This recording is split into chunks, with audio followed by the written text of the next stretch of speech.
You spent every day living in a dusty, unfinished apartment with your girlfriend, clocking in on time just to fight for discounted leftovers at the supermarket. But right when you were about to reveal your true billionaire identity and propose to her, your girlfriend wore the wildly expensive wedding dress you bought with a fortune and ran off to attend the concert of a top-tier pop idol. Her single sentence, "I am marrying my youth," made your heart completely flatline. Disheartened and utterly done, you swiftly dumped her. Yet, she stayed up all night writing a 10,000-word essay accusing you of being a toxic jerk. Facing an overwhelming avalanche of internet hate, you simply and calmly dialed the hotline to your family. Say something. The very next day, your true identity dominated every single trending headline. At this moment, you had just broken up with Ruby, your girlfriend of 5 years. Instead of begging you to stay, Yubi cursed you out for being a lazy, delusional average Joe. Hearing this, you just calmly walked out of the concert arena, letting the cold rain wash over your face.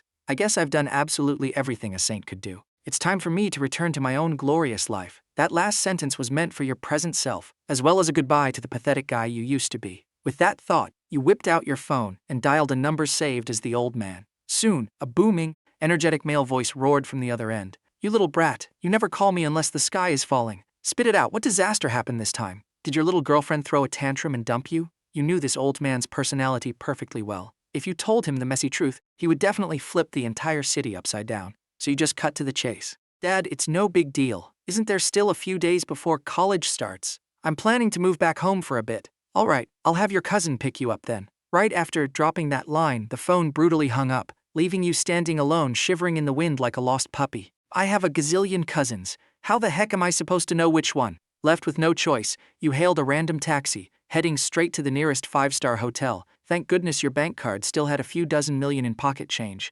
Otherwise, you really wouldn't know how to survive. However, your mere arrival at the Lancaster International Hotel caused a massive earthquake, simply because you casually whipped out a black gold VIP card. The requirement for a black gold card wasn't just having money, you needed supreme power. An existence of this level couldn't just apply for it. The hotel personally issued them, used solely to network with political bigwigs and titans of industry. At this moment, the hotel manager was standing carefully to the side, lips sealed tight, terrified of making even a peep that might ruin the mood of the supreme crown prince standing right in front of him. He had been the hotel manager for exactly 2.5 years, and to this day, he had only ever hosted 2 black gold members. One was the mayor of this city, and the other was the former richest man in the country. When he laid eyes on you, his first thought was, "Holy cow, he's young." But he was, after all, a seasoned veteran of high-end venues for over a decade. Weighing his options, he quietly checked the user info linked to your black gold card. It would have been fine if he didn't check. But once he did, his soul almost left his body. As a middle management employee of the Lancaster International Hotel, he was way too familiar with that name.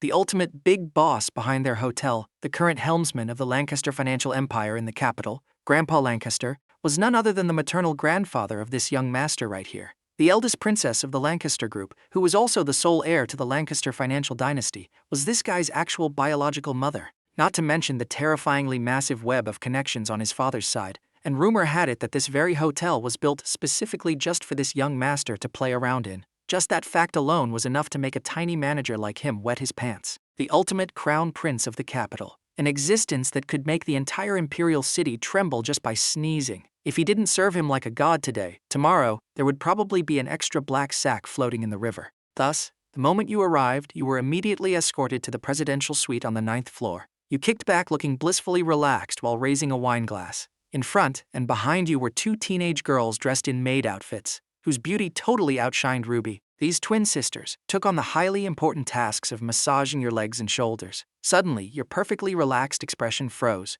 You tilted your head and spat out all the fancy wine into the trash can. The 2 young girls in charge of the massage were absolutely petrified. They thought their improper technique had triggered your wrath. Before coming in, the manager had warned them 1,000,000 times. The guy in there has a background so scary it defies logic. If you don't serve him flawlessly, tomorrow you'll likely be dragged out to feed the fishes. Thinking of this, both girls' eyes turned red at the exact same time, and they started bowing and apologizing like broken metronomes.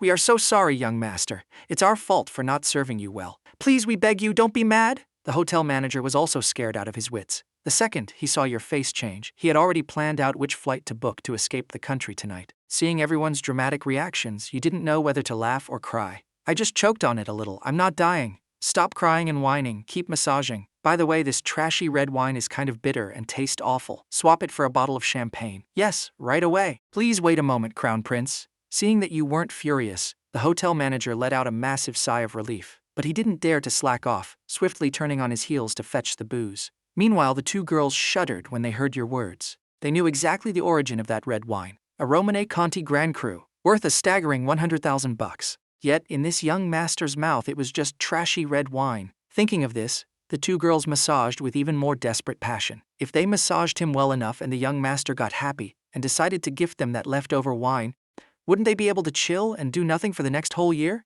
Feeling the supremely comfortable pressure coming from your shoulders and legs, you nodded in satisfaction. Your gaze casually rested on the two young girls. All right, I'm getting a bit hungry now. Let's head down and grab some grub. Before anyone could reply, the hotel manager sprinted in, hugging 2 bottles of luxuriously packaged champagne. Crown Prince, whatever you wish to eat, just give the word. I'll have the kitchen fly in premium ingredients to cook fresh for you. Fly them in. By the time you fly them here, I'll be starved to a crisp. Skip the fancy nonsense. Come on, you two, come down and eat with me. You bluntly rejected the manager's over-the-top suggestion and dragged the 2 maid girls out the door. On the way, noticing one had pink hair and the other blue, you had a stroke of genius and dubbed them Pinky and Bluey. The hotel's buffet restaurant was on the 7th floor. The 3 of you took the exclusive VIP elevator, arriving in barely half a minute. The elevator doors slid open and the delicious aroma of various foods hit your face. Your grand entrance didn't attract much attention from the crowd. The only eye-catching thing, probably, were the twin maid girls glued to your sides. Young master, what would you like to eat? We'll go fetch it for you. Bluey thoughtfully took the initiative to ask.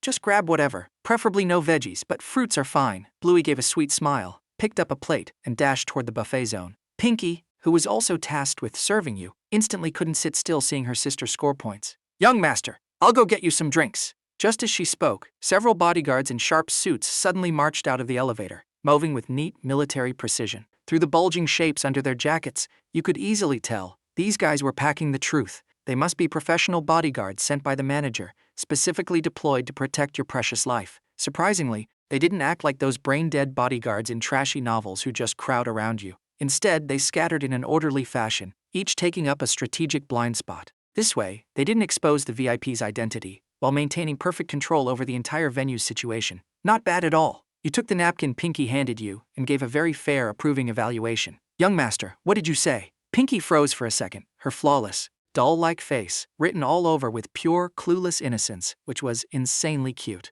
Hearing her voice, you finally took a good look at the girl beside you. Her exquisite little face looked like a main character ripped straight out of an anime. Especially coupled with this maid outfit, it was an absolute critical hit. Wasn't this a million times better than that Ruby girl? Come here, Pinky, sit and chat with me. Meanwhile, inside the control room of the Lancaster International Hotel, the hotel manager stared intensely at the security feed, sweating buckets. Right now, you were leaning in, whispering something to Pinky. Because the camera was quite far from you two, he couldn't hear a damn thing you were saying. But judging from your facial expression, you seemed to be in a great mood. Phew, looks like betting on the twins was the right move. The hotel manager wiped a cold sweat from his forehead, exhaling deeply as if a mountain had been lifted off his chest. Not far away, the head of security watched, his own manager looking like he just dodged a missile, and his mind was utterly blown. His manager was acting so ridiculously cautious. Even when the mayor visited last time, the boss didn't look this panicked. Could it be? At this point, he didn't dare to think any further. For small potatoes like him, the less they knew, the longer they lived.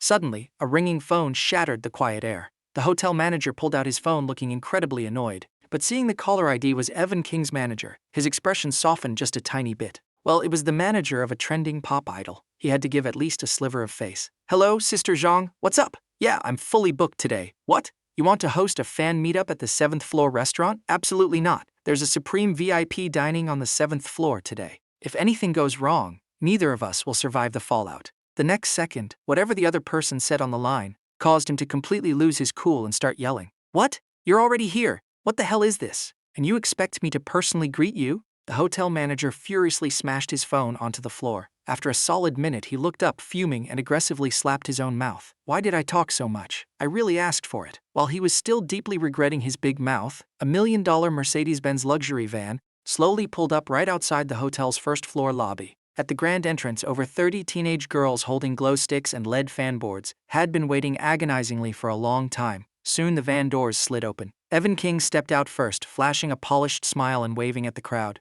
Good evening, everyone. Tonight's fan meetup is right here at the Lancaster International Hotel's 7th floor buffet. Please take the elevator in an orderly fashion and make sure not to disturb the other guests' rest, okay? It seemed like the most normal PR sentence ever, but it triggered tidal waves of shrieks from the fangirls. Wow, our Evan is so polite and classy. I love him so much. Huh? Why are those two girls following right behind Evan? Oh, I remember now. Aren't they the lucky fans who won the lottery to sing on stage with him? Soon, the eagle-eyed fans noticed the two girls trailing closely behind Evan King. As the main characters of the gossip, Ruby and Stella obviously heard all the whispering, but compared to the sheer thrill of maintaining their image in front of their idol, their image definitely took priority. The two kept their heads down, following Evan silently all the way, acting like the ultimate shy, fragile little ladies. If you saw this scene, you'd probably vomit a bucket of blood. What brand of plastic bags are you two? How can you fake it so well? Meanwhile, back in the 7th floor buffet, you slowly finished chewing a premium slice of M5 Wagyu beef, lifted your champagne glass and downed it in one gulp. Savoring the beautiful aftertaste, you turned your head and softly called out, "Grape! Coming right up, young master," Bluey answered with a sweet smile, plucked an icy grape that was still emitting a faint chill, and was just about to pop it into your mouth, when an ear-piercing shriek made her hand tremble in terror. "Ah, this place is so high class!" The sudden banshee scream instantly froze the air in the room. Many diners dropped their forks in shock, twisting their necks to see where the unholy noise came from. You also tilted your head, genuinely amused, wanting to see what kind of uncultured creature would make such a ridiculous fuss over nothing. But your amusement vanished in a split second, because you saw Evan King and his army of rabid fangirls trailing behind him. Oh, it's just crazed idol fans, makes sense. On the flip side, Evan King, feeling the laser-focused stares of everyone in the room, felt a wave of deep awkwardness crawl up his pale, heavily powdered face. Even though he stood on stages for a living, he had zero defense against this kind of what an idiot public gaze. This was way too embarrassing. Trying to save face, he deliberately cleared his throat and whispered to his fan club president behind him, "Everyone, keep it down. Don't ruin other people's meals. Okay, we'll listen to Evan. Wait, is there a private room? Are we really just going to eat out in the open like this? How about we take a group photo first?" The crowd erupted into a chaotic flock of noisy seagulls. At first they were just agreeing with him, but the volume kept cranking up until they were loudly debating what to eat and how to pose. Evan King shook his head in helpless frustration. He instructed the fan club president to go negotiate with the hotel staff to see if they could get a megatable or a private room. But very quickly she brought back the verdict. No megatables, and absolutely no private rooms. "Excuse me, what is wrong with your hotel? You can't even push a few tables together. Can't you see we're having a fan meetup here?" A few entitled fans, upon hearing the news, started interrogating the poor waiters right in the middle of the restaurant. "I am very sorry, miss. Our hotel's buffet does not accommodate large party meetups." The waiter maintained a flawless professional retail smile. "Then what are all of us supposed to do? Sit separately?" This was when Stella proudly stepped up, wanting to show off her bossy attitude in front of her idol. Hearing this stupid question, the waiter replied in a dead serious tone, "Sitting separately is perfectly fine. However, you must maintain a quiet environment. Loud noise and shouting are strictly prohibited." "What is that supposed to mean? Are you saying we are being too loud? Fine, you just wait. Lancaster International Hotel, huh? Acting all high and mighty with garbage customer service." Stella pulled out her phone as she ranted, recording a video while aggressively mumbling complaints. "Ugh, so annoying. I lose my appetite." Sitting in the corner, you absolutely couldn't stand the noise anymore. You tossed your cutlery aside, planning to grab Pinky and Bluey and bounce. You really didn't expect that, just eating a simple meal at a hotel, you'd bump into the dynamic duo of Ruby and Stella. Thank God you dumped her fast. Otherwise, looking at this whole circus, you'd probably be wearing a brand new glowing green hat by tonight. Your voice wasn't loud, but in the spacious, quiet restaurant, it cut through the air like a knife. Evan King had just lit up a premium cigarette, about to call his manager to ask what was up with this venue, when he heard Ruby and Stella, who were standing right next to him, simultaneously let out a shocked gasp. "Liam?" Hearing your name called, you very cooperatively stopped in your tracks. You spread your arms wide, pulling both Pinky and Bluey into your embrace. Faking a look of pure astonishment, you smirked. "Well, what a coincidence. Since enemies always cross paths on a narrow road, tonight's tab is on me. Eat well, drink well, play well, and sleep well, all right?" After dropping that bomb, you flashed a deeply meaningful grin at the whole group. Then, with an arm around each maid, you swaggered toward the VIP elevator without looking back. Absolute, unfiltered disrespect, especially the sleep well part. That was straight-up psychological warfare.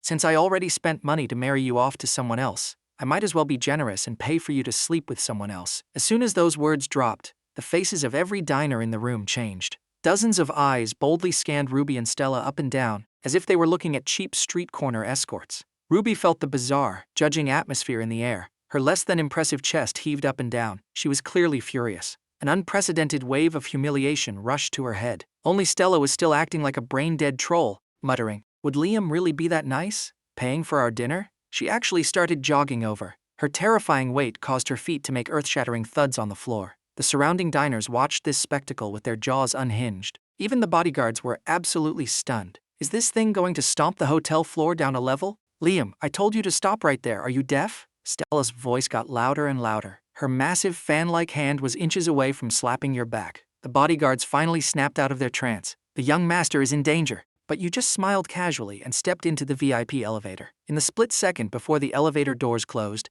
several bodyguards swarmed forward like linebackers, tackling the 200-plus-pound Stella to the ground in a brutal takedown. "I'm warning you, do not move. One more move and we will make you regret it. Starting a riot here will get you thrown in jail." Stella was pinned to the floor like a hog waiting for the butcher, but her mouth just kept on blabbering nonsense. Evan King couldn't watch his image suffer, so he stepped up. "Hello there. Could you please release my fan first? Let's hear what she has to say." Even though he secretly despised Stella too, his Papa Doll persona was at stake. He couldn't just stand by. After all, he was the top trending star in the country right now. The bodyguards, of course, recognized the pretty boy face standing in front of them. Since you were already safely up in the elevator, they let Stella go. At this point, top idol Evan King had visited a 5-star hotel owned by your family, only to be publicly slapped in the face by your attitude. Furious, he was about to throw a massive tantrum, because he had a rough idea of the power behind this hotel. Rumor had it that it was an asset belonging to a mega family in the capital. Normally, in a situation like this, he would choose to swallow his pride,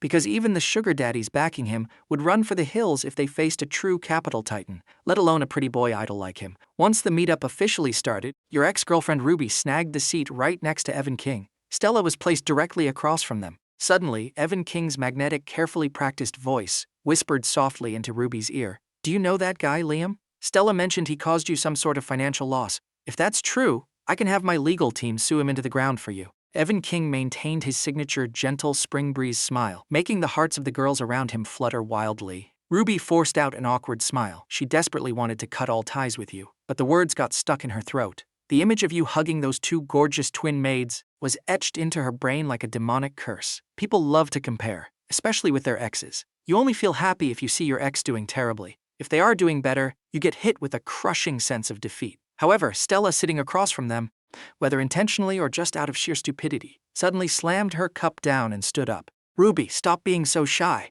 Who hasn't met a couple of trashy scrubs in their youth?" She heavily exaggerated the story, basically painting you as a deadbeat, cheating, multi-timing, broke loser. Coupled with the scene of you leaving with 2 maids earlier, everyone subconsciously swallowed Stella's fabricated garbage. A few girls at the table immediately chimed in, faking righteous anger for Ruby's sake. "We can't let guys like that get away with it. We have to expose him online to prevent him from ruining other girls' lives." Hearing the girls' plot, Evan King's eyes lit up. Female fan wears wedding dress to idol's concert and exposes the true face of her scumbag boyfriend. Now that was a killer PR headline. "All right, Ruby, don't be afraid. You have all of us backing you." Evan King flashed his trademark smile and gently patted Ruby on the back. Just that tiny, simple gesture sent Ruby into an instant dizzying trance. "Evan is so handsome. I want to marry him so badly." Just as Evan King was plotting how to destroy you, his manager, Sister Zhang, sent him an urgent text. "A supreme VIP has arrived at the Lancaster Hotel today. See if you can move the fans to a different hotel." Looking at the manager's attitude, this person's background is terrifyingly huge.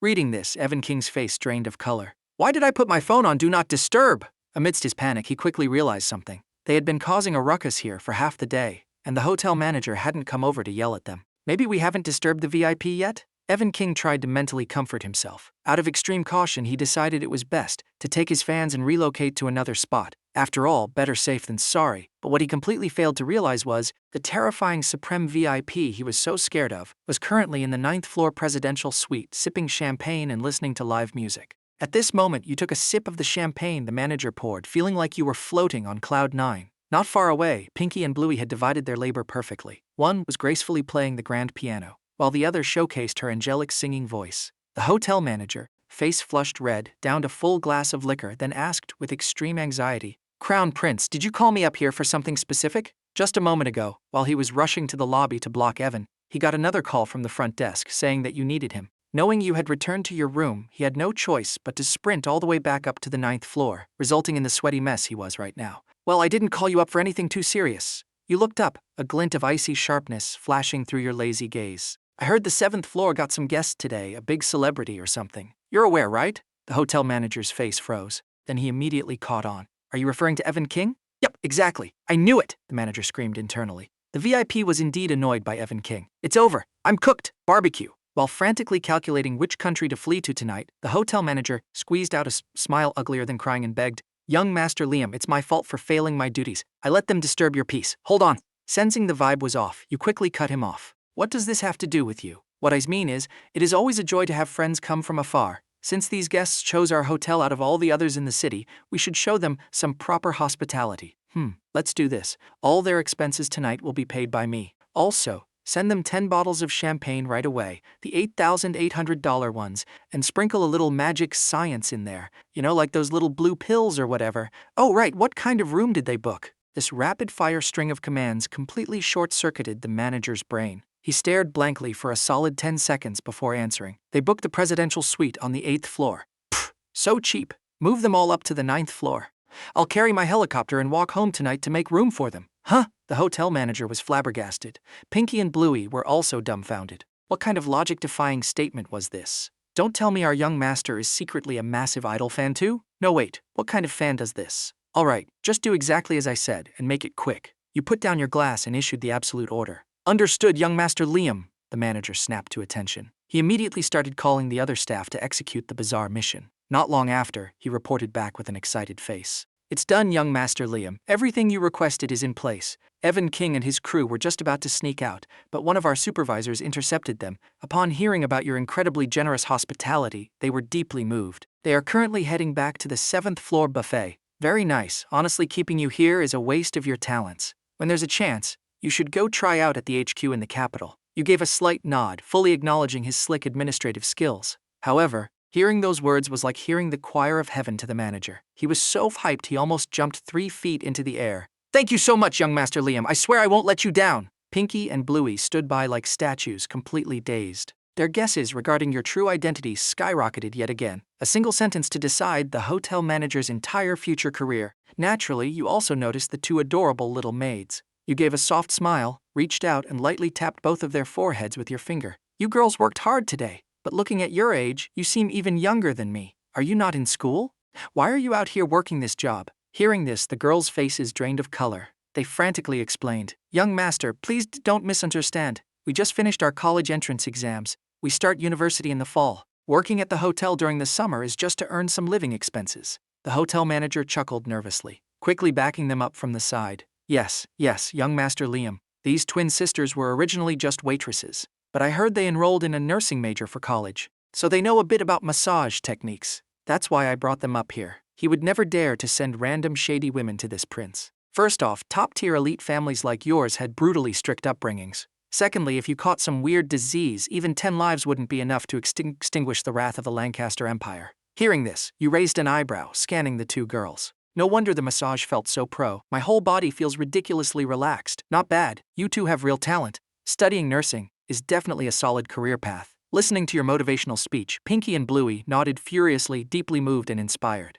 In their eyes, a mega-rich heir like you was at the very least a young, successful visionary. So instead of finding your life advice annoying, they felt like a master was guiding them toward enlightenment. Though the funny reality was, you were literally just a college student too. Alright, that's enough chatting. Don't forget to take extremely good care of our guests. You gave one final reminder to the manager, then stood up and headed for the door. Oh right, these 2 little girls worked hard all day. Just give them the 2 unopened bottles of champagne as a tip. Hearing this, the 2 girls almost screamed in pure joy. With this, they would absolutely never have to worry about their tuition and living expenses ever again. You have to know, the champagne you were drinking wasn't some basic stuff. It wasn't a cheap ace of spades you could buy for a few grand. It was Krug Claus Dambonnet, worth nearly 30,000 bucks a pop. One bottle was worth more than a waiter starving for half a year. You earned it. See you around if fate allows, Bluey Pinky. You flashed a warm smile and waved at the duo. Then, escorted by the hotel manager, you marched out of the room, leaving the 2 little maids glued to the spot,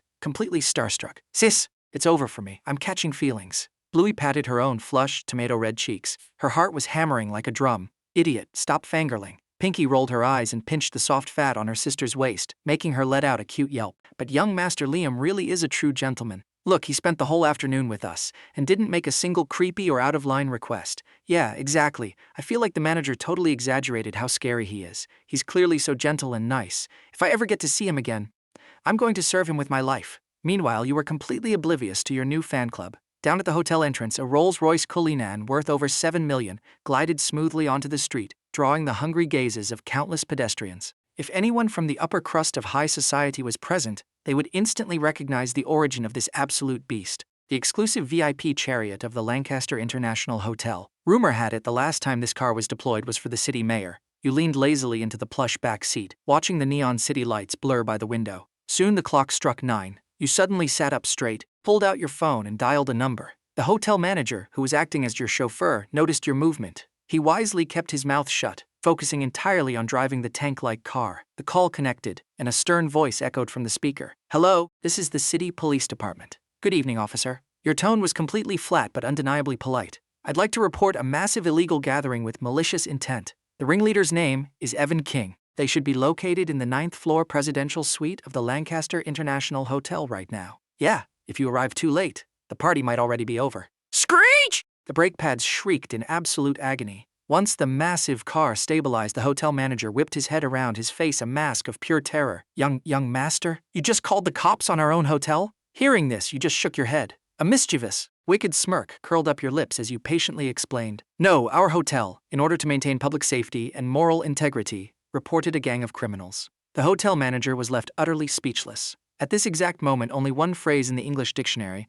could accurately describe his current emotional state. Absolute shock. "Oh, by the way, don't forget to print the receipt for the dinner I bought them. Also, the hotel security cameras mysteriously broke down today." You swiped idly on your phone screen, your tone sounding completely nonchalant. As a seasoned corporate shark, the manager instantly decoded your plan. "Understood perfectly, young Master Liam." Meanwhile, back at the 7th floor buffet, after countless rounds of aggressively spiked drinks, many of the fangirls' faces were glowing beet red. They were already starting to feel a bizarre, unnatural heat in their bodies. Evan King had chugged quite a bit himself. He was also feeling that strange, fiery sensation burning inside. Sensing something was off, he quietly waved his assistant over. Then, leaning in, he whispered furiously into his ear. "Did you guys put way too much in today? Why is my drink spiked too?" The assistant was confused for a second, but quickly grasped what the idol meant. He scrambled to explain. "I put in the exact same amount we always use, but I swear I specifically set aside an unspiked bottle of champagne just for you." Evan King frowned deeply. Forcefully suppressing the unholy fire in his gut, he lit up a premium cigarette. Coincidence?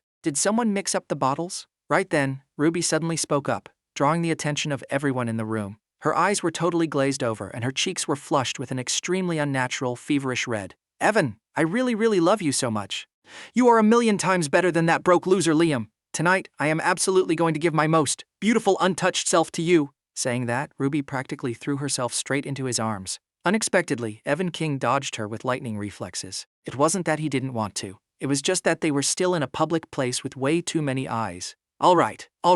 Everyone's getting a little too drunk. Time to head back to the room and rest." Evan King looked at the room full of dizzy, disoriented girls, and the predatory grin on his face could no longer be hidden. At exactly the same time, an old beat-up Santana slowly pulled up to the curb outside the hotel. Several plainclothes cops with bulging waistbands stepped out one by one. The next morning at dawn, 2 explosive hashtags dropped like nukes across every single social media platform, summoning a biblical tsunami across the internet. Police successively bust massive scandal last night. Mastermind suspected to be trending idol Evan King shocking. Girl wears wedding dress to see idol for her youth. Boyfriend dumps her over at toxic scrub. Liam exposed, however. Just as millions of drama-hungry netizens grabbed their popcorn ready for the show, an invisible godlike hand intervened. It brutally crushed the trending hashtags across all platforms, erasing them manually. Less than half an hour later, Evan King's studio released a massively publicized official statement, declaring that the incident had absolutely nothing to do with Evan King himself. They blamed a rogue assistant for abusing his power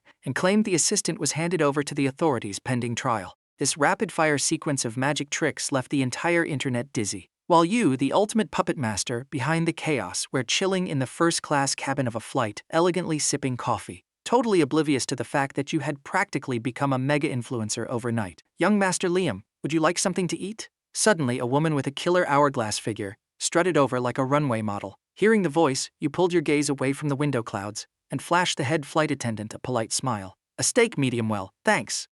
"Right away, please wait a moment." The head flight attendant gave a sugary sweet smile and turned around, leaving behind a trail of expensive perfume. Not far away, several gorgeously dolled-up flight attendants were whispering frantically about the scene they just witnessed. Who exactly is this Liam guy? Not only did he buy out the entire first-class cabin for himself, but the head flight attendant is practically acting as his personal maid. Oh, you don't know? Rumor has it he's the biological son of one of our airline's major shareholders, young Master Liam, last name Lancaster. Don't tell me it's that family? Are you tired of living? Keep your voice down. You can't just talk about them out loud. But he's seriously so young and handsome. If he were my boyfriend, I'd wake up laughing every single day. Suddenly, a rather discordant voice interrupted their intense gossip session. Excuse me, could you guys gossip a little quieter? I mean, it's literally just us in this entire cabin. Hearing you guys say all that makes me kinda embarrassed. The flight attendants froze like deer in headlights and turned around. They realized you had popped your head up from over the seat and were staring at them with a highly awkward expression.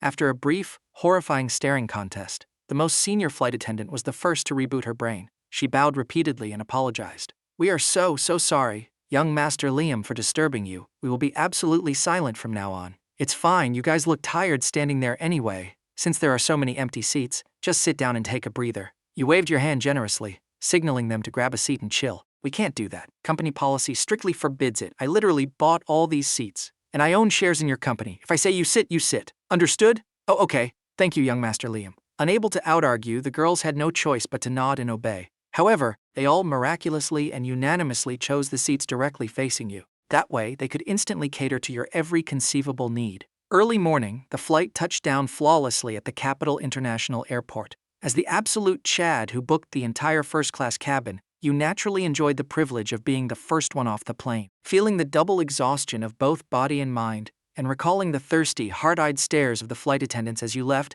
you couldn't help but let out a deep sigh. Just then, a sleek Maybach roared out of nowhere, instantly snapping the necks of every bystander in the vicinity. The biggest reason, its terrifying license plate. Capital A66666. Are my eyes deceiving me? If the owner of that plate sneezes, the whole capital would feel a magnitude 5 earthquake. While the ordinary travelers were busy having existential crises, the Maybach drifted to a perfect stop right in front of you. A very young, sharp-looking guy with a buzz cut stepped out. Cousin! Hearing this, you raised an eyebrow. You stared at the familiar face and paused for a second. Cousin Harry? It hasn't even been that long. How did you get so damn handsome? Harry excitedly rushed up and threw his arm around your shoulders.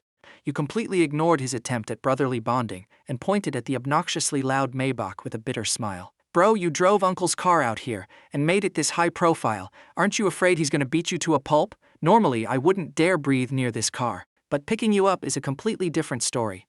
You are the absolute golden child of the Lancaster family. Come on, you haven't been back to the capital in half a year. Let me take you for a spin. Saying that, Harry ducked straight into the driver's seat. As the engine let out a guttural, beastly roar, this totally ordinary Maybach vanished from sight in seconds, leaving the crowd of travelers standing frozen, staring at each other in shock. On the road, Harry started making casual, rambling small talk with you. I heard you spent your summer in the Fog City working a minimum wage job. What? Is your allowance of a few dozen million a month not enough to survive? Nah, not really. I just wanted to build character and experience the grind. You rubbed your nose, looking intensely awkward. Yeah, I must be mentally ill. I had millions in my account but went to lay bricks. Not bad at all. Truly worthy of the future heir to the Lancaster Empire. But as your bro, I gotta give you some advice. Chasing girls is fine, but don't be a hopeless romantic simp. Otherwise, you're the only one getting scammed in the end. Plus, this marriage stuff requires equal social standing. Back when you were born, there were no less than 30 elite families lining up just to propose an arranged marriage. If I was born with a silver spoon, you were born wearing the damn crown. Harry kept driving and spouting an absolute avalanche of nonsense. You sat in the passenger seat, the corner of your mouth twitching so hard it almost cramped. You were internally screaming in sheer disbelief. I kept my relationship so insanely low-key. How the heck does even my cousin know about it? Is my family literally spying on me via satellite?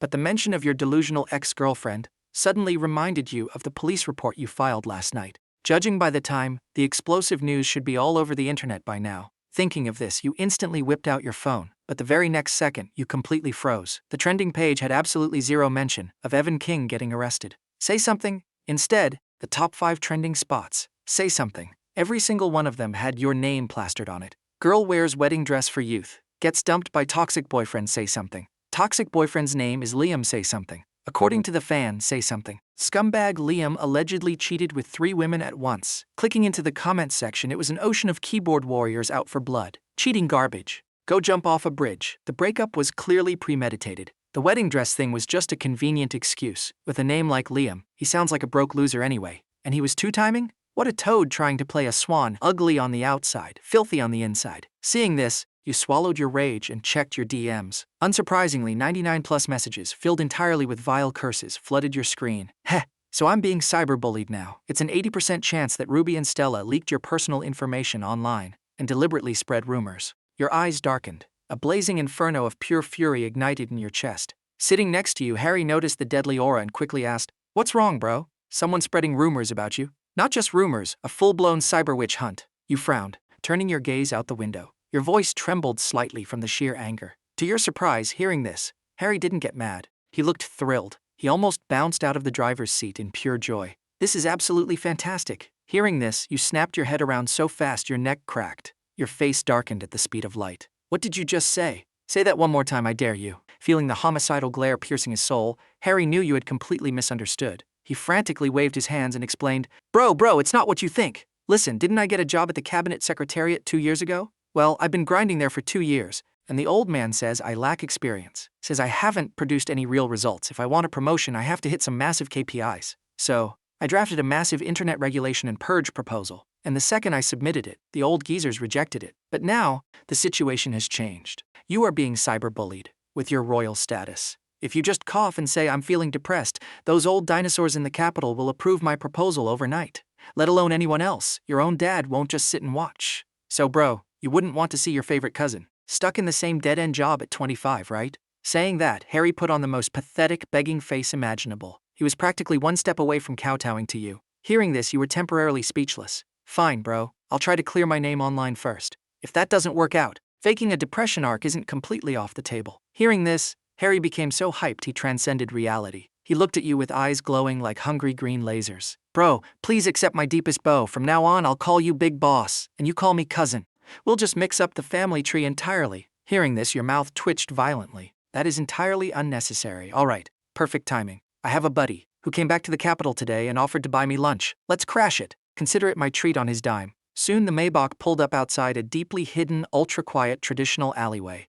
The moment the two of you stepped out, a young woman in an elegant cheongsam rushed up to greet you warmly. Hello, gentlemen. Do you have a reservation? Harry casually dropped his name. Clearly he was a regular at this high-end joint. The cheongsam lady's eyes sparked the moment she heard his name. She hurriedly escorted you both straight into a private dining room. The sheer luxury inside defied imagination. Before you could even process the wealth, a gorgeous waitress politely guided you to your seat. Young master, please have some tea. At this moment the waitress brought over a cup of tea that was still emitting hot steam. You were just about to reach out and take the cup, but to your surprise she pulled it back. Then, in a soft, sugary voice, she whispered, Young master, let me feed you. Hearing this, your brain briefly shut down. This level of service is way too extreme. Bro, don't be so stiff. This is their signature VIP service. Harry knew perfectly well that his cousin had been locked up and rigorously trained as the sole heir since childhood. You probably hadn't visited these kinds of entertainment venues much, so he kindly threw you a lifeline. Hearing this, you stayed silent for a second. You thought, well, it's not that big of a deal, as long as it's not mouth to mouth. All right, how do you feed it to me? Watch and learn. Harry chuckled slyly, turning to the woman next to him and giving her a loaded look. She immediately caught the drift. Holding her cup of tea, she carefully walked up to Harry. What happened next completely blew your mind into orbit. You watched as the waitress opened her delicate mouth, gently bit onto the edge of the teacup, and slowly tilted it right into Harry's waiting mouth. You guys play way too wild. You absolutely couldn't watch this degenerate behavior anymore. In the end, you just made your waitress hold the cup, while you took a quick standard sip to get it over with. During the meal, you also made a quick call to the hotel manager, asking if Evan King and his gang got raided by the cops last night. The manager replied with just 4 words, caught red-handed. Getting the confirmation you needed, you started searching for the latest news on Evan King. Quickly, the PR statement caught your eye. Blamed it on a rogue assistant? Not bad. What a classic scapegoat maneuver. You narrowed your eyes, your voice dropping to a freezing, deadly low. If you were just an average guy, how could you possibly fight this mountain of PR pressure and cyberbullying?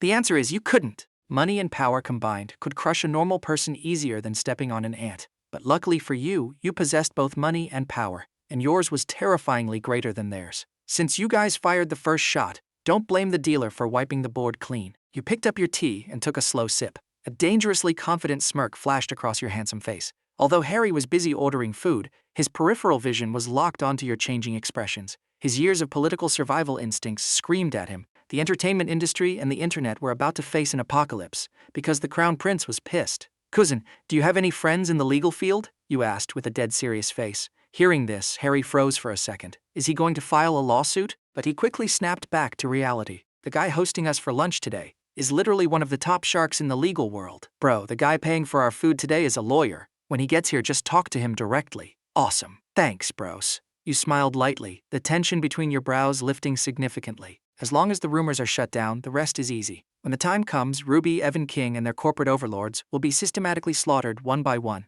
Right then, the door to the private room swung open. Harry's eyes lit up. Ben, you finally made it! Harry, you sly dog. You ordered all the good stuff before I got here again, didn't you? A clean-cut man in a perfectly tailored suit, wearing gold-rimmed glasses, walked in laughing. Right behind him followed a stunningly beautiful icy girl. Clear eyes, a perfect oval face, her beauty was flawlessly absolute. You looked at the newcomer and felt a strange sense of déjà vu. The next second it hit you. Wasn't this the famous ice queen of your university, Bella? Speaking of which, you actually did have an encounter with her before. Once, you, Ruby, Stella, and a few others were playing truth or dare on the sports field. As it turned out, those two witches rigged the game against you, mostly because you saw right through their trap. Stella, probably furious that her scam failed, suddenly blurted out, "We are just testing your love for Ruby." After the two girls conspired, they handed down the punishment. Run exactly 20 laps around the track. They spouted some garbage about testing your devotion and willpower. By the time you finished, your vision going completely black, the two girls had vanished without a trace. Before you could even catch your breath, your legs gave out.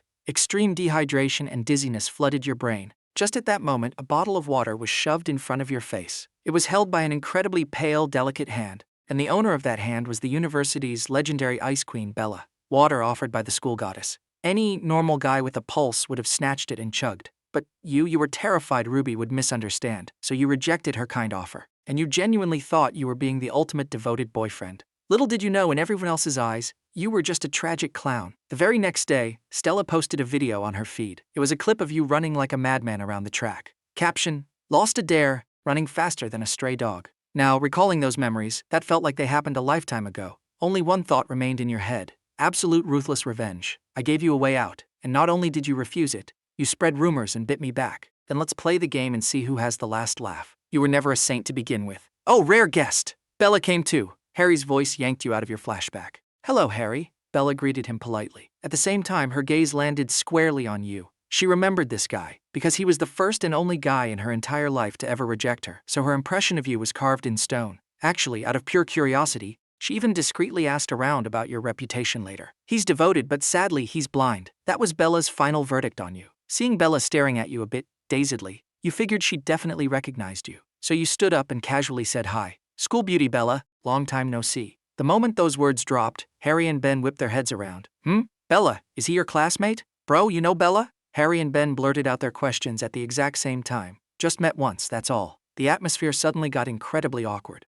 You caught your cousin's highly suggestive, wingman-style smirk and quickly tried to change the subject. By the way, I forgot to say thank you last time. Sorry about that. It's fine. Helping classmates is what we should do. Bella looked down, seeming a bit shy, a stark contrast to her usual Ice Queen persona, completely confusing the other two men. Suddenly, Ben realized something crucial. What did Harry just call this guy? Cousin? Could this clean-cut, handsome guy also be from the Lancaster family? You must know the Lancaster family is the undisputed head of the capital's top 3 dynasties. Their power reaches the sky. Even the current head of his own family had to bow and respectfully call the peripheral elders of the Lancaster family boss. Harry was only friends with him because they were randomly assigned as roommates in college. Otherwise, he'd be nothing more than Harry's errand boy. Desperately trying to suppress his racing heartbeat, Ben licked his dry lips and carefully tested the waters with Harry. This young brother looks like a man of exceptional talent. Aren't you going to introduce us? Hearing this, Bella curiously lifted her head. Her beautiful eyes locked back onto your handsome face.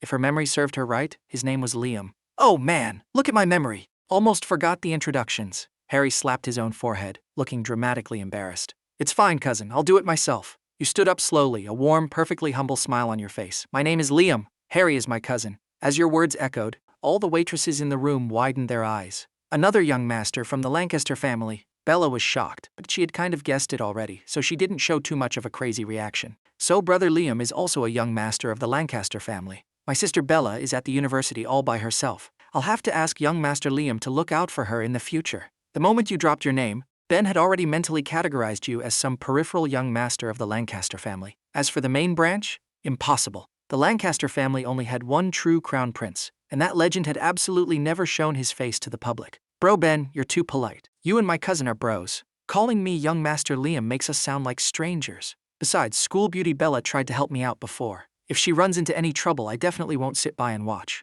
You took a small sip of tea and sat back down. Getting your verbal guarantee, Ben's smile stretched ear to ear. His eyes subtly shifted to his precious little sister.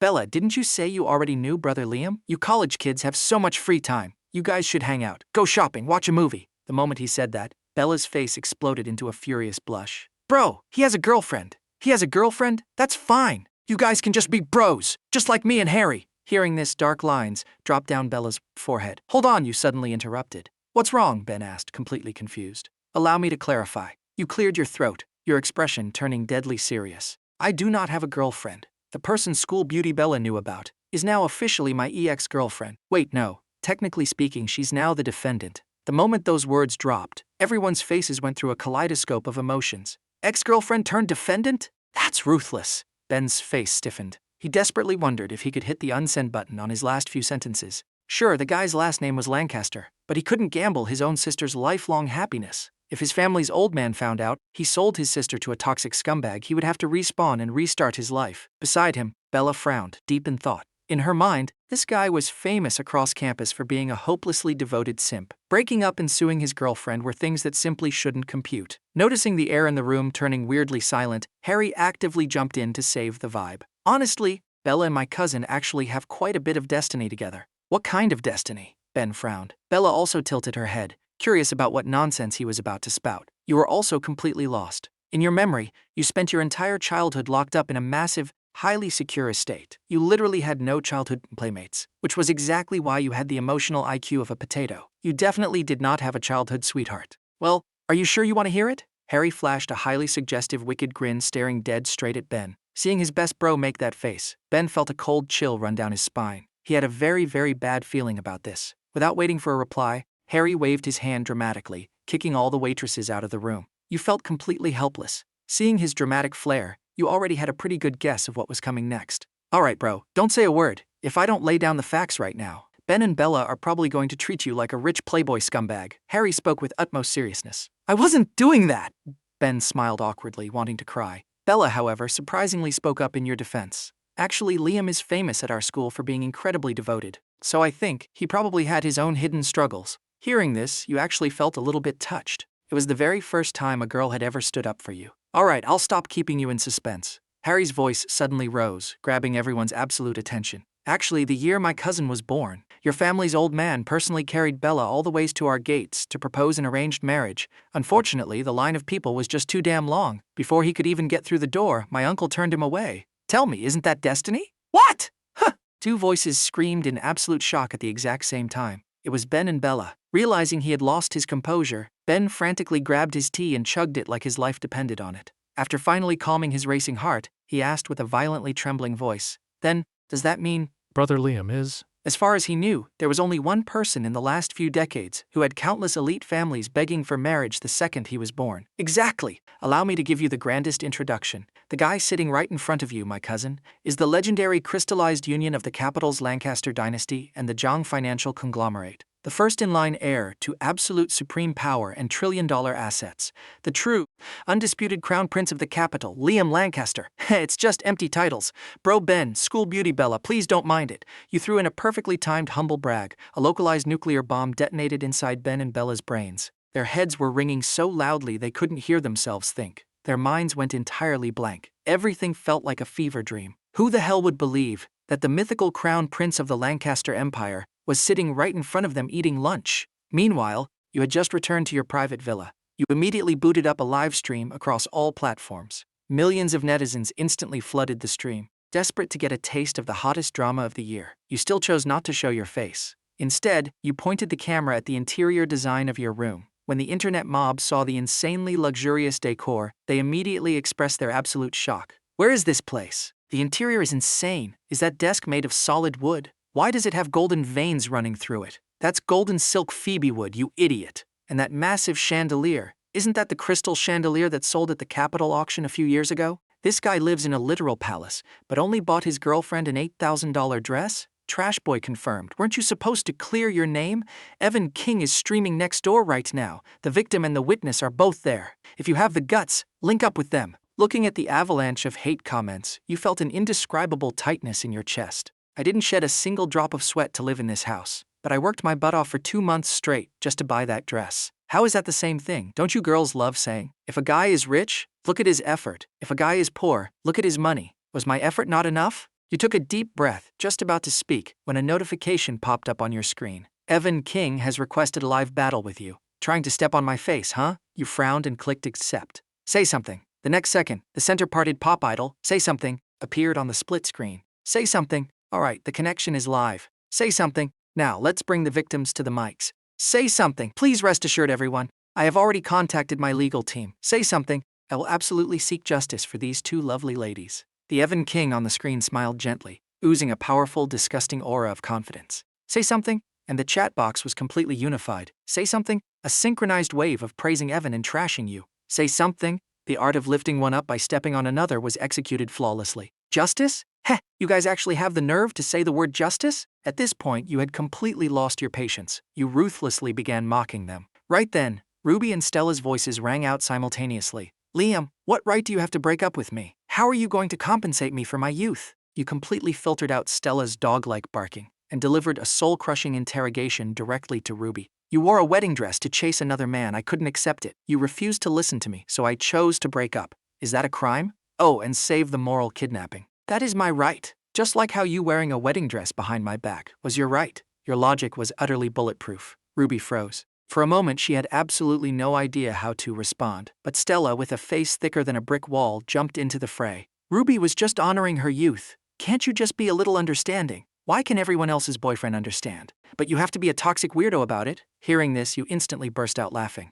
Well, some people die at 20. Why don't you go die too? You have 0 class, Stella roared furiously. The chat box found its rhythm and started spamming. Cringe king! Don't you know how to respect women? You completely ignored the chat, continuing to interrogate Ruby. You claimed I cheated. Where is your proof? Spreading rumors without a shred of evidence will put you behind bars, you know. I am the proof. The fans who attended the meetup that day are all proof. We literally saw you, flirting and getting handsy with 2 twin sisters in the hotel. And you walked into the elevator with them. Before Ruby could even speak, Evan King jumped out, his tone sharp and aggressive. Hey, is that your proof? Well, I also saw you and a massive group of female fans, flirting and getting handsy in the hotel. And after eating, you all went up to the 9th floor suite together. So does that mean I can suspect you of organizing a massive illegal freak party? After dropping that nuke, you didn't forget to add, oh, right, I have proof too. The hotel security cameras and the staff that day are my proof. The moment those words dropped, Evan King was completely stunned. Ruby and Stella were also utterly paralyzed.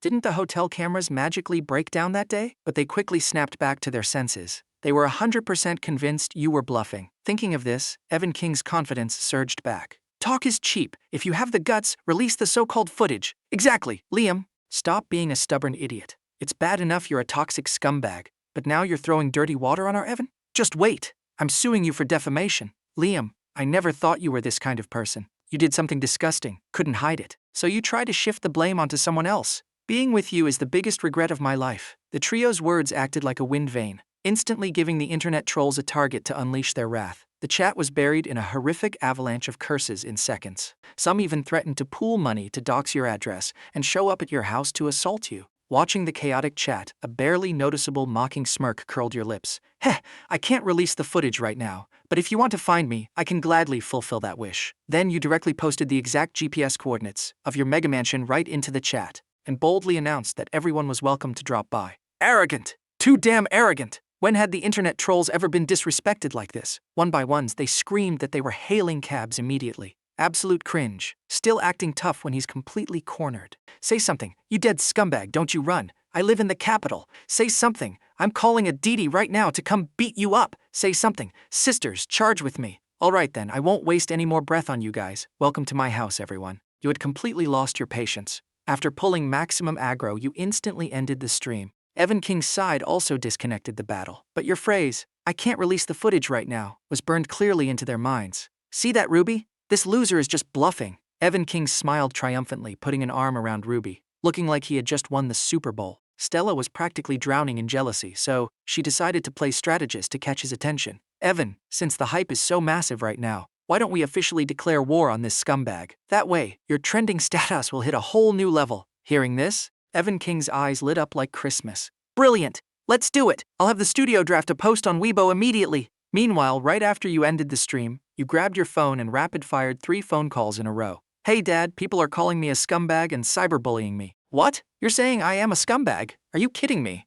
I was the ultimate devoted simp. If you're gonna say that, I'm gonna get depressed. Right now, an internet mob is heading to my suburban villa to end me. Are you gonna handle this or not? If you don't, the Lancaster bloodline ends tonight. Let's see how you explain that to Grandpa and Grandma. You spoke at hyperspeed and hung up before he could even process the words. Then you swiftly dialed the second number. Hey Grandpa, I'm being cyberbullied. You don't believe me? Just search my name online. See? Believe me now? Thanks, Grandpa. The final call was to Harry. Cousin? Remember what we talked about at lunch? Yeah, plans changed. You're gonna have to work some overtime tonight. I'll send a text to the old man in a bit and force those old geezers to approve your proposal by tomorrow morning. Yep, okay. The evidence is the security footage. I'll have the manager of the Lancaster Hotel send it to you. Hanging up the phone, you exhaled a massive stress-relieving sigh. A moment later, an icy, murderous glint flashed in your eyes. Hey, Evan King, Ruby, Stella, and all you pathetic keyboard warriors, please enjoy the final dawn before the absolute hurricane. At the same time, in the airspace above the capital suburbs, several heavily armed SWAT helicopters roared across the night sky at breakneck speed. On the ground, fully armed tactical units had completely encircled your villa in an impenetrable iron ring.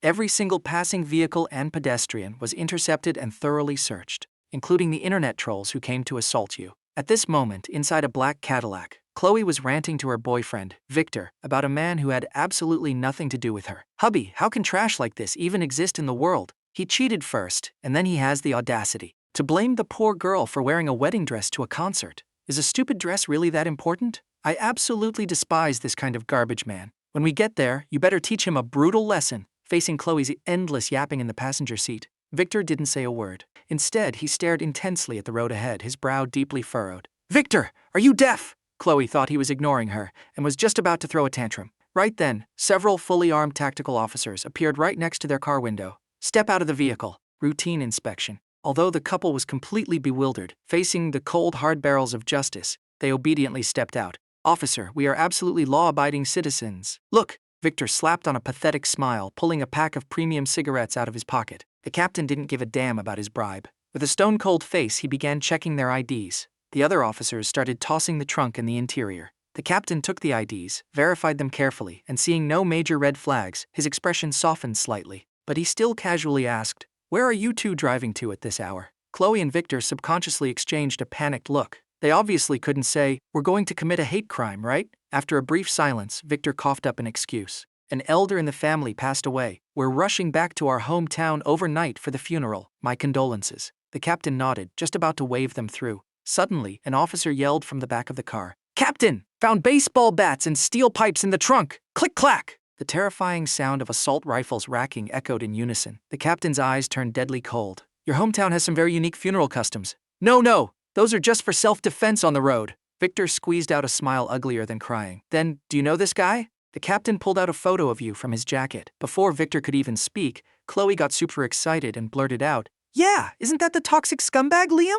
Officers, are you guys hunting him down right now?" I knew garbage like him would face the law eventually. The captain tilted his head, staring at the endlessly yapping woman. His expression became incredibly bizarre. Noticing the captain's weird look, Victor's heart dropped to his stomach. He frantically slapped Chloe's arm, signaling her to shut up. "Victor, why the hell are you hitting me?" Feeling the smack, not only did Chloe not get the hint, she turned around and yelled at him. All right. Keep going. I'm listening." The captain crossed his arms, looking highly amused. Hearing the commotion, the surrounding tactical officers all marched over in unison, trapping the couple in the middle. The atmosphere was getting terrifyingly creepy. Chloe finally realized something was very, very wrong. "Captain, what is this?" "Nothing much, just inviting you back to the station for some tea." The captain smiled coldly and waved his hand. "Cuff 'em both." The moment he said that, silver bracelets were slapped onto their wrists. "No, wait, Captain. You must be misunderstanding something." "No misunderstanding. Ironclad proof. Take them away." "No, I didn't do anything. You can't arrest me. This is illegal. I'm going to sue you." Chloe was still desperately struggling.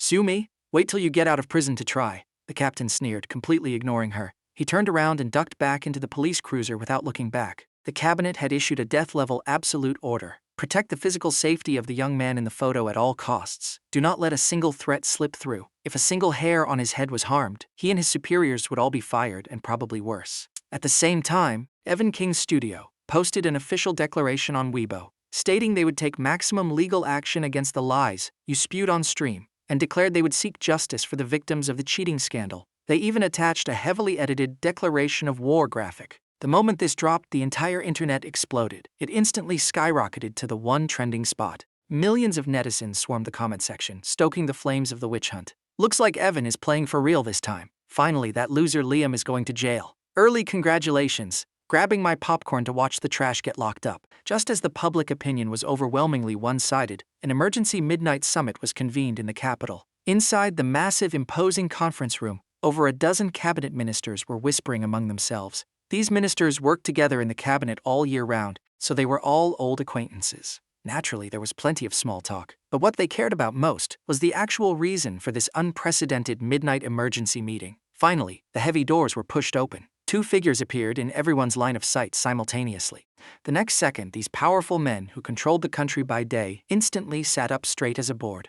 They looked nervously at the figure leading the way, and that man was the current second-in-command of the country, the vice premier, who also happened to be the current patriarch of the Lancaster family, your dad. Sorry for calling you all here so late. Mr. Lancaster wore a dignified smile on his stern face. His tone was calm, but it carried the crushing aura of an absolute ruler. Not at all, not at all. No matter how hard we work, we can't compare to you. You are our ultimate role model. Facing the barrage of extreme kissing up, Mr. Lancaster didn't react much. He walked straight to the head of the table and sat down. After brief pleasantries, the meeting officially began. Harry first handed out the thick stacks of documents to every single minister in the room. It was the exact internet regulation proposal he had pitched before. The ministers took the files, and the moment they saw the title, their faces turned black. But due to Mr. Lancaster's presence, they couldn't throw a fit. Wasn't this the exact same proposal they had rejected a million times? Why is this kid so damn stubborn? The internet isn't real life. A massive purge would require astronomical amounts of manpower, money, and resources. Right then, Mr. Lancaster spoke up. There are only two items on tonight's agenda. First,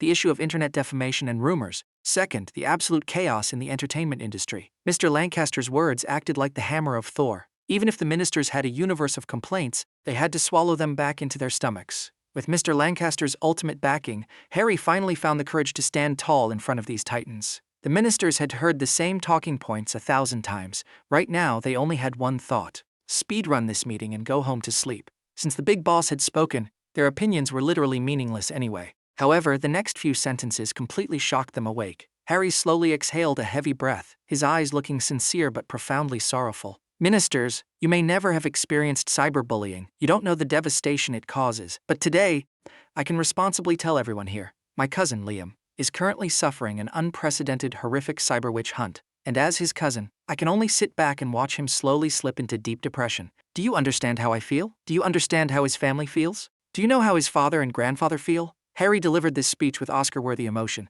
but to the ears of everyone in the room, it was like a nuclear bomb detonating. The 13 ministers simultaneously bugged their eyes out. What the hell? Cousin Liam? Suffering cyberbullying? Isn't that the sole heir of the Lancaster dynasty? Holy guacamole! The crown prince of the Lancaster Empire is being cyberbullied? And you're asking us how his dad and grandpa feel? The ministers subconsciously swallowed hard. They used their peripheral vision to peek at the head seat, at the terrifying, dignified, middle-aged man sitting there. They knew exactly how he felt. Way too well. Suddenly, one minister slammed the table, jumped up, and looked furious, his eyes practically shooting lasers of righteous anger. This is an absolute outrage. I had no idea the internet had become this lawless and vile. For the sake of the victims and for the families of the victims, we absolutely cannot sit idly by. I propose we draft the execution orders overnight. Purge the internet. The moment he spoke, every single minister instantly echoed the sentiment. Yes, the internet is not outside the law. It's about time we clean up this mess. And the entertainment industry's toxic culture too. I don't think Comrade Harry needs to present any more case studies. Time waits for no one.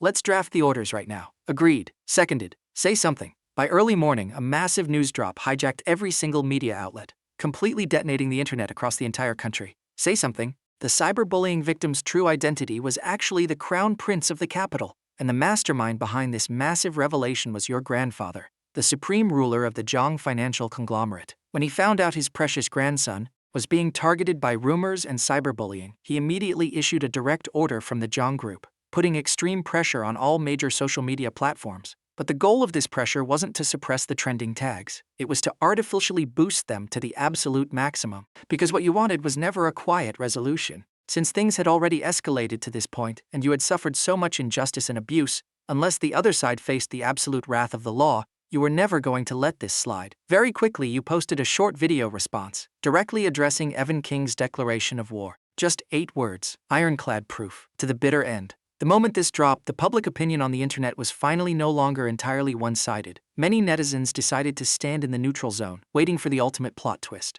After all, the majority of people still had some brain cells. But those hardcore brainwashed Evan King fans reacted like cats getting their tails stepped on. Do you guys actually believe he has proof? If he had proof, why didn't he release it earlier? I will forever stand with Evan. Even if he made a mistake, he must have a tragic backstory. Oh wait, my Evan could never make a mistake. Are there seriously people who believe this toxic loser Liam? Did you guys leave your brains at home? However, that very afternoon, the official state media dropped a bombshell. Effective immediately, the cabinet will form an elite inspection task force to conduct surprise audits on the domestic internet and entertainment industries. The moment this news was published, it caused an absolute deafening uproar. It was way too coincidental. Your identity gets leaked, and the very next second, the cabinet announces a purge on the exact 2 industries involved. This inevitably made everyone start questioning the authenticity of your identity. Meanwhile, at the headquarters of Modu Entertainment, the CEO, Lucas, sat in his executive chair with a face darker than a storm cloud. He was brutally interrogating Evan King, who was standing in front of him.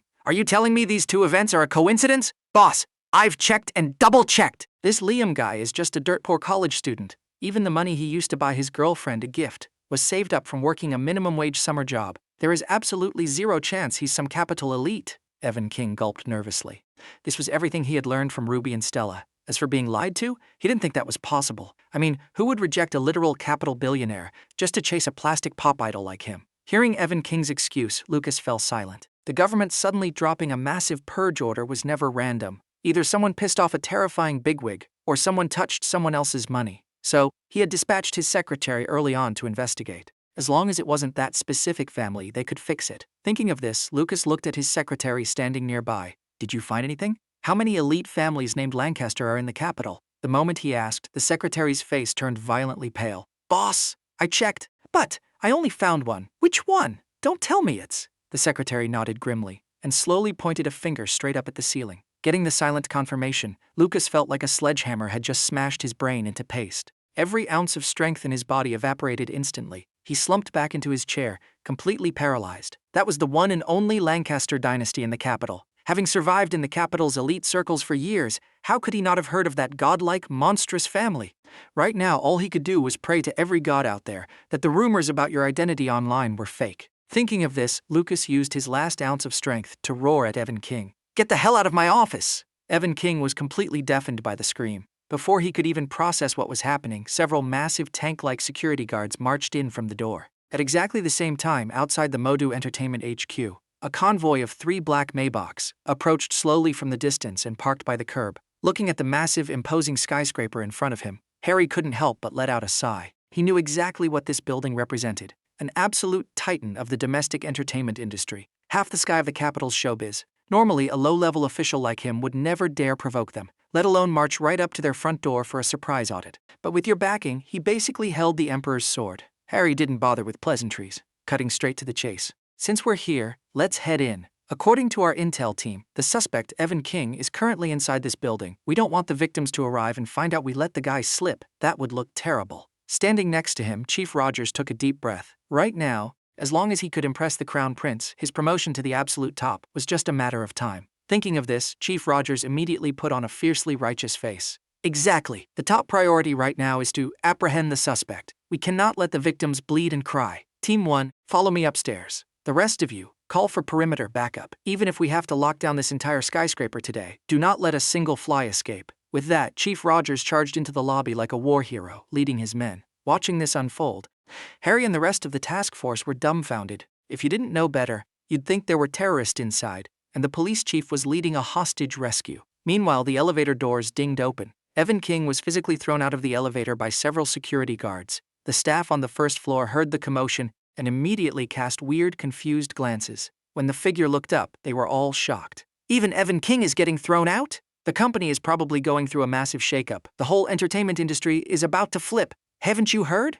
While Evan King was doing all that PR stunts recently, he apparently pissed off some terrifying big shot. The company can't afford to offend them, so the boss is throwing him under the bus to save the company. Several heavily glammed-up receptionists were gossiping in hushed tones, but every single word landed perfectly clearly in Evan King's ears. Impossible! I am the company's ultimate cash cow, the top trending star in the entire country. How could the company abandon me? Evan King staggered to his feet, his face twisted in agony, but he couldn't care about the pain right now. This was about his entire future. Quickly adjusting his designer suit, Evan sprinted over to the receptionist's desk, forcing out a desperate smile. Hey girls, what exactly is going on here? Could you drop me a hint? The girls were clearly startled by his sudden approach. After a brief pause, one of the bolder girls finally spoke up. Evan, we just heard some rumors, so we were just talking nonsense. Don't take it seriously. However, before Evan King could interrogate them further, a massive explosion-like crash erupted from the main doors, followed by the shattering of thick glass. Evan King instinctively whipped his head around. He saw several massive muscular security guards,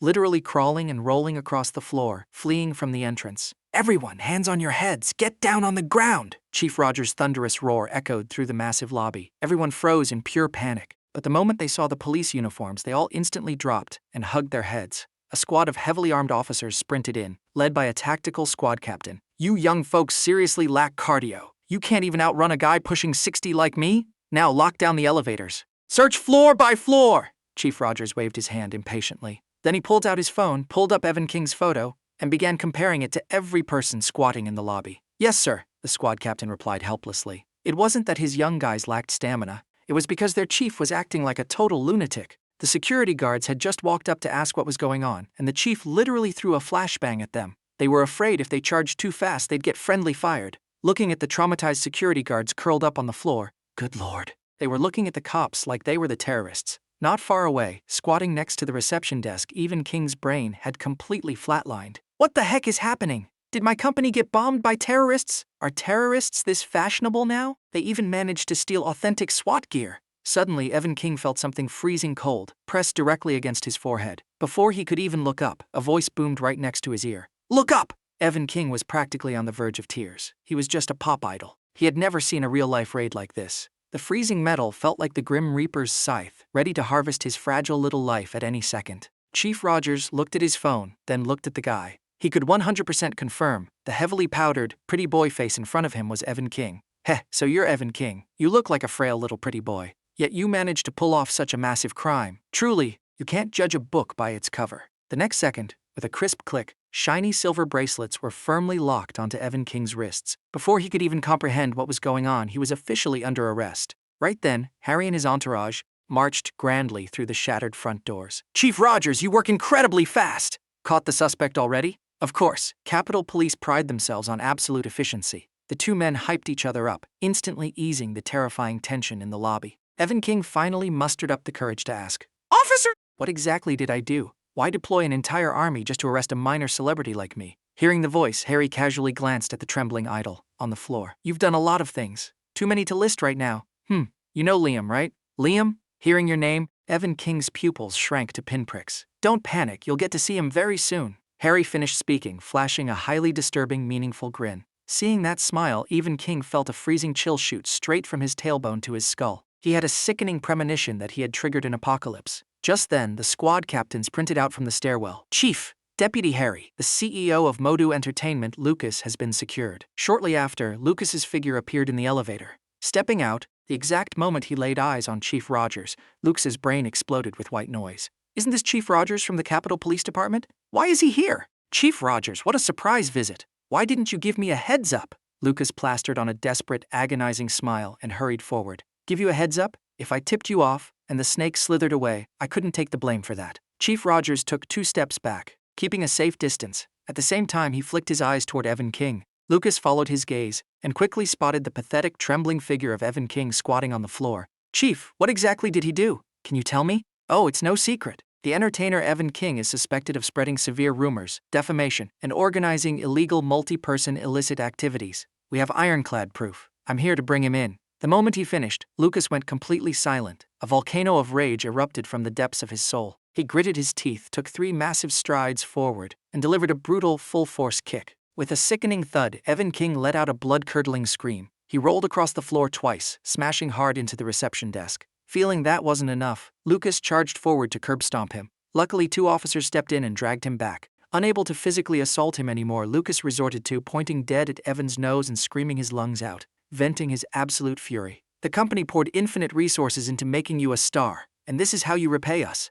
I'll stomp you to death, you absolute parasite. Seeing Lucas losing his mind, Chief Rogers walked up and patted his shoulder. All right, CEO Lucas. Accompanying me today are comrades from the Elite Cabinet Task Force. I hope you cooperate fully with the investigation moving forward. Task Force? In that split second, Lucas felt like someone had just swung a baseball bat directly into his skull. He couldn't snap out of his daze for a long time. Why did the task force show up so fast? The most terrifying part was, before this exact moment, he hadn't heard a single whisper of a leak, meaning they came absolutely prepared to execute Modu Entertainment in a lightning strike. All that shady garbage in the entertainment industry, none of it could survive an audit. It was only because the web of connections was too deep that the cabinet usually turned a blind eye. Thinking of this, Lucas's brain went into overdrive, frantically searching for a lifeline. He refused to go down like this. He had to carve out an escape route. Leaders, I'd like to make a phone call. Is that okay? After a moment of hesitation, he decided to act before they found hard evidence. He was going to call his ultimate political umbrella for backup. Sure, make the call. Harry seemed to have completely read his mind. He generously granted the request. Are you kidding? Calling your backup? Let's see if your backup even dares to pick up the phone. Unsurprisingly, after Lucas pulled out his phone and dialed the number, the number you have dialed is powered off, voice played instantly. In a blind panic, he did something incredibly stupid. He asked to borrow Harry's phone. Now it was Chief Rogers and Harry's turn to be utterly baffled. Bro, are you an undercover agent sent by the state? You are literally trying to speedrun the execution of your own protector. But out of sheer humanitarian pity, Harry generously handed over his phone. Very quickly, the call connected. A raspy male voice came through the speaker. Hello? Who is this? Hearing the familiar voice, Lucas almost burst into tears of joy. Director Lewis, it's me, little Lucas. The next second, the other end of the line went dead silent. Only heavy, panicked breathing could be heard through the earpiece. After a long pause, probably after the guy caught his breath, the raspy voice filtered through again. What is the situation right now? Looking silently at Harry and Chief Rogers in front of him, Lucas replied with a single phrase, it's barbecue. The other end stayed silent for a while, then replied, forget it. Is Rogers there with you? Put him on. Chief Rogers? Lucas repeated the name out loud. After leaving a simple the voice on the phone stopped talking. Standing nearby, Chief Rogers froze the moment he heard the name drop from Lucas's mouth. Oh ho, Chief Rogers, looks like the big boss is asking for you by name. Harry smirked, his eyes full of meaning. Chief Rogers took the phone and immediately hit the record button. Otherwise, he was terrified he'd never be able to wash this stain off his record. Hello, this is Rogers. Yes, I know it's you, little Rogers. Hearing the familiar voice, Chief Rogers' face drastically changed. Director Lewis? Seeing Chief Rogers react so intensely, Harry couldn't help but shoot him a questioning look. What's wrong? Chief, which big shot are we dealing with here? Seeing this exact scenario play out, the massive rock in Lucas's heart finally vanished. It seemed the hundreds of millions he paid in bribes every year weren't wasted. At this moment, probably on the other guy's orders, Chief Rogers turned on the speakerphone. That raspy male voice echoed in Harry's ears for the very first time. Little Harry, how about we just let this incident slide? When I get back, I'll have a chat with your dad, see if I can secure you a solid position in the police department. How does that sound? Harry's first reaction to hearing this wasn't temptation. It was arrogant, way too damn arrogant. He absolutely never expected that this guy would dare to publicly attempt to bribe him right in front of the entire task force. Perhaps considering Harry's hesitation, the voice on the phone didn't forget to add, don't worry, as for your cousin, I will personally bring people to his door to apologize. Don't put too much psychological pressure on yourself. Young people still have a lot to learn. Make sure you don't act like a stubborn mule. The voice wasn't loud, but it rang crystal clear in the ears of everyone present. Harry stood frozen, pondering for a long time. Finally, he let out a helpless sigh. Director Lewis, forgive me, but I cannot accept your request. I was entrusted with this mission by my cousin Liam.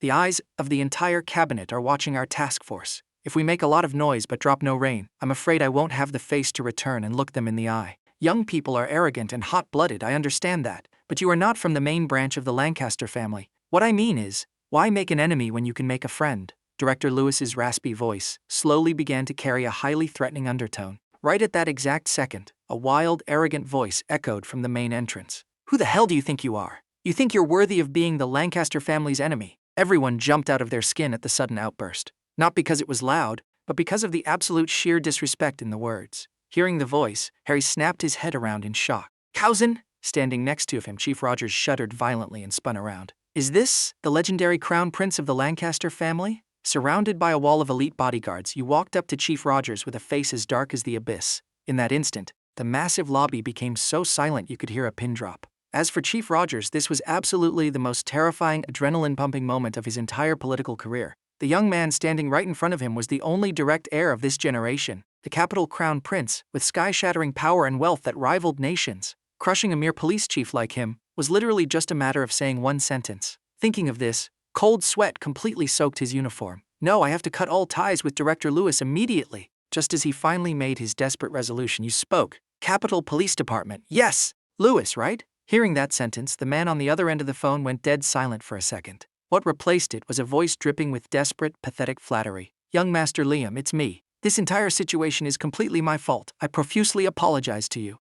You are a great man. Please forgive a small fry like me. You can do whatever you want with Modu Entertainment. I absolutely will not say another word. Is that acceptable? You instantly burst into laughter. How could I possibly dare to hold the great director Lewis accountable? How could our Lancaster family dare to be your enemy, right? The moment those words dropped, the voice on the phone visibly trembled. If they couldn't hear it with their own ears, the crowd would have thought this so-called Director Lewis was about to burst into tears. No! Young Master Liam, this is all a massive misunderstanding. I'm just a senile old fool spouting absolute nonsense. Please give me a chance. I have an appointment with a brain doctor this afternoon. First thing tomorrow morning, I will personally come to your door and beg for forgiveness. Alright, go get your brain checked. If you can't afford the bill, come find me. I'll reimburse you. Also, skip the apology, since you clearly have dementia. I don't want people saying I'm bullying a senile old fossil. Oh right, when are you gonna take the hint and clear out your office? Leave the seat for a young person who can actually do the job. Don't force me to evict you. You took the phone, speaking with an aura of absolute, effortless dominance. Understood, young Master Liam. I understand. The voice on the phone instantly lost all its life force. After hanging up, you lifted your head and scanned the room, asking in the calmest tone imaginable, does anyone else have a problem? Feel free to speak up. The lobby descended into a deathly graveyard silence. Aside from Harry and his task force, everyone else subconsciously glued their eyes to the floor. Are you joking? Have a problem? Didn't they just hear Director Lewis crying and apologizing like a kicked dog? How could they possibly dare to have a problem? Seeing no one daring to breathe, you casually strolled right up to Evan King. Right now, his eyes were totally glazed over, slumped on the floor like a dead dog. Oh wow, if it isn't the megastar. How did you end up looking so pathetic? Do you want me to help you rally your fans to cyberbully the Capitol Police? You crouched down, asking with a bright, mocking smile. Hearing your voice, Evan King's eyes slowly regained a tiny spark of life. When he finally recognized the face of the man in front of him, his expression froze, and his entire body started convulsing uncontrollably. I was wrong! I was really wrong! Liam! No, young Master Liam! It was all Ruby and Stella! They were the ones who wanted to cyberbully you! It had absolutely nothing to do with me. Oh, come on! Drop the young master stuff. I honestly prefer the arrogant, untamable version of you on the internet. You laughed and patted his cheek, only to find your hand covered in a thick layer of foundation. You instantly felt completely grossed out. Someone get over here and slap the drywall off his face. I'm allergic. Yes, young Master Liam. The bodyguard team received the order, swarmed forward, pinned Evan King to the floor, and started taking turns feeding him absolute haymakers to the face. Blood-curdling screams mixed with the rhythmic sound of flesh slapping, creating a hellish symphony echoing through the center of the lobby. Lucas closed his eyes, his face completely drained of blood, terrified that he was next in line, and Chief Rogers watched the whole thing silently. He didn't dare speak, didn't dare ask. He just kept gulping nervously. Only when Evan King was slapped into absolute unconsciousness did you finally wave your hand to stop. You let the officers drag him away and throw him into a police cruiser. Finishing all that, you didn't forget to drop one last sarcastic remark. To be young. Falls asleep the second his head hits the floor. After Evan King was officially hauled away, you shifted your gaze toward a distant villa in the suburbs. That was Evan King's private mansion, aka his personal harem. Ruby and Stella had been living there recently. To confirm if the two of them were currently inside, you clicked into Ruby's live stream. Right now, they were desperately trying to debunk the viral leaks regarding your true identity. Say something! Family, who gets it? Say something! My bestie and Liam dated for so long. Say something! Do you really think we wouldn't know his background? Say something! A guy who had to work a summer job just to buy a wedding dress. Say something! How could he possibly be some capital billionaire heir? What? Say something! The Lancaster dynasty? Say something! I've literally never even heard of them. Even if his family is powerful, could they even be half as powerful as my Evan? Say something. This is hilarious. Mods, kick that guy out of the chat. Watching this, you silently put your phone away. A faint, mocking smirk crept up your lips. Frogs at the bottom of a well staring at a patch of sky. Truly unbelievably stupid. Ben noticed your expression and stepped up, whispering, Brother Liam, what's our next move? You turned your head, glanced at him, and softly spat out 2 words, "Arrest them." Inside the villa, Stella's throat was getting dry from yelling. She turned around and grabbed a bottle of water to chug. Seeing this, Ruby immediately squeezed into the camera frame. However, a single comment at the bottom caught her eye. Modu Entertainment's HQ just got raided and shut down. Did you guys know? As a hardcore Evan King fanatic, Ruby obviously knew the sheer scale of Modu Entertainment. That was an absolute titan of the domestic showbiz world. The massive capital backing her Evan. As for it being raided and shut down, she absolutely did not believe it. Her Evan had literally just gone to the HQ this morning. Even if it got shut down, she would have been notified. So, she instantly launched into rage mode against the user named Snow Leopard Too Beautiful. Do you even know how to speak? Spreading rumors will get you sued, you know. My Evan literally went to the Modu building this morning. How could it be shut down? You guys are making things up. Ruby read the comments out loud and couldn't help but laugh out loud. You need proof when you speak, okay? Do you even know what kind of entity Modu Entertainment is? They are half the sky of the capital's entertainment world. You think they get shut down just because you say so? Can you please go back and tell your employer, Liam, to at least write a better script before spreading fake news next time? Stop making yourselves the laughingstock of the internet. After her rant, Ruby instantly ordered her mods to permanently ban Snow Leopard Too Beautiful from the room. In her mind, a mega corporation like Modu was an immovable mountain, let alone being shut down, and Evan King was her absolute god. Right now, as long as she stomped you entirely into the dirt, it wasn't impossible for her to become his official girlfriend in the future. Thinking of this, she grew even more excited, and frantically continued, smearing your name to the camera. Sisters, you have no idea how despicable Liam actually is. Sure, him buying me gifts was his basic duty. I was his girlfriend after all, right? I was fully prepared to remember his good deeds, but just because I wore a wedding dress to Evan's concert, he demanded a breakup. And used such a high and mighty, fake excuse. Tell me, isn't it my absolute freedom to wear whatever I want to a concert? Do I really need to ask for his permission? After finishing her sentence, Ruby shifted her gaze back to the scrolling chat box. As expected, the chat was completely flooded with unified curses aimed at you. Even if an occasional rational comment floated by, it was instantly drowned out by the ocean of toxic hate. The momentum was entirely one-sided. Seeing this, the smug joy in Ruby's eyes was practically impossible to hide anymore. Just at that moment, someone knocked on the front door, followed by a highly familiar voice from outside. "Open the door!" Ruby subconsciously exchanged a terrified look with Stella. A horrifying thought popped into both of their heads. Is he here for offline revenge? People inside, open the door now! The knocking grew louder and more aggressive. Ruby was too cowardly to speak, so she shot a desperate, pleading look at Stella. Stella noticed the phone streaming live on the table. With the stream on, Liam probably wouldn't dare try anything crazy. If he brought a whole gang with him, it would actually be the perfect opportunity to nail him with assault charges. Family, we've got an uninvited guest at the door. Weren't you guys curious what Liam looked like? He's the one knocking right now. If anything dangerous happens, sisters, please call the cops immediately to save us, Stella whispered dramatically into the camera. Then, she crept toward the door on tiptoes. Because she was genuinely guilty, her hand gripped on the doorknob was shaking violently. At this moment, every viewer in the stream was on high alert, including Bella, who was secretly lurking in the chat. Liam wouldn't actually bring a gang to get revenge, would he? Bella bit her lip nervously, her beautiful eyes glued to the live feed. Upon learning your true identity, Bella had surprisingly turned into a hardcore drama consumer. Even though she had heard all about your campus reputation and genuinely believed you were a devoted guy in her heart. But under the blinding halo of being a mega-rich heir and a billionaire playboy, plot twists weren't exactly uncommon. She just wanted to figure out if you really were the devoted guy she thought you were. But I still hope you haven't turned into the monster the internet claims you are, Bella muttered softly to her phone. Soon the heavy door finally swung open, revealing a handsome, clean-cut young man in casual clothes. Many viewers in the chat, the second they saw your face, had their eyes light up completely. They frantically started spamming the chat. Is that Liam? He looks so handsome. Typical. All toxic scumbags are hot. No wonder so many young girls get scammed by him. If it were me, it's a different story. I wouldn't be scammed. I'd be entirely willing. Hey, the comment above crossed the line. You need to get your facts straight. The guy standing right there is the rumored crown prince of the capital. If his identity is real, you wouldn't even have the chance to be scammed by him. The comment section's vibe did a complete 180. Stella actually wanted to yell a few insults too, but realizing she had an immediate crisis to handle, she held her tongue. Liam, what the hell are you doing here? Facing her interrogation, you were just about to answer when suddenly, Stella threw herself backwards and slammed her massive body onto the floor. Her screeching scream practically shattered everyone's eardrums. Ruby, call the cops!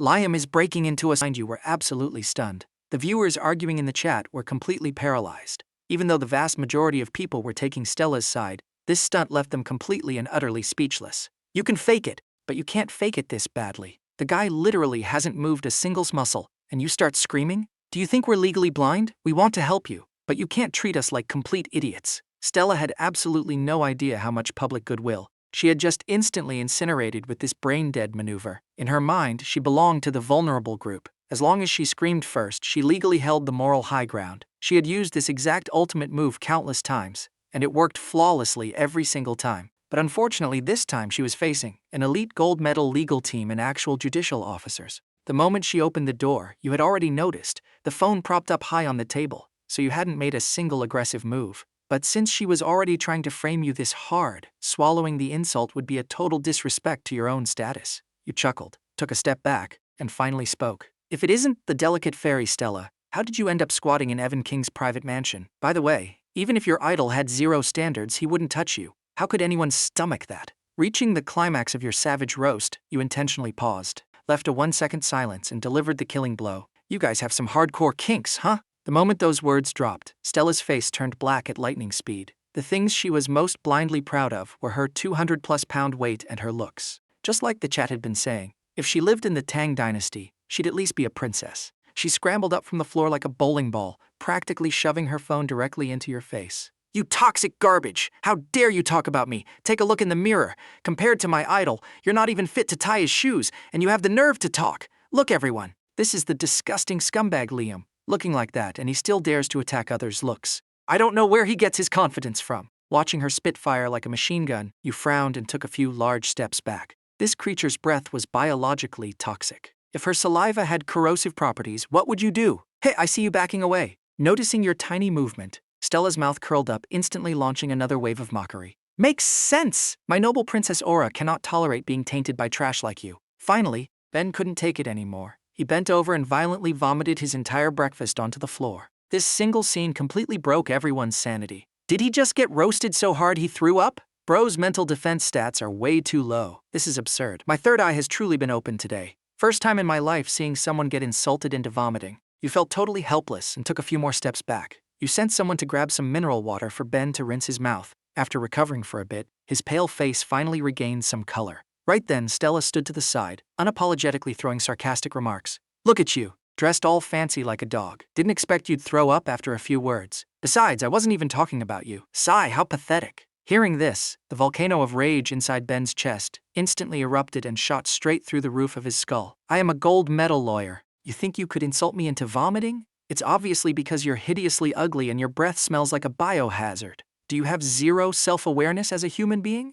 Yeah, sure, use filters to scam people online, whatever. But don't brainwash yourself. Have you seriously never noticed that your face is a massive violation of basic human aesthetics? You covered your mouth, absolutely unable to hold back a laugh. The moment he dropped that nuke, the crowd of judicial officers behind you couldn't suppress their laughter either. Stella pointed a trembling finger at the crowd. Her lips twitched violently, but for half a minute she couldn't formulate a single word. Seeing Stella failing to return to the room, Ruby finally walked out. Liam, what are you guys doing here? You are not welcome here. Hearing this, you first pointed a finger at yourself with a weird look. Then, you pointed your finger at the group behind you, the judicial officers in full official uniform, and delivered a soul-crushing question. You're asking what we're doing here? Did you think we came to take you out to dinner? Defendants. Having said that, Ben seized the momentum and took a step forward. Hello, Miss Ruby and Miss Stella. You two are currently suspected of malicious misappropriation of private property, defamation, spreading severe rumors, and multiple other charges. You have also caused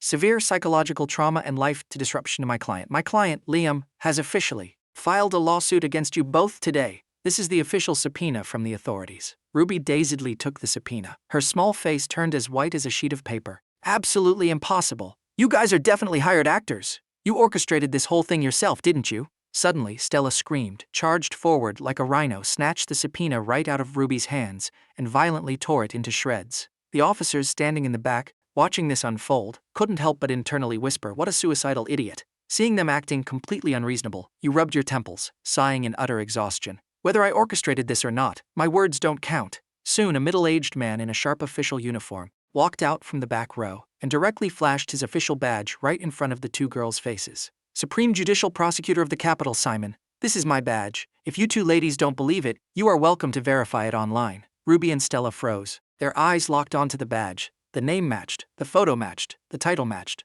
and it even had the official serialized number and government seal. In that exact second, their final sliver of delusion shattered into dust. Ruby felt like every ounce of strength was instantly vacuumed from her body. She leaned against the doorframe and slowly slid down, collapsing onto the floor. Stella, however, tried to use her signature move again, reaching out her massive, meaty paw to snatch the badge. Luckily, Simon saw it coming a mile away. He swiftly pulled the badge back and barked aggressively, "Stop this nonsense!" Only then did Stella reluctantly pull her hand back. "All right, defendants, stop wasting your energy. We're just here to deliver the notice. Eat well and drink well for the next 2 days. We'll see you in court." You looked at their ashen, dead-inside faces, feeling an indescribable, euphoric sense of absolute satisfaction. Suddenly, Ruby spoke. "Liam, how could you be so utterly heartless?" Except for Stella, everyone else's face froze. At this moment, they all shared one collective thought. She literally has no shame left. You, however, were suddenly highly amused. You glanced at the phone camera recording everything and softly said, "Ruby, whatever gave you that idea?" That familiar, gentle tone. It almost made Ruby hallucinate that she had traveled back in time to before you broke up. Back then, this was exactly how you sounded. Speaking softly, terrified of ever raising your voice at her. "Looks like there's still a chance to turn this around. Maybe if I act a little weak, he'll forgive me." However, before her pathetic words could even leave her mouth, your next sentence practically sent her straight to the afterlife. "Speaking of which, you've already been played and tossed aside like a used shoe. How do you have the sheer audacity to call me heartless? The heartless one should be your beloved idol, Evan King, right? It's already come to this, and he still hasn't shown up to defend you." You mocked her ruthlessly, showing absolute zero mercy. Ruby's face turned beet red. She choked for half a minute before forcing out a sentence. "You just wait. When my Evan gets back, he'll definitely hire the best lawyers for me. Smack you right in the face." Hearing this, you smiled even brighter. Did you guys hear what she just said? She is actually still dreaming about her precious idol coming to save her. Hearing this, everyone's faces twisted into highly bizarre expressions. Ruby saw all of this, and a sliver of terrifying doubt crept into her heart. Evan is a top-tier megastar. How could Liam dare? I know this reality might be a bit too brutal for you, but I still have to tell you, Evan King is absolutely never going to hire a lawyer for you. Why? Ruby froze, muttering blankly. Because your precious Evan is currently busy drinking tea in a police interrogation room. You couldn't hold back and burst out laughing again. Impossible! Absolutely impossible! Liam, you have zero proof. Watch out or I'll sue you for defamation. Stella, acting like a feral cat getting her tail stomped on, bristled up and charged at you furiously. Looking at this 200-plus-pound human tank, Ben and the others turned pale and instinctively dodged to the side. However, you just raised an eyebrow, looking like you were enjoying a theater show. The very next second, your butler-slash-bodyguard, Alfred, made his move. He reached out a weathered, aged hand and in the blink of an eye lifted the massive Stella up by her collar like he was picking up a baby chick.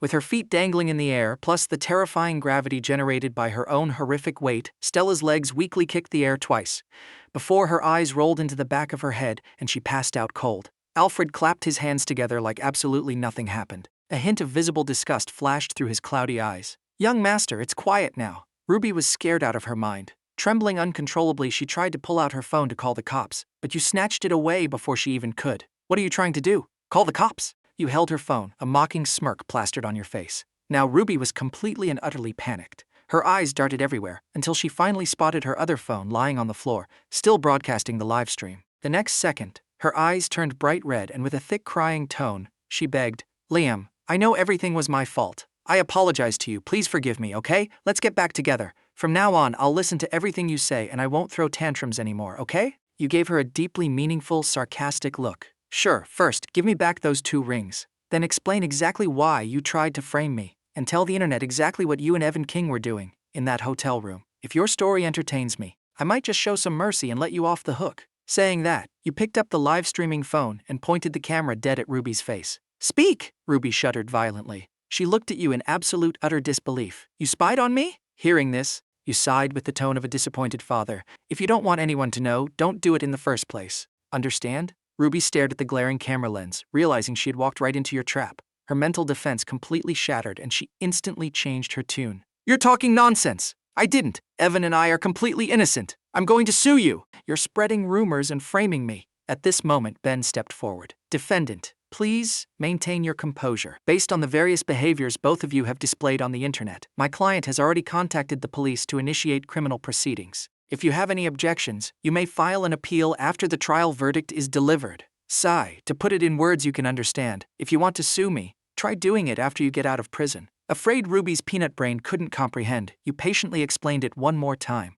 The moment those words dropped, Ruby completely broke down. No, I don't want to go to jail. I want to see Evan. Evan will definitely find a way. Let me see him. All right, I'll grant your wish. You hated seeing women cry more than anything. Since she made such a specific request, wouldn't it be highly inhumane of you not to fulfill it? You turned off the live stream, waved your hand, and ordered the bodyguards. Come here, take Miss Ruby away. Send her inside so she can sew prison uniforms together with Evan King. Yes, young master. The bodyguards acknowledged the order, stepped forward, and brutally dragged Ruby into the car. Liam, you can't treat me like this. You explicitly said you would never hurt me. You said you would spoil me forever. Ruby screamed hoarsely, struggling with all her might. You were getting annoyed listening to it, so you waved your hand. Gag her mouth. If that doesn't work, just knock her out. Just stop her from barking like a stray dog. It's giving me a massive headache. The men followed the order and moved swiftly. In no time, Ruby's screams were completely silenced inside the vehicle. Standing nearby, Ben and the judicial staff stared blankly at their own noses, acting as if they were completely blind and deaf to the situation. In scenarios like this, playing dumb was the absolute best strategy. Oh right, throw that fat cow in there too. You instructed the bodyguards to heave Stella into the trunk. Then you got into the car.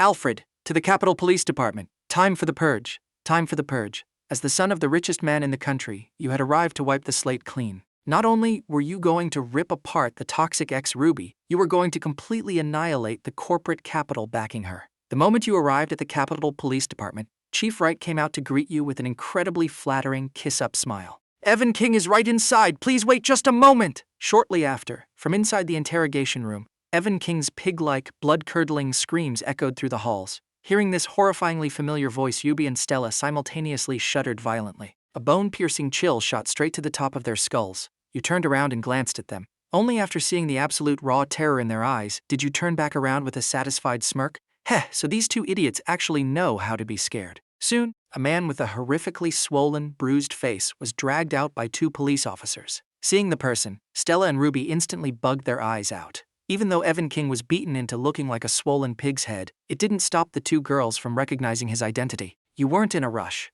You crossed your arms, scanned them once, and closed your eyes to rest your mind. Everyone around implicitly kept their mouths shut. In an instant, the entire interrogation room became deadly silent. An invisible, crushing pressure fell heavily onto Ruby and Stella's heads, and it was magnifying infinitely by the second. Finally, after about 2.5 minutes, Stella couldn't withstand the psychological torture anymore. With a heavy thud, her knees smashed solidly onto the floor. Young Master Liam, I was wrong. I had eyes but couldn't recognize a god. Please let me go, okay? I beg you, please don't send me to jail. I can give you absolutely anything, including. Hearing this, you frowned in absolute disgust and kicked Stella flat onto the floor without hesitation. Including what? Are you begging for mercy or trying to nauseate me? What do you mean anything? Did I ever say I wanted anything from you? Looking like that? Could you please stay inside and stop terrorizing the public? Lock her up. Let her be a tragic pair of lovebirds with Evan King. You unleashed a triple combo of furious roars, scaring Ruby, who was standing nearby, until her face turned ghost white. Stella's eyes went completely hollow. She sat frozen on the floor, totally lost. Was she really possessing absolutely zero attractive qualities? Weren't all those boys at school just too shy to confess to her? Why was she so utterly despised the second she met Liam? Before she could even finish processing her existential crisis, several police officers marched right up to her. One grabbed each arm and brutally dragged her straight behind the iron bars. Evan King, peering through the swollen slits of his eyelids, saw Stella being shoved into his cell. He shivered uncontrollably and immediately started screaming and thrashing around like a lunatic.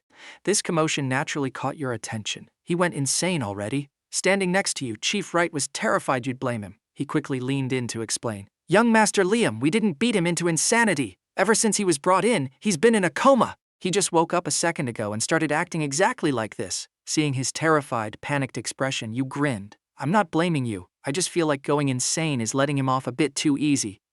Send him to the hospital for a checkup later. If he's actually faking being insane. At this point, your expression turned freezing cold, and you made a swift, throat-slitting gesture. Chief Wright immediately understood the assignment and nodded frantically. No problem, young Master Liam. I guarantee it will be handled beautifully. This entire scene was witnessed crystal clear by Ruby, especially that throat-slitting gesture you made. It almost scared the soul right out of her body. How did Liam become so ruthless and deadly? He was absolutely never like this before. Recalling your once gentle smiles and your meticulous, unwavering care for her, it was genuinely impossible to connect that boy with the cold-blooded young Master Liam standing in front of her. However, her biggest concern right now was her own miserable life. Thinking of this, Ruby gathered her courage and spoke. Liam, no, young Master Liam. Maybe I never truly understood you, but I have to admit, I was wrong. The rumors and defamation online recently, I did participate in them, and I am willing to accept the legal judgment. After saying that, Ruby deeply lowered her once arrogant head. You took in the entire scene, stayed silent for a moment, and just spat out a single word.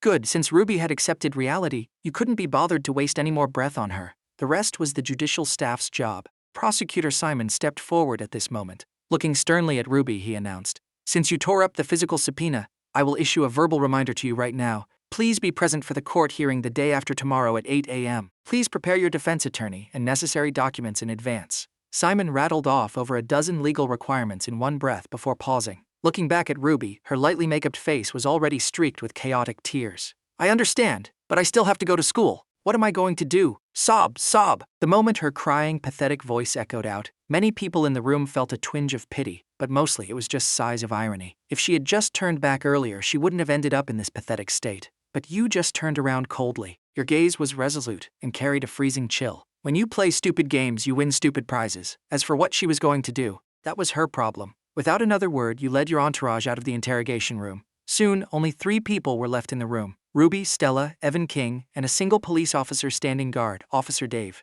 Ruby was still standing in place, sobbing quietly. Seeing that you had left, Stella instantly reverted to her original, obnoxious, bossy attitude. "Let me out of here right now. I need to go find a lawyer." Officer Dave completely ignored Stella. Instead, he looked at Ruby, who was crying a river of tears, and sighed. "If you knew this would happen, why did you do it in the first place? Out of all the people in the world you could offend, you chose young Master Liam." Hearing this, Ruby could no longer sit still.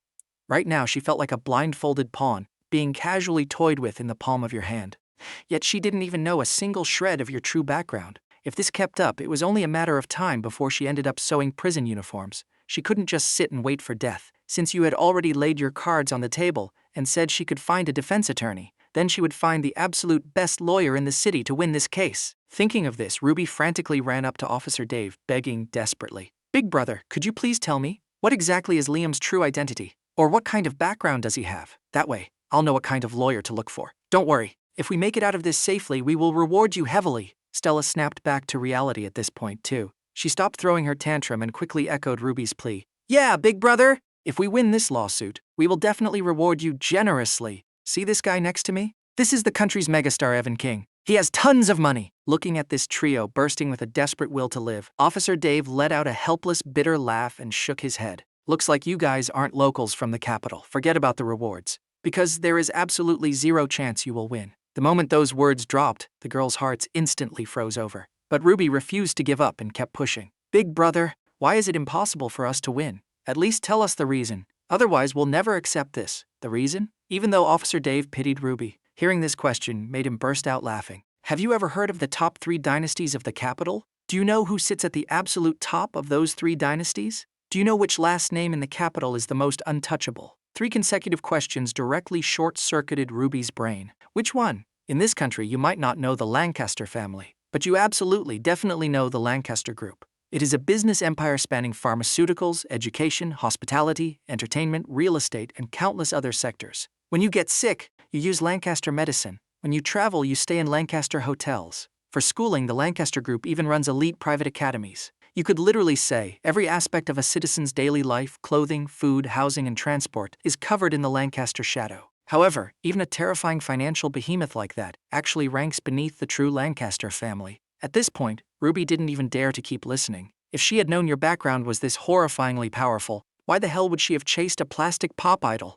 Officer Dave looked left and right to make sure no one was listening, then carefully leaned in and continued. "I don't know the super detailed specifics, but what I am 100% sure of is, the current patriarch of the Lancaster family is likely the second in command of the national cabinet." Hearing this, Ruby literally could not believe her own ears. It felt like a bolt of lightning had struck her right on the head. Clearly, the sheer magnitude of the Lancaster family and your power was infinitely more terrifying than she could have ever imagined. Officer Dave's expression shifted into one of deep disdain. "I honestly have no idea how you guys had the guts. What I just told you is merely the tip of the iceberg of the massive Lancaster empire, and you actually thought you could fight him. Truly, newborn calves aren't afraid of tigers." Hearing this, Ruby and Stella both plunged into a dead silence. Yeah, how could they possibly fight a family this terrifying? You could have easily crushed them to death with a single finger. Yet, you chose to drag them into a public court battle. Wasn't this just pure toying? Toying with them in the palm of your hand like insects? Thinking of this, Ruby felt as if all the bones had been ripped out of her body. She went totally limp and slumped weakly against the corner of the wall.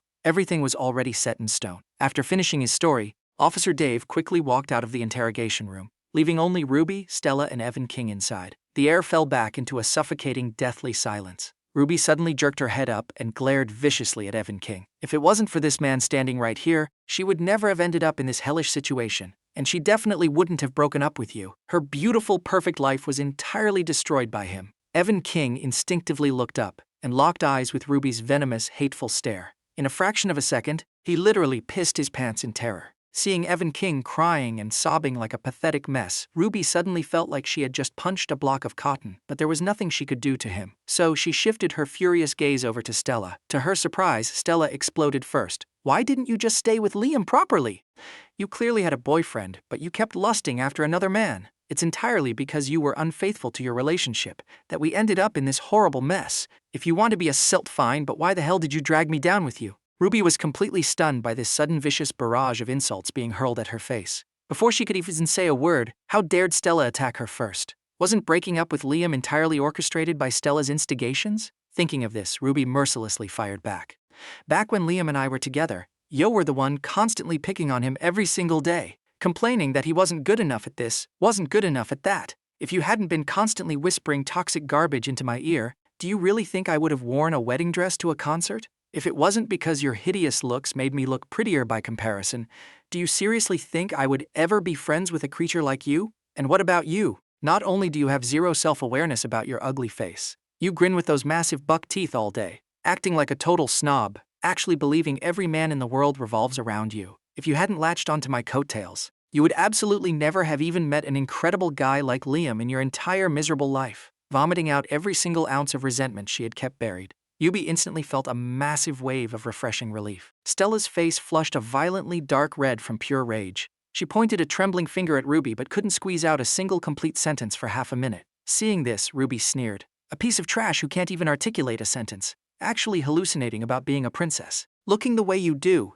even a beggar would reject you if you tried to play princess." After dropping the mic, Ruby turned around and walked out of the interrogation area. As the heavy iron doors slammed shut, only Evan King and Stella were left in the entire room. Ruby's brutal monologue was a literal barrage of critical hits to the soul, leaving Stella completely unable to recover from her hyper-emotional state. "Heh, Ruby is definitely just jealous of me. The Tang dynasty considered plumpness beautiful. If I lived in ancient times, I'd at least be a royal princess. She's lying. Liam clearly loved me all along." Stella's hoarse, raspy voice echoed through the room, which quickly caught Evan King's attention. He violently sucked in a mouthful of drool and frantically started scrambling backward, muttering endlessly under his breath. "There's an incredibly ugly monster trying to eat me." Those words were the absolute final straw that broke the camel's back. Even a certified lunatic was disgusted and terrified by her looks. She finally, truly began to question her own existence. "Why, am I really that ugly?" Muttering to herself, she slowly began marching step by step toward Evan King. Meanwhile, on your end, you had barely been sitting in the Rolls-Royce for 3 minutes, when Alfred, driving in the front seat, suddenly spoke up.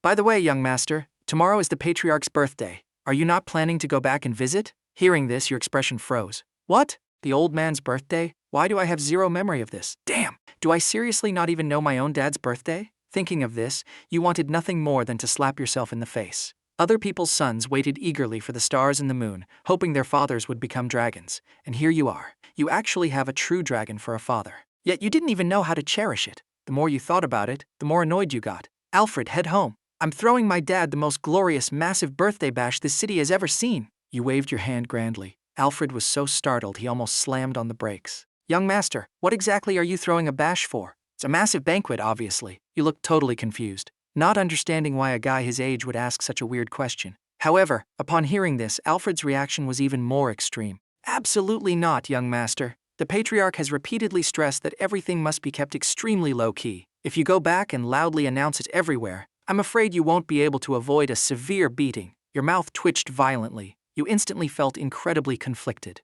In this day and age, even trying to be a good filial son is this difficult? Just as you were agonizing over what to do, Alfred offered a helpful suggestion. "Young master, if you bring a girlfriend back to show the patriarch, that would honestly be a far better gift than anything you could buy. If you could also bring a grandchild back, that would be even more perfect." The moment those words dropped, your brain's CPU instantly overheated and fried. Right now, you really wanted to scream at the top of your lungs. Uncle, where the hell am I supposed to get a girlfriend? My ex is about to go sew prison uniforms. Where am I supposed to magically summon a grandchild for you? The atmosphere in the car gradually quieted down. Alfred didn't bring up the birthday topic again. You stared at the scenery outside the window, your brain still frantically trying to figure out what gift to buy. Just then, your phone vibrated. Ever since the cyberbullying incident, you had switched to a brand new number, and you basically hadn't added anyone on this account. So you were highly curious. Who on earth was messaging you at this hour? Opening the phone, you froze for a second, but quickly realized who it was. It seemed to be School Beauty Bella's WeChat. Liam, are you free tonight? My bestie invited me out to dinner. My brother is worried, so he wanted me to ask you to accompany us. Dinner? Worried? Ask me to accompany them. At this exact moment, you felt like Ben's abacus beads were practically smacking you in the face. This is the capital. The security here is absolutely top tier. If he was really that worried, he could just tell them not to go eat. Thinking of this, you were just about to type out a polite excuse to brush her off. But before you could send the message, Bella sent another one. Oh right, my brother mentioned tomorrow is your uncle's birthday. Uncle meaning Mr. Lancaster. So he told me to prepare a gift. But I have absolutely no idea what your uncle likes. Could you maybe help me come up with an idea? Seeing this, you were absolutely dumbfounded. How the heck did Ben know your dad's birthday? Did Cousin Harry tell him? But none of that mattered. What mattered was, Cousin Harry and Ben were absolutely trying to set you and Bella up. Matters of the heart shouldn't be treated like a game. A forced melon isn't sweet, although it does quench your thirst. Cough, cough. Thinking of this, your mind involuntarily conjured up an image of a pair of flawless, pale legs and Bella's icy, stunningly beautiful face. If you subtract Stella and Ruby, the two idiots heading to the sewing machines, School Beauty Bella seemed to be literally the only girl you knew. Since she was buying a gift anyway, why not just have her play along with your little scheme? You weighed the options in your mind and finally decided to delete your pre-typed excuse. And retyped, no problem. Actually, I have a tiny favor I need to discuss with you too, School Beauty Bella. After hitting send, you felt a slight shudder run through your body. You could already vividly picture Bella's utterly shocked face tonight. I protect you while you eat and walk you home, and you pretend to be my girlfriend for one day. That sounds like a perfectly fair trade, right? Right then, the phone vibrated again. You opened it to check. Sure enough, it was Bella's reply. As long as it's within my ability, I'll do it. Oh, it's definitely within your ability. I have to admit, this girl is quite innocent. Yeah, very easy to trick. Having solidified your master plan, you quickly called out, Alfred, head home so I can change clothes. I need to accompany someone to dinner tonight. Right away, young master. After sending you the time and location for tonight, Bella stood in front of her closet and started picking out clothes. One by one, various styles of Lolita dresses were laid neatly across her bed. These were her prized collection, but because of her reserved personality, she rarely ever wore Lolita dresses out in public. Looking at the dizzying array of gorgeous dresses before her, Bella fell into deep hesitation. Should I ask Liam? This thought suddenly popped into her head, startling even herself. No, I've only met him a few times. What if he thinks I'm hinting at something? That would be way too embarrassing. Right now, her heart was filled with complex and tangled emotions. Meanwhile, on your side, you changed into a custom-tailored casual outfit and went down to the underground garage with Alfred. Young master, which car are you planning to drive tonight? Alfred followed beside you, asking with a warm smile. The massive underground garage covered about 4,000 square meters. There were well over 100 parking spots alone. The sheer variety of hypercars inside was blinding. In fact, you couldn't even remember the names of half the cars yourself. After all, you received several new ones every single year for your birthday. Instead of wasting time memorizing car names, you'd rather memorize a few English vocab words. Alfred, this one will do. After a brief moment of highly selective browsing, you stopped in front of a Porsche 918. If you remembered correctly, this was the very first car you bought in full cash when you turned 18. What a shame about your allowance. To think it's just been sitting in the garage collecting dust. All right, young master. I'll drive it out for you. No need, Alfred. I'll drive myself tonight. Otherwise, this driver's license is going to rust away. Alfred thought about it briefly and ultimately didn't stop you. Young people, right? Driving a hypercar with one hand is also a form of riz. He gets it. But young master, remember to drive slowly. These luxury cars look pretty, but they really aren't built tough. If the car breaks, it breaks, but we absolutely cannot have you getting hurt. However, before Alfred could finish his nagging, you had already hopped in and floored the gas pedal, launching out like a missile. Watching the taillights blur into the cloud of dust, Alfred's heart began to beat with growing anxiety. Shortly after, a Maybach also sped out of the garage. The suburban roads had very little traffic. You kept your foot on the gas and soon entered the city limits. Inside the Maybach trailing far behind, Alfred gripped the steering wheel with one hand while wiping cold sweat off his forehead with the other. Even for a man of his age who had weathered countless storms, facing the sheer speed of this Porsche 918, he couldn't help but curse out loud. Did the young master strap a rocket engine to that thing? Why is it so damn fast? On the other side, Bella had already picked up her bestie, Mia. The moment she sat down, Mia blinked her adorable big eyes and leaned in. Bella, who exactly are we waiting for?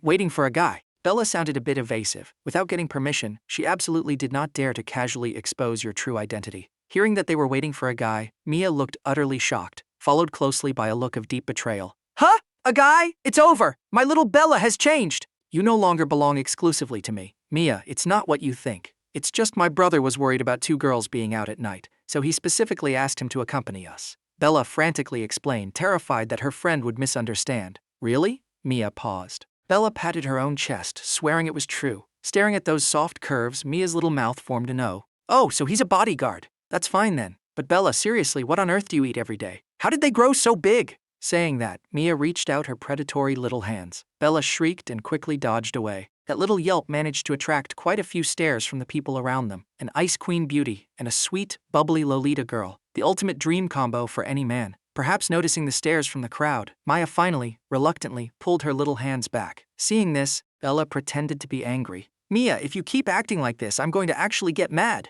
We are in public. What if we catch the attention of creeps with bad intentions? What are we going to do? Mia instantly realized the severity of the situation. She lowered her head, her tiny hands gently tugging at Bella's sleeve, shaking it twice. Little Bella, don't be mad. Let me tell you some good news. We are officially going to be schoolmates soon. At first, Bella didn't process it, but then she remembered that Mia had just taken the college entrance exams this year. You got accepted into Magic City University too? Yup, praise me quickly! Mia lifted her chin, her face beaming with absolute pride. Magic City University was one of the absolute top-tier institutions in the country, standing shoulder to shoulder with Capital University and Hua University. Seeing her friend get into Magic City U, Bella was naturally, incredibly happy for her. Oh right, the guy coming tonight is actually your upperclassman. Huh? I thought he was a bodyguard? As the two girls chattered back and forth, a deafening engine roar suddenly ripped through the distance, followed closely by a brutally sleek hypercar entering everyone's line of sight. You were clearly the all-powerful son of the richest man. Yet your ex-girlfriend led a mob to cyberbully and spread rumors about you. In a fit of rage, you decided to stop hiding. The very next day, your true identity dropped onto every major media headline like a nuke. Not only did your ex-girlfriend cry and beg on her knees for forgiveness, even the school beauty personally invited you out on a date. At this moment, a Porsche 918 slowly pulled over to the curb. Amidst the gasps of the crowd, the iconic doors swung upwards. Dressed in a sharp casual suit, you stepped out. The moment you appeared, the bystanders erupted into another wave of amazed murmurs, but you completely ignored them. Instead, you locked your eyes on the two figures sitting on the bench. Right now, Bella was also looking at you, but her bestie, Mia, was completely starstruck. Bella! Bella! Look! That hot guy is walking towards us. You walked up to the two girls with a faint, charming smile. Good evening, school beauty Bella. Mia froze. You guys know each other? Looking at this unfamiliar, sweet-looking girl next to Bella, you raised an eyebrow. And this is? She's my best friend, Mia. Bella rubbed her forehead, looking deeply helpless. Mia, why are you fangirling right now? This is so embarrassing. Mia, however, was totally unfazed and immediately initiated small talk. Her beautiful eyes were glued directly to your handsome face. Being stared at like that made your skin crawl. You couldn't help but wonder internally, where on earth did Bella find a best friend this wildly extroverted and bubbly? Do their personalities not constantly clash? Hot guy, do you have a girlfriend? Seeing you standing there slightly dazed, Maya tilted her head and delivered a soul-piercing question. You clearly didn't expect her to just open her mouth and ask something like that right off the bat. But it wasn't exactly a state secret, so you just went ahead and told her. Getting the answer she wanted, Mia's eyes lit up like fireworks. Perfect, my family finally agreed to let me date. How about I become your sugar mommy? You can be my pretty boy toy. How does that sound? You genuinely thought your ears were hallucinating. Your eyes went wide, filled with utter disbelief. Bella thought to herself, oh no! She frantically reached out and clamped her hand over her bestie's mouth. But even with her mouth covered, she was determined to express her absolute resolve to be your sugar mommy. I have money. I'm a little rich girl. Murph! I can buy you 3 more of those Porsches. Hearing this, you stood completely paralyzed on the spot. Well, that's a bit forward, isn't it? Bella's face was flushed completely red. She hastily shot you an intensely apologetic look. My bestie, she just finished her college exams, and the mental stress was huge. She talks a lot of nonsense. Please don't take it to heart. You just waved your hand casually. It's fine. I completely understand. Back when I finished my exams, the pressure was huge too. I kept talking nonsense about how I failed every subject. Seeing that you didn't take offense, Bella finally let out a sigh of relief. Glancing at her totally starstruck bestie, she kindly offered a warning. Mia, if you keep acting crazy, watch out or I'll tell your parents. The moment she dropped that threat, Mia instantly fell dead silent. Seeing this, you couldn't help but chuckle. School beauty Bella, you two really have perfectly complementary personalities. One absolutely counters the other, huh? After you said that, Bella's face turned even redder, but Mia maintained her completely unbothered, bubbly attitude. Soon, the trio arrived at the nearby Wanda Plaza. Mia walked in front, looking highly mysterious. I recently discovered an incredibly delicious Western restaurant here. Rumor has it, it's a property owned by the business queen, Liam Lancaster. We are so lucky tonight. You genuinely thought your ears were malfunctioning. You couldn't help but ask out loud, which Lily are you talking about? Hearing this, Mia turned around with a look of pure disbelief. The eldest princess of the Lancaster financial dynasty, obviously. The current CEO of the Lancaster Group, Liam Lancaster. When I was little, Auntie Lily even held me. She said I was so pretty. She wanted me to be her daughter-in-law. Maya's face was written all over with absolute pride and bragging rights. Little did she know, you had already turned into a stone statue. If your guess was correct, this Lily should be your actual biological mother, and your own mother was actually the childhood idol of this little girl standing right in front of you. Absurd. Absolutely absurd. Seeing you completely frozen in shock, Mia flashed a sly, wicked smile. Since I haven't started dating anyone yet, you still have a chance, you know. Otherwise, if you're too late, I might actually end up as Auntie Lily's daughter-in-law. Bella covered her mouth, unable to hold back a soft giggle.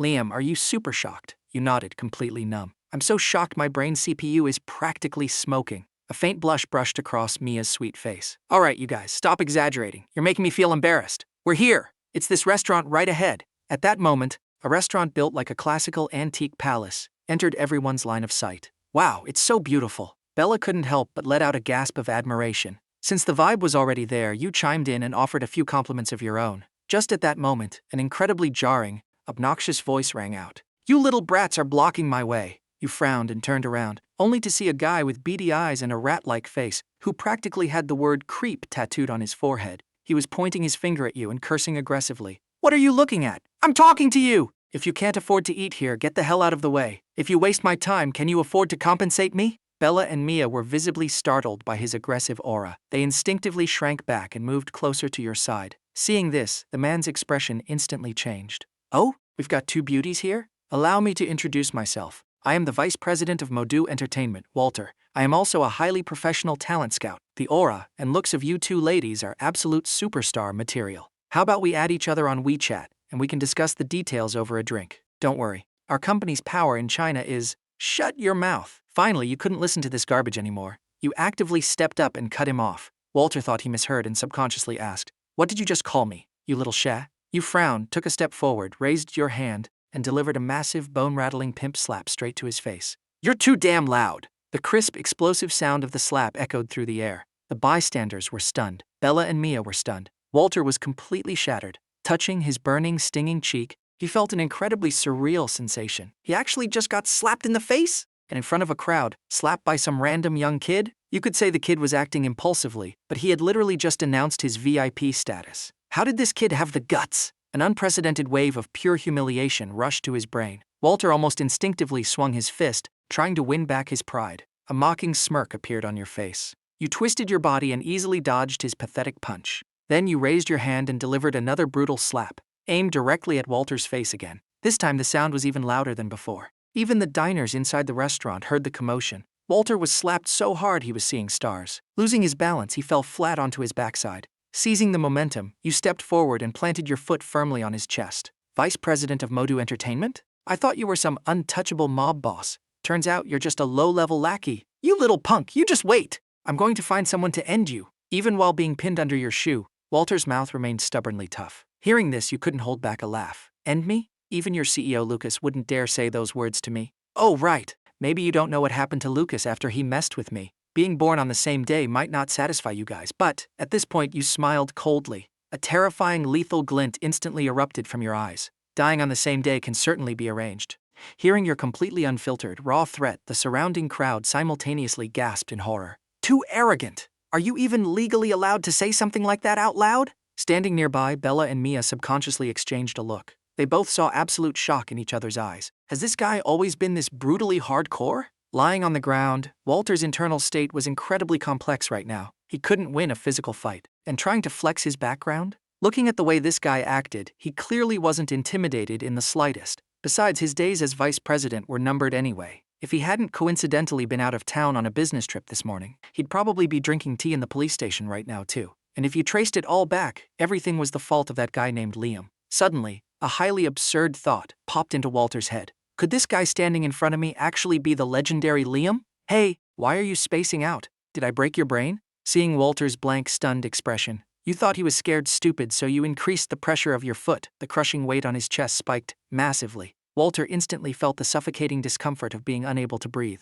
Wait, hold on, what are you waiting for? If you have something to say, spit it out. Looking deeply annoyed, you moved your foot off his chest and brutally kicked him in the stomach instead. A muffled thud accompanied by Walter's agonizing scream rang out simultaneously. Bella and Mia were terrified. For a moment, they couldn't even tell who the real villain in this scenario was. I'll talk.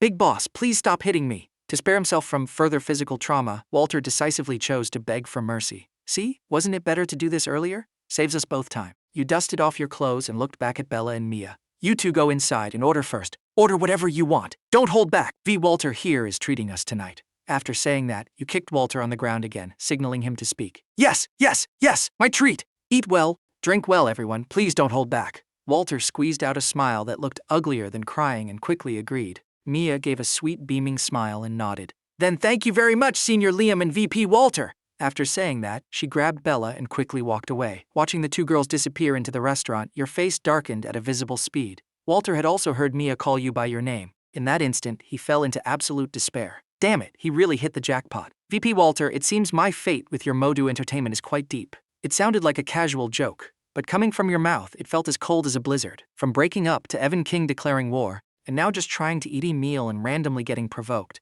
Your brain wasn't made of dough. Even if it's just a fly buzzing around your face every day, you'd eventually get pissed off. The temperature in the air plummeted. All the crushing pressure shifted entirely onto Walter. Young Master Liam, this was a complete accident. I was just in a bad mood, so I accidentally bumped into you. Sorry, I don't give a damn if you were in a bad mood or not. The moment your words dropped, Alfred aggressively stomped his foot down onto Walter's right hand. The air was pierced once again by a pig-like, blood-curdling screech. Taking advantage of Walter rolling on the ground in agony, Alfred politely asked for instructions. Young master, how should we handle this? Hand him over to the police? Or directly send him to reunite with Lucas? You coldly left a single sentence, before turning around to enter the restaurant. Just then, a voice filled with surprise called out from behind. Young Master Liam? Hearing the voice, you turned your head in confusion, only to discover it was an old acquaintance, the manager of the Lancaster Hotel back in the Mountain City. Young Master Liam, it really is you. After seeing your face clearly, the hotel manager rushed forward to shake your hand and greet you. Weren't you the manager at the Lancaster Hotel in the Mountain City?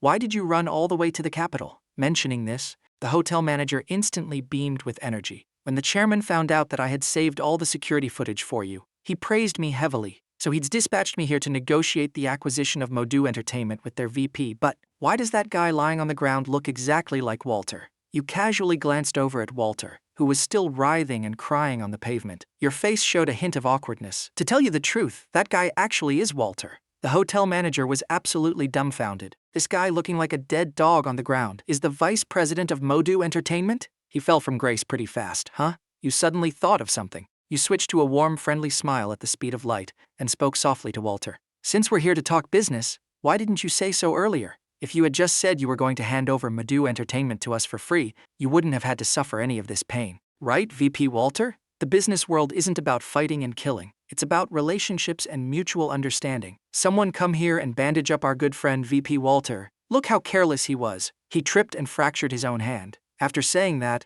you waved over the restaurant's doorman. Regardless of whether he agreed or not, you had them physically carry Walter straight into your private dining room. Even though the hotel manager had no idea what happened beforehand, he knew his young master's typical behavior very well. After all, the last time you showed this specific expression, you were destroying Evan King. Whatever it was, it definitely wasn't anything good. Soon, wearing a warm, gentle smile, you walked into the private room. Then you waved your hand grandly and ordered, "Bring us one of every single dish on the menu." "Yes, young Master Liam." The waiter acknowledged the order and sprinted out to notify the kitchen. Mia's eyes went wide, looking at you in sheer disbelief. "Liam, the food here is incredibly expensive. Ordering one of everything will easily cost hundreds of thousands. It's just a meal. You don't need to be this extravagant, right?" You casually found a chair, sat down, and replied nonchalantly. "It's not that expensive. It's my family's property anyway. You usually come here to eat all the time, don't you? How is this not expensive? Even as a rich girl with a net worth of over 10 million, I wouldn't dare blow hundreds of thousands on a single casual meal." Mia looked a bit indignantly at you.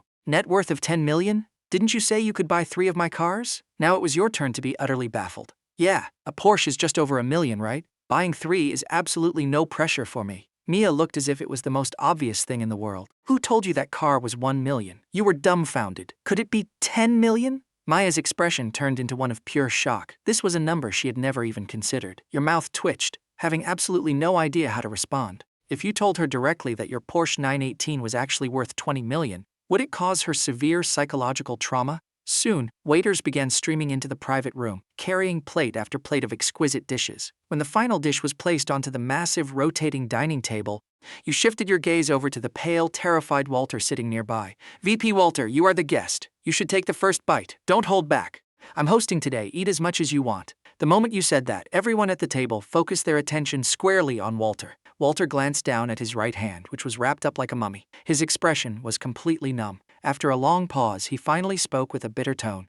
Young Master Liam, I'm not hungry. You guys go ahead and eat. Hearing this, you immediately slapped your forehead. Look at my terrible memory. I completely forgot that VP Walter injured his hand from tripping. Waiter, come over here and provide VP Walter with our premium feeding service. Yes, young Master Liam. A nearby waiter received the order and moved with military precision. He swiftly picked up a piece of beef with his chopsticks and shoved it directly toward Walter's mouth. Young Master Liam, I really don't need it. I don't eat beef. Walter was practically on the verge of tears. Offering favors for no reason means you're either a thief or a scammer. How could he not know that? He absolutely could not eat a single grain of rice here today. Finally, under Walter's desperate dodging, the piece of beef fell onto the floor. Seeing this, your expression changed instantly. You slammed your palm brutally onto the table. It seems you prefer the hard way over the easy way. Walter was terrified by your explosive aura and instantly changed his tune. I'll eat! I'm hungry! Young Master Liam, please don't be angry. Only then did your expression soften slightly. The waiter picked up another piece of meat and fed it into Walter's mouth. Walter mumbled a few incoherent praises about how delicious it was. His old, wrinkled face was plastered with pathetic flattery. You couldn't be bothered to entertain him anymore. Since we've eaten and drank, it's time to talk business. At this moment, you shot a subtle glance at the hotel manager. The man was smart. He caught on immediately. A thick stack of paper contracts abruptly appeared on the dining table. Walter, who was still enduring the premium feeding service, froze. Young Master Liam, what is this? Hearing this, you offered a faint smile and waved away the waiter who was currently feeding him. VP Walter, look.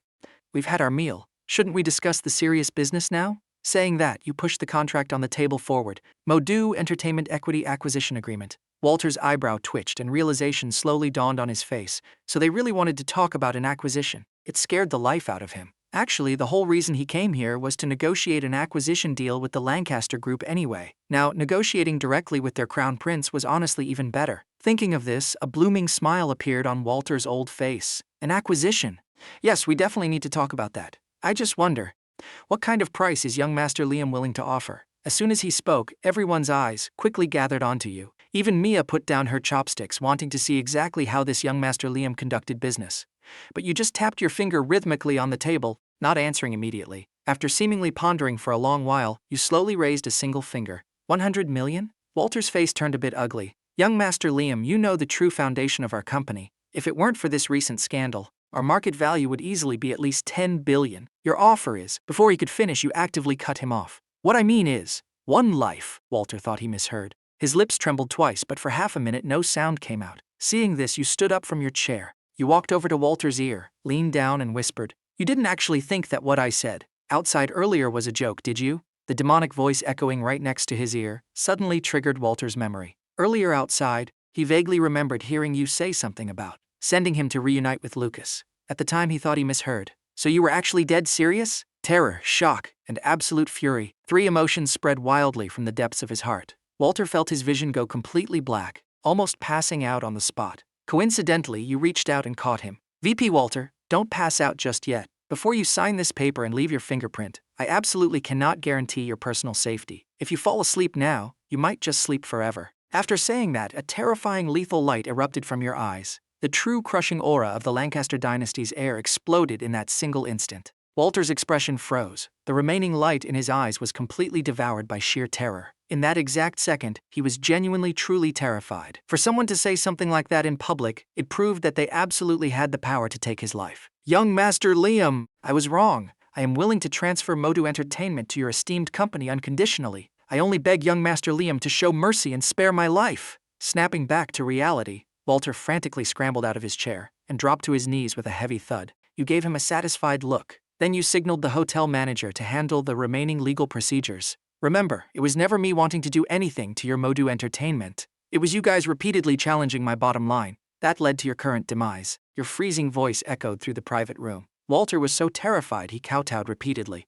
Young Master Liam is absolutely right. It is all our fault. After dealing with all of this, you shifted your gaze towards Bella and Mia, who were both completely shell-shocked. This meal wasn't exactly pleasant. Come on, I'll take you girls shopping. Consider it compensation. Bella and Mia subconsciously exchanged a look and silently nodded their heads. Time for the purge. Time for the purge. As the son of the richest man, you had arrived to wipe the slate clean. Not only were you going to rip apart the toxic ex-Ruby, you were going to completely annihilate the corporate capital backing her. The very next day, right as you sat up in bed, you received the news of Evan King's death. Your mind instantly sharpened, and you hurriedly asked, "How did he die?" The other end of the phone fell silent for a second, as if it was somewhat difficult to articulate. It seems that, during an aggressively non-consensual encounter initiated by Stella, he died of exhaustion. Hearing this, your eyes widened to the size of saucers. Hearing such an absolutely explosive piece of news first thing in the morning instantly cleared any lingering sleepiness from your brain. How desperate was she? Evan King was literally beaten into an unrecognizable pulp.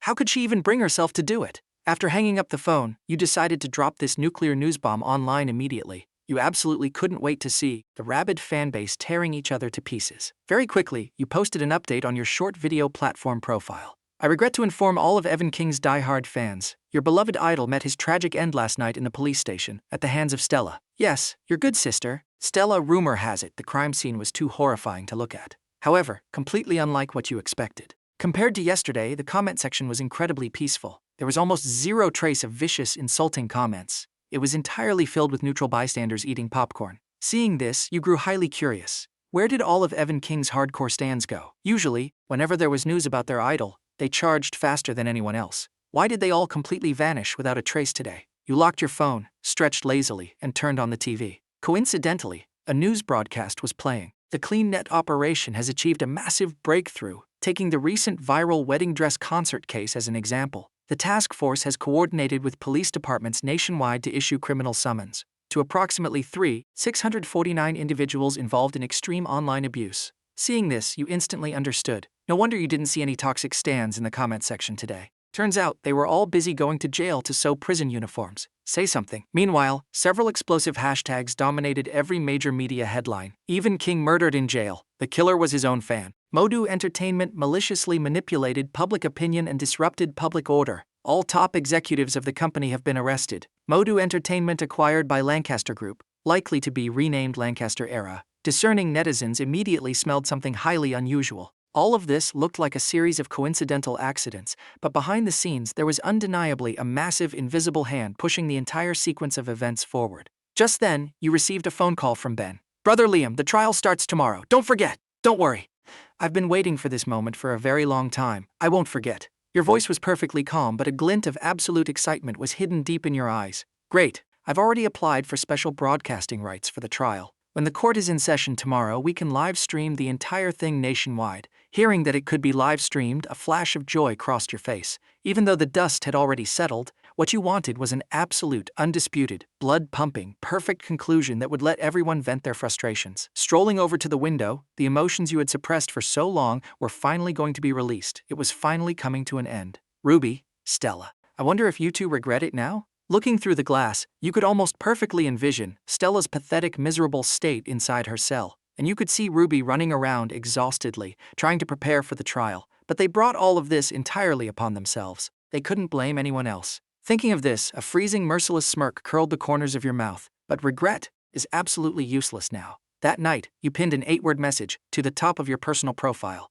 It instantly attracted the gaze of millions of people. Tomorrow's trial. Nationwide live stream. Netizens' eyes lit up collectively. The ultimate drama-watching opportunity had arrived. This single message was shared tens of thousands of times overnight. The trending heat skyrocketed past 10 million views. Early the next morning, you put on a brand new tailored suit. Escorted by Alfred, you walked out of your room. Outside the door, hundreds of men in black suits were lined up neatly on both sides. At the end of the path stood an old man who oozed an aura of unfathomable wealth. It was your grandfather, Grandpa Lancaster. "Grandpa, why are you here?" Hearing this, Grandpa Lancaster let out a booming laugh. "I heard my precious grandson suffered an injustice. This old man came here today specifically to hold the line for you. I want to see exactly who dares to bully the descendant of the Lancaster family." Hearing this, your nose stung slightly. You felt an indescribable wave of emotion. Right then, an incredibly imposing military convoy approached from the distance. Over a dozen heavily armed soldiers quickly jumped out and set up a perimeter. A figure stepped swiftly out of the central military vehicle. "I haven't been back for a minute, and my precious nephew is getting bullied like this? If that damn courthouse doesn't give my nephew justice today, I'll just order a tank to blow the whole building to the ground. Wasn't this your second uncle? You heard he was executing some highly classified mission recently. Why did he come back too? Come on, get in the car. Uncle will take you to that courthouse. Your eldest uncle and the rest are probably already waiting over there." Seeing this, Grandpa Lancaster ordered his bodyguards with absolute authority. "Everyone, get in the cars, to the Capitol Supreme Court." As the roar of countless engines ignited, a massive, overwhelming convoy of military vehicles and dozens of hypercars rolled out of the Lancaster ancestral estate together. At this moment, outside the solemn, majestic Supreme Court building, a massive crowd of drama-hungry spectators had gathered. Numerous media outlets had set up their cameras, broadcasting the scene live. Parked quietly by the curb were 4 official government vehicles and 6 Audi A6s. Surrounding them was Chief Rogers, personally leading over 20 officers on patrol. The rest of the area was secured by over 100 police officers maintaining order. Just looking at this insane level of security, if you didn't know better, you'd think a foreign president was visiting. Just then, a police cruiser approached and parked right behind those Audi cars. Chief Rogers' face changed drastically. He sprinted over and yelled, "Are you blind? Can't you see what kind of cars are parked in front of you?" The officer, in the passenger seat, panicked and quickly explained, "Chief, we are escorting Stella to the trial." Hearing this, Chief Rogers grew even more frantic. "Escort my ass! Move this car far away right now before you escort anyone. Otherwise, if the flood washes away the Dragon King's temple, none of us are going to survive." It was the very first time the officers had seen their chief looking this absolutely panicked. They quickly realized the extreme severity of the situation. They frantically directed the driver to move the car. Only after the cruiser was moved far away did Chief Rogers finally let out a sigh of relief. He shot a lingering, terrified glance at the motorcade behind him. He didn't dare confirm exactly how many Titans were sitting inside those cars. All he knew was that pulling out any random person from those vehicles would easily get a city police chief like him fired and blacklisted forever. Those weren't cars parked there. Those were his literal life, career, and future. Half an hour before the trial began, a sudden gasp erupted from the noisy crowd. "Look, military vehicles!" Everyone turned their heads. Sure enough, 3 olive-drab military vehicles were speeding down the center of the road. "Say something." The netizens watching the live streams on various platforms instantly exploded. "Say something! Holy crap! Even the military showed up? Does any big boss know? What kind of insane background gets you this kind of treatment? Say something. If this were ancient times, he'd be royalty at the very least. Say something." The Qing dynasty fell a long time ago, but combining this with all the recent clues, this guy has to be the ultimate crown prince. Look, what's following behind the military vehicles? Damn, I've never seen so many hypercars in my entire life. A massive, endless convoy of hypercars slowly approached from the distance. The synchronized roar of the engines sounded like tigers and dragons roaring into the heavens. Everyone was completely paralyzed by the sight. What kind of logic-defying lineup is this? A convoy made of military vehicles and hypercars. Are you showing off your wealth or showing off your military might? The comment sections on major media streams literally exploded. With a convoy this ridiculously high profile, aren't the higher-ups going to step in? But very quickly, they understood why. Because the higher-ups were literally already at the scene. Just as everyone had their eyes glued to the hypercar convoy, the doors of the official government vehicles parked quietly by the curb suddenly opened. Over a dozen middle-aged men with extraordinary auras stepped out one by one. Chief Rogers, who was standing closest to them, almost popped his own eyeballs out the moment he saw their faces. Holy crap, the Capital City Council! Good lord, the Minister of Police is here too? What the hell, why are there cabinet ministers here? Wait, is that the governor of Jiangnan Province? Massive drops of sweat rolled down Chief Rogers' forehead, dripping onto his uniform. With this many absolute titans present at the same time, if even the tiniest accident occurred, his career as police chief would end instantly. Thinking of this, Chief Rogers frantically grabbed his walkie-talkie and contacted Officer Lee on the other end. "I need you to go back to the station right now, mobilize every single available officer and bring them here immediately.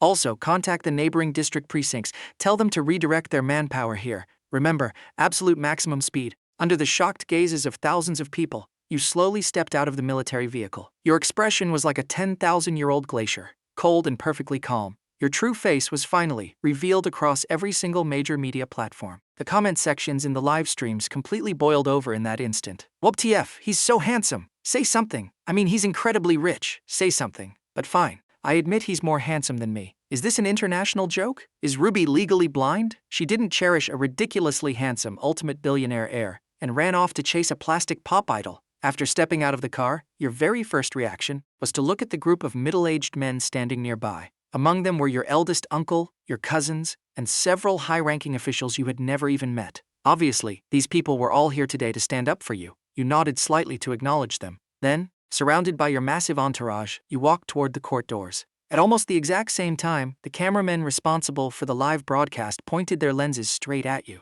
The goal was to let millions of netizens see clearly the exact demeanor and face of this legendary Lancaster young master. Right now, you walked with your head held high, your gaze unwavering, your entire being radiated a confident, unshakable aura.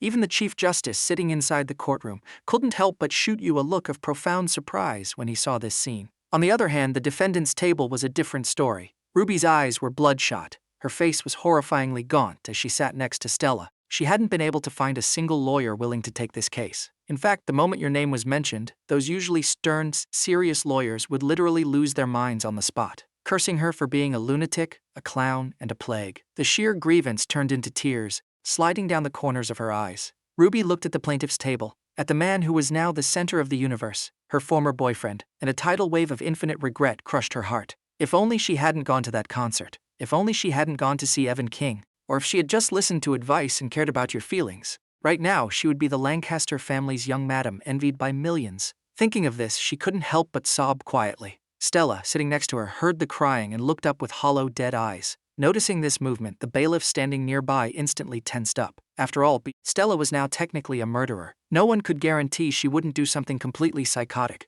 Liam, we know we were wrong. Please forgive us, okay? I'll never whisper toxic things in her ear again. Saying that, Stella suddenly suffered a total mental breakdown and started wailing loudly. Her face was covered in absolute despair. But you just sat in your seat with a completely cold expression. The corner of your mouth hooked up slightly. Forgive you? Let the firing squad forgive you. The trial commenced.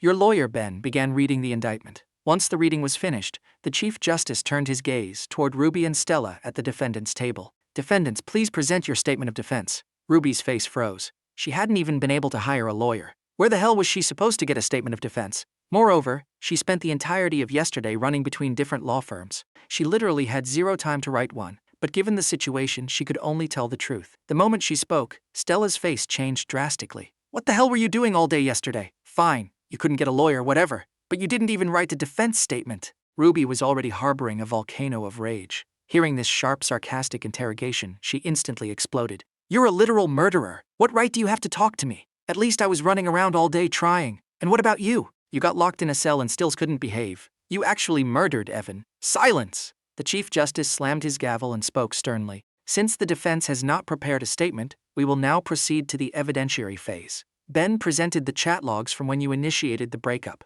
the security footage from the back row of the concert, and the recent live stream recordings and online statements made by Ruby and Stella. He listed every single piece of evidence clearly. With every piece of evidence Ben handed to the bailiff, Ruby and Stella's faces grew one shade paler. They never expected the opposing side's preparation to be this utterly flawless. So flawless that they didn't even have a microscopic window to argue. After submitting all of that, Ben pulled a USB drive out of an evidence bag. This USB drive contains all evidence of the defendants, Ruby and Stella, conspiring to spread rumors on the internet and maliciously defaming and slandering my client via live broadcasts. At this point, the Chief Justice spoke up. Plaintiff, the court will now publicly display the contents of the USB drive. Do you wish to request a temporary recess to avoid the viewing? This procedure was meant to prevent the victim from suffering secondary psychological trauma, but you had absolutely no intention of avoiding it. Now that everything was finally coming to a close, you wanted to witness Ruby and Stella's increasingly desperate expressions as much as possible. I do not need to avoid it. Your freezing voice echoed through the massive courtroom, causing Ruby and Stella to violently shudder. The Chief Justice heard your answer and nodded solemnly. Very well, play the contents of the evidence USB. The main footage consisted of the live streams Ruby and Stella hosted a few days ago. It perfectly captured almost every single piece of evidence of them insulting and defaming you. Say something. Seeing this, never mind the people in the courtroom. Say something. Even the millions of netizens watching the stream couldn't stand it anymore. Say something. These two women are absolutely vile. Back then, I was just eating popcorn and actually thought Liam was the toxic one. Now the plot twists, and it turns out these two are the absolute worst. The thief screaming, "Catch the thief." Truly eye-opening. Your Honor, my side has additional materials to submit. Suddenly, Ben dropped a cold, unexpected line, drawing the attention of everyone in the room. The Chief Justice exchanged a look with the associate judges beside him. Then he nodded. Very well. Please proceed with the submission. Receiving permission, Ben calmly pulled another USB drive from the evidence bag. This USB drive contains the security footage from the Lancaster International Hotel in Mountain City. It records. Before Ben could even finish his sentence, he was suddenly interrupted by Ruby. I beg you, Liam, please stop doing this. I know I was really wrong. Please forgive me just this once, okay? Give me one chance. I promise I will turn over a new leaf. Everything in the past was my fault. I am so sorry, but I deeply realize my mistakes now. I beg you, be the bigger person and leave me a way to survive. She was genuinely truly terrified of Ben pulling out some world-ending piece of evidence. The charges of defamation and misappropriation of assets were already inescapable. If they added a few more charges, she probably wouldn't get out until her next life. Your Honor, I do not accept any form of mediation. Furthermore, please maintain order in your courtroom. Instead of just sitting there staring blankly, you narrowed your eyes. Your tone was highly aggressive. This statement was delivered with absolutely zero politeness. If a Chief Justice can't even silence a defendant and can't maintain basic courtroom discipline, what the hell is he even judging? Hearing this, the Chief Justice's face instantly flushed crimson, not just because the two defendants repeatedly challenged his authority, but also because you actually dared to publicly warn him in front of millions of netizens, giving him absolutely zero face. He was the president of the Capitol Supreme Court, for crying out loud.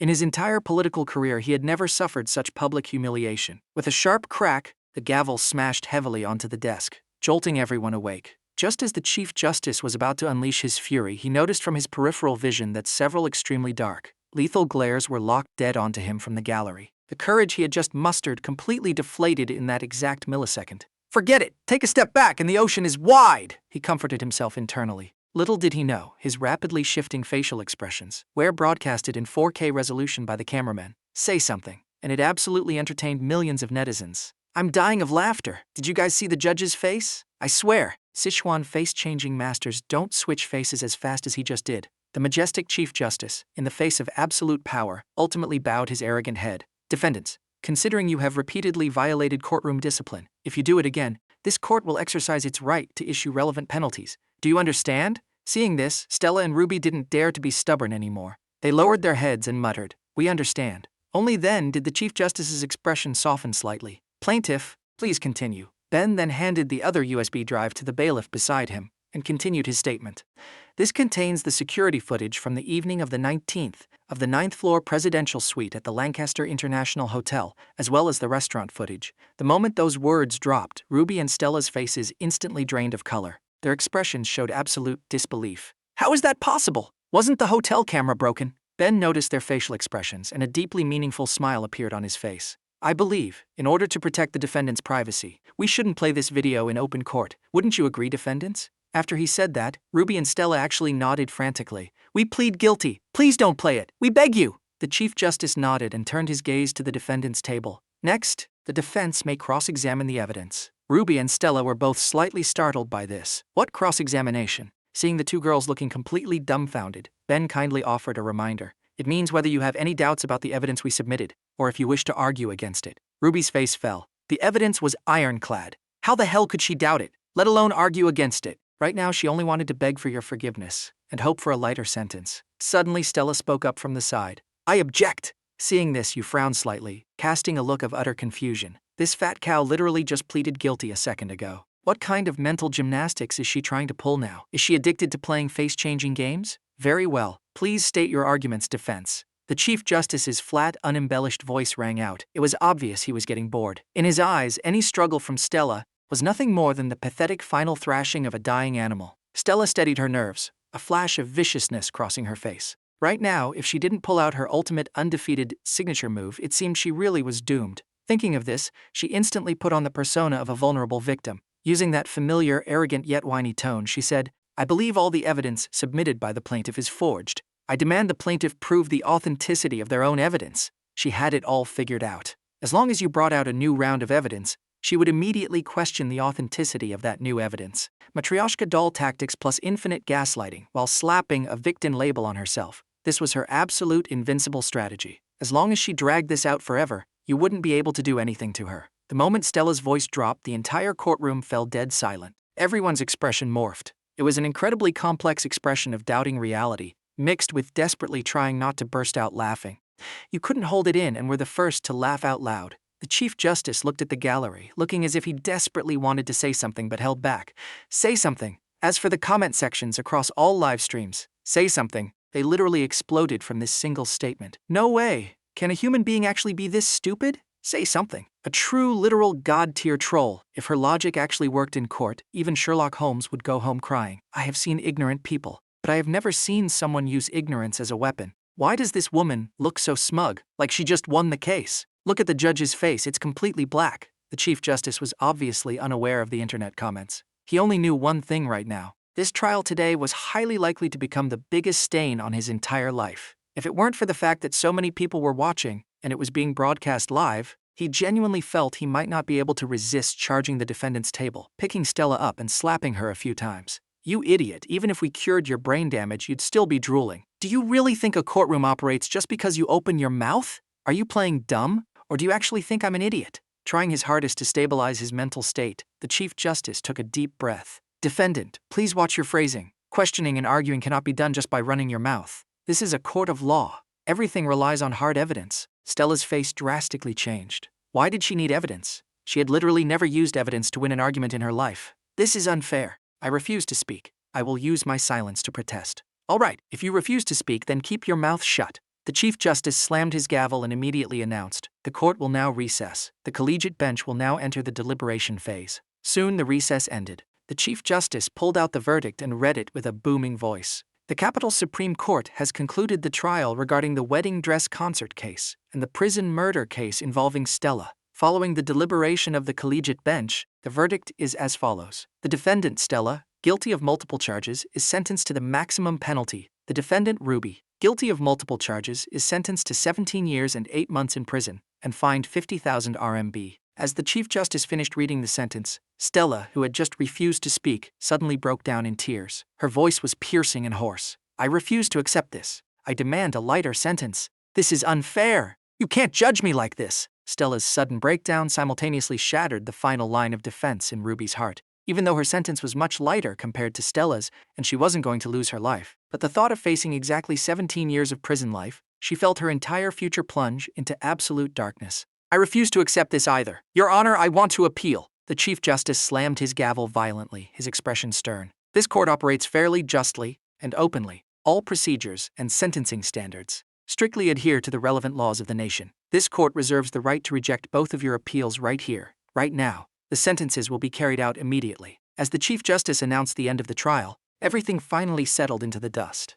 Amidst a chorus of wailing and screaming, Ruby and Stella were forcefully dragged away by the bailiffs. You stood at the plaintiff's table with your hands behind your back. You tilted your head up slightly, your gaze completely liberated. A faint, almost imperceptible smile lingered on the corner of your lips. It's finally over. While others take the bus to college, you drive a Ferrari LaFerrari, simply because you are the all-powerful son of the richest man. You drove your Ferrari LaFerrari to report to the university. Just as you entered the school gates, you saw a foreign student harassing a freshman girl. The surrounding students were furious watching this, but were paralyzed by the threat of losing their diplomas, unable to intervene. At this moment, outside Magic City University, Jenny stared blankly at the magnificent school gates in the distance, feeling like she was in a trance. She had actually become a freshman at Magic City University. Thinking of this, her gratitude towards you grew even stronger. If it hadn't been for you, how could she have been scouted by an agent from Lancaster era? And how could she have been given this opportunity to further her studies at Magic City University? Not only was she showered with incredible benefits, there were absolutely no exploitative clauses in her contract, making a girl like her, who grew up in an orphanage, genuinely feel the warmth of a real family, especially the company's agent, Sister Lee. The very first sentence she said after adding her on WeChat was, "Signing with our Lancaster era, you can rest completely easy. In the entertainment industry, absolutely no one will dare mess with you. Don't ask why. If you must ask, it's because the Lancaster financial dynasty is our boss." Jenny could truly feel that the agent treated her like a real little sister and was genuinely willing to nurture her. This time, she had firmly made up her mind. She must study hard and achieve greatness. She couldn't let down Sister Lee and your painstakingly good intentions. However, the moment she stepped onto campus, she was targeted by a foreign student named Arthur. He was an international student brought in by Magic City University via a special recruitment program. He had been in the country for 2 years. During this time, not only did he get perfect scores without even studying, he also received a hefty monthly living stipend. Arthur's appearance attracted the attention of quite a few surrounding students. Damn, Magic City U has these guys too? Cough, cough. I just hope it doesn't turn into that other university. Here, I unfortunately have to bring up a certain famous university. Looks like this guy is up to no good." Under the murderous glares of numerous students, Arthur smiled faintly, genuinely enjoying the sensation, because in his hometown he had never experienced what it felt like to be the center of the universe. Only here could he magically transform into a superior being worshipped by countless people. Thinking of this, he put on a friendly smile and walked right up to Jenny. "Hello, Junior. I am Arthur, a junior international student majoring in financial management. Your eyes are very beautiful. I really like them. Can we be friends?" Hearing the voice, Jenny turned her head in confusion. But upon seeing his face, her gaze turned icy cold. She turned around and completely ignored him. The surrounding students watched this scene and felt an incredible sense of satisfaction in their hearts. Does this guy actually think everyone likes him? Seeing this guy get rejected puts my mind at ease. "Well done, Junior, I support you!" Arthur felt Jenny's cold, dismissive attitude toward him. His face felt a bit hot from the embarrassment. He had been in this country for 2 full years. What kind of girl hadn't he hit on? What kind of beauty hadn't he seen? Even when facing the presidents of various universities, he had never been treated this coldly. He was the golden goose that every major university fought over. What right did she have to deny him face? Thinking of this, his voice gradually deepened. His signature smile also retracted significantly. "Junior, I think you might not have heard me clearly just now. My name is Arthur, an international student. I want to be friends with you." After saying that, he didn't forget to issue a sincere invitation. "My father is an elder in my hometown. If you like diamonds and gold, I can take you to visit my hometown during the holidays." "I don't want to." Jenny finished filling out her registration form, stood up, and shook her head. She issued a merciless warning to him. "I'm in a hurry. I hope you can stop this rude behavior. You are smearing your own country's reputation." After saying that, she prepared to leave. However, taking advantage of the moment Jenny turned around, Arthur took a large step forward and blocked her path. "What are you trying to do? I'm warning you, this is our country." Jenny knitted her beautiful eyebrows. Her large, watery eyes were filled with high alert. Seeing this, the surrounding male students quickly gathered around. Everyone was cracking their knuckles, ready to go. "Foreigner, I'm warning you. If you dare touch her, don't blame my fist when it lands on your face. I've been wanting to stretch my muscles for a while. Since you're giving me an excuse today, I won't hold back. My grand blade has been thirsty for too long." But the numerical advantage didn't scare Arthur away. Instead, it made him even more arrogant. "I am also a student at this university. If you guys start a fight at the school gates, aren't you afraid of ruining your entire college careers?"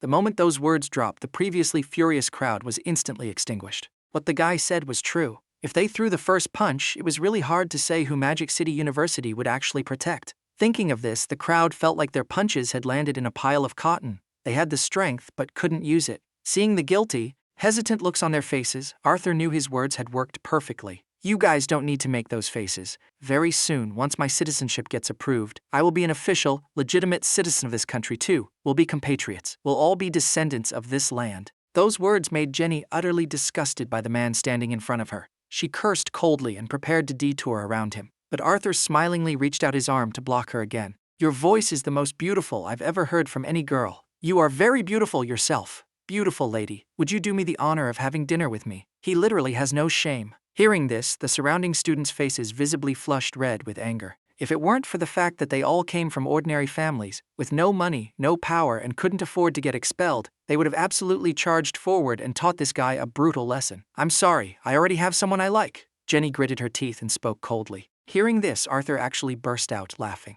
"Junior, you need to differentiate between like and love. Just like with my other girlfriends, I like them, but I don't love them. But to you, I can say I love you. How can you even say something like that? I'm going to beat you to death today." Connor roared furiously as he charged out of the crowd. He threw a massive right hook, smashing Arthur solidly in the face. Arthur cried out in pain, clutching his face and stumbling back 2 steps. At the exact same time, several security guards who had been quietly watching the situation unfold from the sidelines suddenly appeared. They rapidly pinned Connor to the ground. "Kid, don't be impulsive. If the university administration finds out about this, your diploma is gone." "Yeah, calm down! Calm down!" Connor was forcefully pinned to the ground by several men, struggling wildly. He cursed furiously. "Are you guys even on our side? You don't arrest that guy, but you come running to arrest me? I don't give a damn about studying at this garbage school anyway." The surrounding students also grew furious and started yelling in protest. "I'm dropping out. I'm filing a complaint. I support you." "Bro, if you have the guts, arrest all of us, exactly. If you have the capability, take us all away." In that moment, Jenny also had the urge to rip her acceptance letter to shreds. She didn't understand why Magic City University operated like this. Why wasn't the university administration stepping in? Everyone shut up. Right then, the captain of security rushed out with several medics. After checking on Arthur's injuries, he turned around and yelled at the crowd. Are you guys trying to rebel or something? Do you still want your diplomas? Do you still want to study here? Who do you guys think you are? Young Master Liam? You think you can flip the heavens upside down? The moment those words dropped, everyone fell dead silent. Yeah, they weren't young Master Liam. What kind of waves could they possibly make? If the university wanted to ruin them, it would be as easy as crushing an ant. As long as they held their diplomas hostage, their lives and futures would be thrown into the abyss, not to mention whatever other dirty tricks they could use. Thinking of this, a dark, gloomy cloud settled heavily over the crowd's hearts. Sigh, if only young Master Liam could come. Quickly, someone who had heard of your past exploits realized something. Weren't Ruby and Stella students at our school? Isn't Liam from our school too? It's just that now he has the added identity of young Master Liam. In almost an instant, countless pairs of eyes instinctively looked toward the road in the distance, desperately hoping to see that familiar, domineering silhouette. Young Master Liam, hurry up and come, our school is in danger. Hearing the crowd's discussions, Arthur let out a highly dismissive scoff. My father is a tribal elder. Could he really be more powerful than me? That sentence instantly drew the absolute disgust of everyone present. Does this guy not use the internet? He doesn't even know who young Master Liam is. Just wait. This idiot is going to get destroyed by young Master Liam sooner or later. Young Master Liam, please, come back. Magic City University needs you to clean up this toxic culture. I am willing to trade 10 years of being single, just to summon young Master Liam to serve justice. A true gentleman of great righteousness. Hearing these voices, Jenny froze for a second. Liam is from Magic City University? She was a freshman, so it was normal for her not to know. But the seniors had all heard of your exploits to some degree, especially when the wedding dress concert incident first started blowing up online. The extremely tiny minority of netizens who took your side were almost entirely current students of Magic City University. I didn't expect you people in this country to be so superstitious, actually pinning your hopes on some so-called heathens. Arthur mocked them with a face full of disdain while accepting the medic's bandages. Those words made the crowd's expressions turn incredibly bitter. Just when everyone thought he was going to continue his arrogant rant, a red, top-tier hypercar with a terrifying engine roar sped toward them from the distance. Someone in the crowd immediately recognized the car and screamed at the top of their lungs. Holy crap! It's young Master Liam's Ferrari LaFerrari! Arthur's face froze, and he instinctively looked up at the sky. Are the heathens in this country actually this responsive? With a sharp screech from the brake pads, the top-tier hypercar, worth tens of millions, parked smoothly by the curb. Right behind it were 4 extended Buick commercial vans. Inside sat over 20 men in black suits and sunglasses. At this moment, only young Master, we've arrived. Looks pretty lively outside the gates. Should we wait a bit before going in? It's fine, no need. You shook your head. Seeing this, Alfred picked up a walkie-talkie and issued the order. Dismount! Yes, sir, a respectful voice echoed from the other end. Immediately after, under the absolutely shocked gazes of everyone at the gates, the doors of the 4 extended Buicks slid open simultaneously. A swarm of massively built bodyguards in black suits and sunglasses, averaging 6'3" in height with bulging waistbands, poured out of the vans. Arthur gulped hard. He thought to himself, why do their bulging waistbands give him such an incredibly powerful sense of genetic suppression? Could they actually be packing the truth? At the same time, the students at the gates began to cheer wildly. Young Master Liam is here. The light has arrived. Evil must be ground down by greater evil. I mean, of course, young Master Liam is a good guy. Wow. I'm going to be single for 10 years now. A true gentleman of righteousness. I am willing to offer myself to you. Get away from me, you creep! Jenny had already taken advantage of Arthur's distraction and quietly slipped to the edge of the crowd. After confirming she was safe, she finally cast her beautiful eyes toward the LaFerrari. She muttered softly to herself, young Master Liam, I never thought I'd actually run into him offline. Under the intense gaze of the entire crowd, 2 bodyguards stepped forward and opened the Ferrari's gull-wing doors. You stepped out of the car with an incredibly cold, indifferent expression. A hint of confusion flashed across your brow. Why is everyone staring at me? And why does this gaze feel exactly like the way I used to watch Ultraman make his grand entrance when I was a kid? Alfred noticed the stares of the entire crowd and instinctively positioned himself to guard your flank, ready to intercept any unexpected accidents. Finally, Connor, who was still pinned to the ground, couldn't hold back and screamed, young Master Liam, save me. These dog security guards are siding with the foreigner. The future of Magic City University needs you to save it. The security guard quietly cursed at him and quickly pinned him down completely flat. Suddenly, a freezing, indifferent voice echoed right next to the guard's ears. I didn't quite catch what this student just said. Could I trouble you guys to let him go first? The security captain shuddered violently. He instinctively snapped his head around,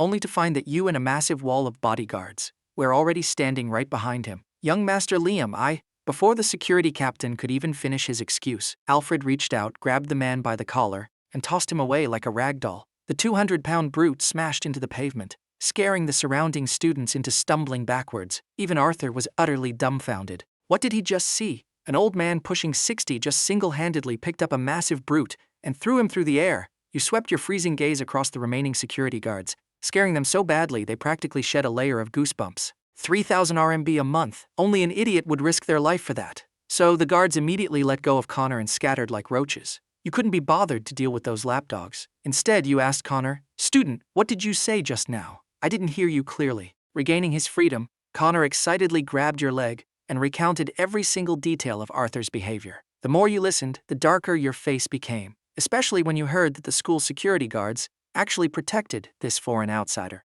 "I should have had them grab those guards and beat them up just now. Letting them run away was a huge loss." After understanding the full story, you patted Connor on the shoulder to comfort him. "Even though you dress like a street punk, at least you didn't embarrass our people. Leave the rest to me." After saying that, you narrowed your eyes and shifted your gaze toward Arthur, who was sitting among the medics. Seeing you walking toward him with a face coated in frost, Arthur panicked and quickly spat out a warning. "Don't mess with me. I am a specially recruited student enjoying exclusive support policies. Do you not want your diploma anymore?" Hearing this, you instantly burst out laughing. You replied casually, "Go ask the president of Magic City University. If I dare to not want it, does he dare to not issue it to me?" Arthur pointed at you, but couldn't squeeze out a single complete sentence for half a minute. "What do you mean, you?" "Shut up!" you barked coldly. Then you turned your gaze to the medics surrounding him. "Who told you to bandage him up? Rip off the gauze and wash off the medicine right now." The moment those words dropped, the medics froze in place, looking up with faces full of existential doubt. "Student, we are school doctors.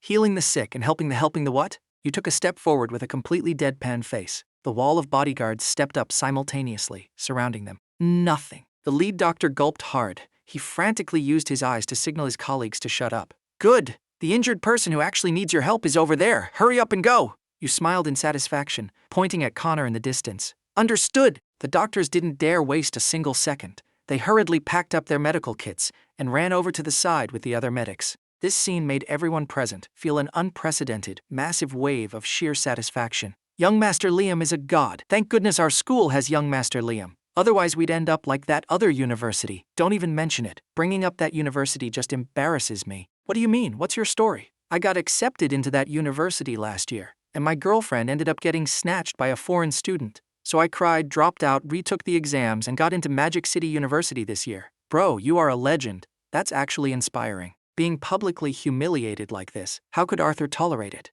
He immediately started whining and threatening. "You are bullying me too much. I'm going to tell the school administration." This was their usual go-to tactic, and it worked flawlessly every single time. It's just a shame that, with you, it was absolutely useless. "You guys, go over there and rip the bandages off his face. And you guys, go to the security booth and bring me a few thermoses of boiling water. Today, I'm going to personally wash the face of this piece of trash." You casually issued the orders to your bodyguards. The bodyguards acknowledged the order and moved out. In no time at all, the school gates echoed with the continuous sound of pig-like, agonizing screams. The surrounding students watched the scene with absolute excitement. Some even pulled out their phones to record videos as souvenirs. You looked at Arthur with pure disgust, casually grabbed a water bottle, and smashed it directly at him. "Love showing off, huh? Actually have the guts to harass girls at our school gates? I'm going to stand right here today and see who actually dares to speak up for you. No matter who shows up today, you're getting a beating." With a loud smash, the water bottle exploded on impact. Instantly, a heart-wrenching, agonizing howl erupted at the school gates. Arthur rolled on the ground in excruciating pain.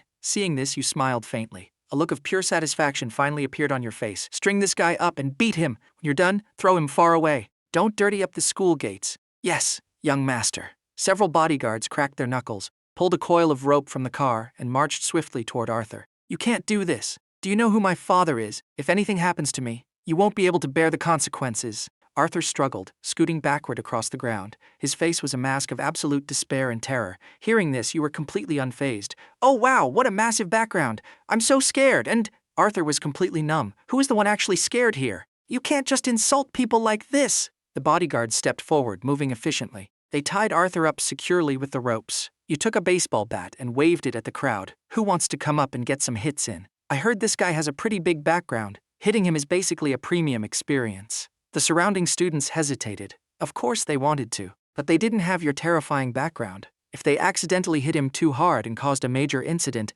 their entire families wouldn't be able to handle the fallout. Seeing the conflict on their faces, you waved your hand. "Don't be afraid. If anything happens, I'll take full responsibility for it." The moment those words dropped, the male students' expressions changed instantly. Such an incredible deal. If they didn't go up and swing the bat a couple of times now, they'd truly be letting down young Master Liam's noble intentions. Just as they grabbed the baseball bat and prepared to step forward, a sudden, panicked voice rang out from inside the school gates. "What are you doing? Stop it right now!" You frowned and looked towards the source of the noise, only to see a pot-bellied, balding man, leading a group of school administrators, jogging over. You recognized the balding man. He was the third in command of Magic City University, Vice Principal Lawson. Even Arthur was utterly dumbfounded. What did he just see? An old man pushing 60 just single-handedly picked up a massive brute and threw him through the air. You swept your freezing gaze across the remaining security guards, scaring them so badly they practically shed a layer of goosebumps. 3,000 RMB a month. Only an idiot would risk their life for that. So the guards immediately let go of Connor and scattered like roaches. You couldn't be bothered to deal with those lapdogs. Instead, you asked Connor, "Student, what did you say just now? I didn't hear you clearly." Regaining his freedom, Connor excitedly grabbed your leg and recounted every single detail of Arthur's behavior. The more you listened, the darker your face became, especially when you heard that the school security guards actually protected this foreign outsider. "I should have had them grab those guards and beat them up just now. Letting them run away was a huge loss." After understanding the full story, you patted Connor on the shoulder to comfort him. "Even though you dress like a street punk, at least you didn't embarrass our people. Leave the rest to me." After saying that, you narrowed your eyes and shifted your gaze toward Arthur, who was sitting among the medics. Seeing you walking toward him with a face coated in frost, Arthur panicked and quickly spat out a warning. "Don't mess with me. I am a specially recruited student enjoying exclusive support policies. Do you not want your diploma anymore?" Hearing this, you instantly burst out laughing. You replied casually, "Go ask the president of Magic City University if I dare to not want it.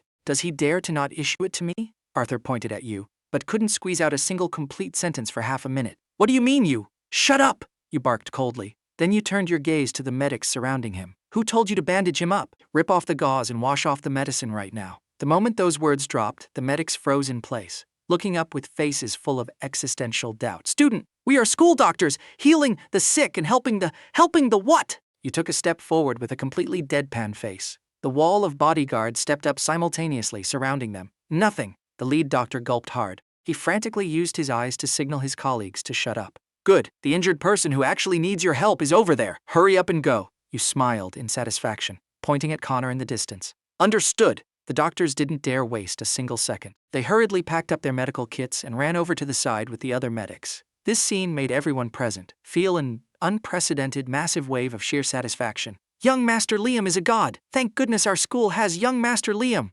Otherwise we'd end up like that other university." "Don't even mention it. Bringing up that university just embarrasses me." "What do you mean? What's your story?" "I got accepted into that university last year, and my girlfriend ended up getting snatched by a foreign student. So I cried, dropped out, retook the exams, and got into Magic City University this year." "Bro, you are a legend. That's actually inspiring." Being publicly humiliated like this, how could Arthur tolerate it? He immediately started whining and threatening. "You are bullying me too much. I'm going to tell the school administration." This was their usual go-to tactic, and it worked flawlessly every single time. It's just a shame that with you it was absolutely useless. "You guys, go over there and rip the bandages off his face. And you guys, go to the security booth and bring me a few thermoses of boiling water. Today, I'm going to personally wash the face of this piece of trash." You casually issued the orders to your bodyguards. The bodyguards acknowledged the order and moved out. In no time at all, the school gates echoed with a continuous sound of pig-like, agonizing screams. The surrounding students watched the scene with absolute excitement. Some even pulled out their phones to record videos as souvenirs.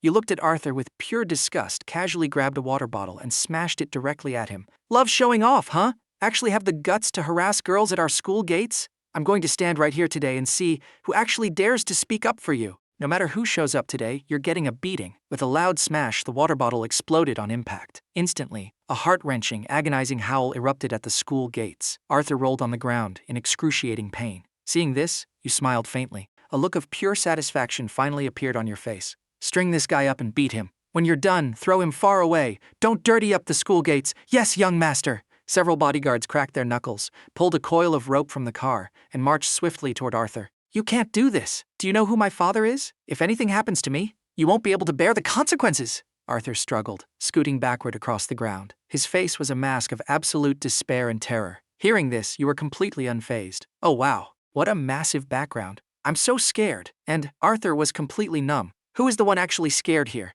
You can't just insult people like this." The bodyguards stepped forward, moving efficiently. They tied Arthur up securely with the ropes. You took a baseball bat and waved it at the crowd. Who wants to come up and get some hits in? I heard this guy has a pretty big background. Hitting him is basically a premium experience. The surrounding students hesitated. Of course they wanted to, but they didn't have your terrifying background.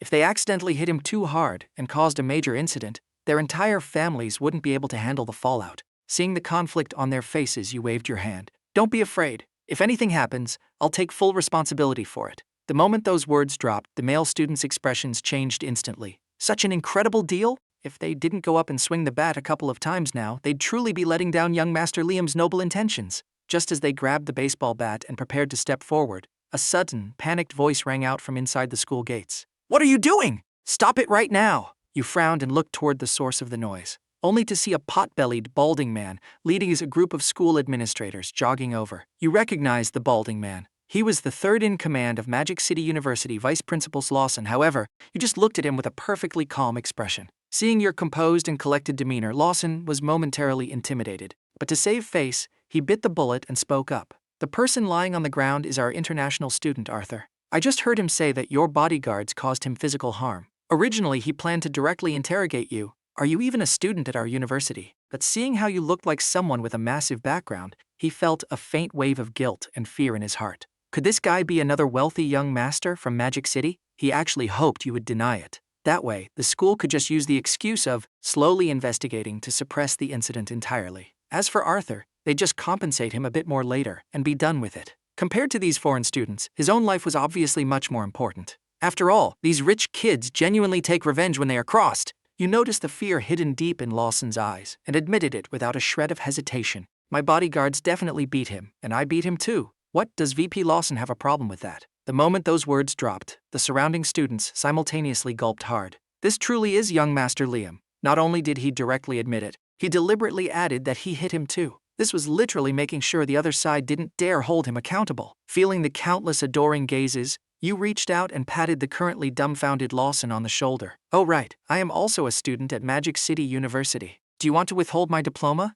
Or maybe give me a disciplinary record? Hearing this, Lawson's eyes bugged out, his face full of disbelief. What a coincidence. He knew exactly which young masters in the school were untouchable. Could he really not know? Turns out, this kid was just bluffing the whole time, and he actually stood here playing the coward for half a day. Thinking of this, Lawson's face turned black. His tone instantly darkened. Student, it seems you think you are very justified. Since you are making things difficult for me, don't blame me for making things difficult for you. Hearing this, you tilted your head, highly amused. Difficult? Then don't do the job. Anyway, there's a long line of people waiting to take your vice principal's seat. The moment you said that, a few unfiltered laughs erupted from the crowd. Even Jenny, standing nearby, couldn't help but cover her mouth and giggle. Young Master Liam's mouth is so poisonous. Is he trying to anger the principal to death? Hearing the mocking laughter from the crowd, Lawson's face turned as dark as murky water.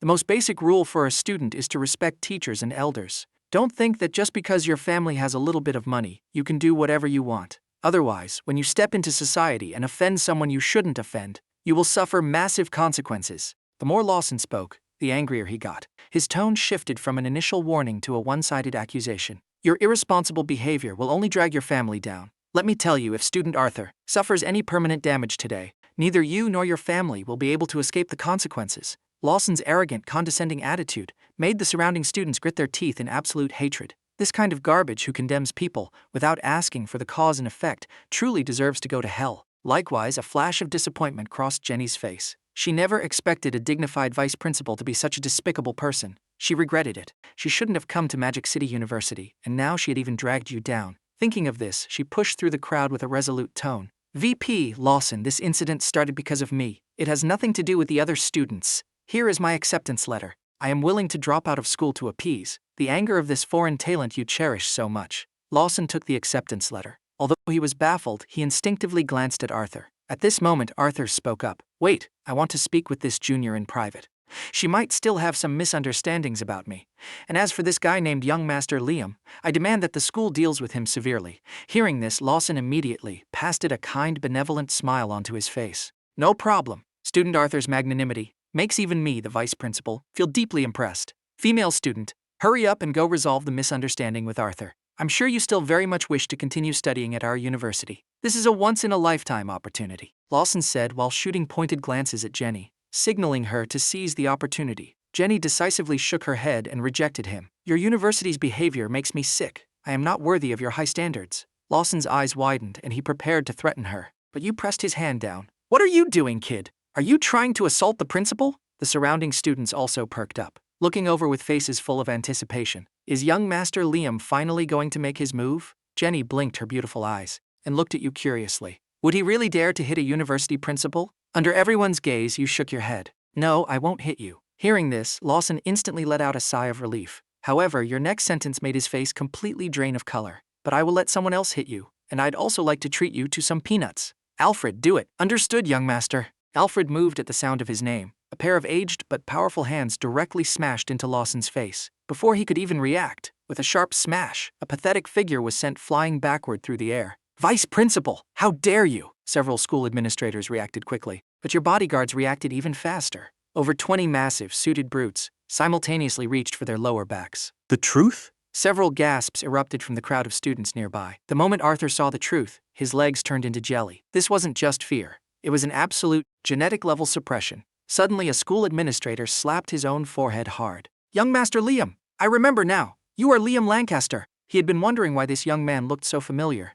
Wasn't this the exact same Lancaster crown prince who had been dominating the internet recently? The other administrators also snapped to realization. Their faces gradually morphed from terror to sheer disbelief. Vice Principal Lawson, hearing this, began trembling uncontrollably from head to toe. Arthur was definitely finished now, and he was highly likely unable to escape either. This young Master Liam said he wanted to treat him to peanuts. Bullets. That meant he was genuinely going to feed him peanuts. You sneered coldly and mocked them without holding back. You school administrators are truly hilarious. I studied at Magic City University for a whole year. Many students have heard of my stories, yet I never expected that in the end. You administrators who claim to monitor student life every day had absolutely no idea. A single soul-crushing interrogation left Lawson looking completely stupid. He did monitor student life, but he only monitored the lives of foreign talents like Arthur. As for regular students, there were tens of thousands of them in the university. How the hell was he supposed to monitor them all? But he knew he couldn't say that out loud right now. The last person who messed with you,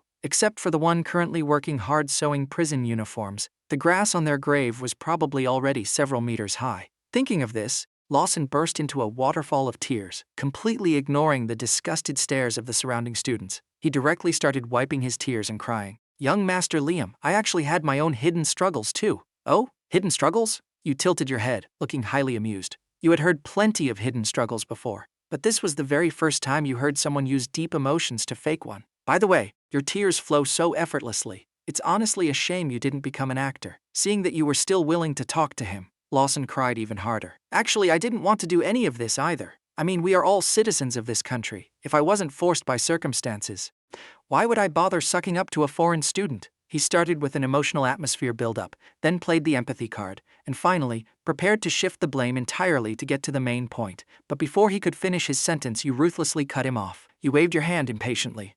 I'm burning up out here. Whatever you want to say, save it for the police. Someone, drag these leaders and their foreign daddy into the car. Send them straight to the Magic City Police Department. Several massive bodyguards acknowledged the order. They stepped forward and dragged the already pissed his pants Arthur and the group of school leaders straight into the vans. Just then, the police vehicles arrived. Alfred stepped forward to negotiate with them. Upon learning the full story and your identity, the police captain was extremely straightforward. Without saying a word, he ordered his men to lock down the scene. If there's nothing else, I'll be leaving first. You called out to him from a short distance away. The police captain naturally didn't dare to make things difficult for the crown prince. He quickly smiled and told you to go ahead. Having received permission, you finally turned your gaze back to Jenny standing beside you. Now no one dares to stop you from enrolling. Go on in. Jenny looked at your handsome face beside her. Her mind involuntarily recalled the scene from earlier when you covered her eyes. Since the young girl had her head lowered, you naturally couldn't see her flushed, tomato-red cheeks. You only saw her standing there blankly, not saying a word, but you didn't overthink it. You just assumed she was frightened by the violence earlier. Okay, thank you. Jenny's voice was as soft as a mosquito's. After thanking you, she kept her head down, turned around, and ran into the campus. Under the passionate, excited gazes of countless students, you didn't linger any longer. Instead, you headed toward a brand new dormitory building. Here lived your absolute best friend from college, Chad Sterling. You two had lived in the same dorm for a whole year, and had built a profound friendship comparable to father and son. Furthermore, as far as you knew, Chad came from a poor family. He was extremely frugal with his food, clothes, and daily expenses. Even living in this two-person dorm was because of his outstanding grades. The school cherished his talent and specifically reserved a spot for him. Although you loved playing the pig to eat the tiger, acting weak to win, at school, you still frequently found various excuses to help him out financially. Sigh, anyway, my identity is exposed now. I might as well give my bro a helping hand. This guy uses a brick phone, so he probably hasn't seen the news, right? How about I self-expose my identity and see my son's shocked face? Meanwhile, separated by a single door inside the dorm, Chad was lying comfortably on an ergonomic massage chair, taking a sip of premium Longjing tea from a gold-plated cup. It's already noon. Why isn't old Liam here yet? Don't tell me he stopped living in the dorms after exposing his identity. After muttering that, Chad pulled out his brand new 8848 titanium smartphone and dialed a number. Butler Lee. Are there any villa communities owned by our family near Magic City University? If there are, reserve one for me. I'm planning to move off campus. He hung up the phone and tossed it casually to the side, and slumped back into the massage chair like a deflated balloon. I originally planned to play the pig to eat the tiger and give you a surprise. I didn't expect you were also playing the pig to eat the tiger. Just then, the sound of the door lock clicking open echoed from the entrance. As soon as you stepped into the dorm, you were completely stunned. The space where the bunk beds used to be had magically been replaced by two massive Simmons mattresses. The desks inexplicably featured two ultra-wide curved gaming monitors. Even the floor tiles had been changed to a blue and white porcelain style. If it weren't for a familiar head popping up from the chair, you genuinely would have thought you walked into the wrong room. Noticing your baffled expression, Chad flashed a wicked grin. Young Master Liam. 2 months apart feels like 3 years, doesn't it? Hearing this title, your expression changed. You brat, you actually know my identity now? Hearing this, Chad curled his lips helplessly. You caused such a massive earthquake online. It's really hard for me not to know. Check it out. How do you like the dorm I hired a designer to renovate over the summer? Your face froze. You reached out and touched Chad's forehead. Are you suffering from some terminal illness or something? Why did you suddenly take out a loan to renovate the dorm? Don't tell me you couldn't be bothered to buy a coffin and decided to just pass away gloriously right in front of me. Hearing this, his face turned visibly blacker at lightning speed. All right, since you've laid it all out, then I'll lay my cards on the table too. I originally planned to interact with you as an ordinary person. I didn't expect you to be the one showing your hand first. I'm not pretending anymore. I am actually a rich kid too, although I'm not as rich as you. My dad is the richest man in Magic City. Hearing this, dark lines dropped down your forehead. Damn it! Your absolute best friend and roommate was also playing the pig to eat the tiger. How did you manage to run into something this absurd? Are you sure you're not lying to me? You didn't get a terminal illness and just decide to end it all, right? Chad fell silent for a second. Honestly, he really wanted to pull out a stack of cash and slap it across your face, just to prove himself. But then he remembered you were the sole heir to a top-tier financial dynasty. If he slapped a stack of cash down, you'd probably slap a stack of blank checks back at him, and then the one getting his face slapped would be him. Thinking of this, he could only quickly change the subject. Oh right, old Liam, weren't you having a great time being a simp for Ruby before? Why did you suddenly have the heart to send her to sew prison uniforms? Don't you feel bad? Hearing this, your face stiffened. When you looked up again, you wore a deeply meaningful expression. Actually, being a simp was just my way of covering up my identity as a rich kid? Does that mean you also love playing the pig to eat the tiger? Looking at the son of Magic City's richest man in front of you, you shook your head helplessly. This guy actually survived on steamed buns and pickled veggies for a whole year just to act poor. He truly is a ruthless man. Chad opened his mouth and started rambling nonstop. Your head started to hurt just listening to him. You got up, took out a cup and brewed a pot of tea. Taking a sip finally eased your headache. Originally, I planned to expose my identity and pull my poor bro out of the mud, but I absolutely never expected that you had already reached the shore long ago. Hearing your words, you couldn't hold back and almost spat out your mouthful of tea. You know what? I was actually planning to pull you out of the mud too. Who knew your miserable act was just you playing poor? I wasn't acting miserable. I call it keeping a low profile. Now that we have a capital crown prince like you, we're basically a powerhouse duo. From now on, we can walk sideways in Magic City. Chad started fantasizing about his grand, bright future in his head, as if the entire university was already beneath your feet. Sure, but I have something I need to handle first. You put down the teacup, your gaze gradually turning profound. Seeing your expression, Chad looked highly confused. What is it? Maybe your bro can help out? You took a serious look at your best friend, and finally couldn't help but laugh. It's not a huge deal. It's just that I suddenly realized today that our university's administration has some major issues. Those foreign students are way too arrogant, and the school leaders are excessively lenient and biased towards them. Meanwhile, at the Magic City University Basketball Club, President Vince was sitting with his legs crossed, quietly listening to his underlings report below. Young Master Vince, our school seems to have gotten a pretty arrogant guy today at the school gates. I saw him order his bodyguards to beat up a foreign student with my own eyes, and he even got the vice principal and a bunch of other administrators taken away by the police for investigation. At this point, the underling carefully looked up, only to find Vince slapping his thigh and cheering loudly. The underling was confused. Shouldn't you be worried about your spotlight being stolen? You are the top young master of Magic City. But young Master Vince, that guy Liam stole all your spotlight, don't you?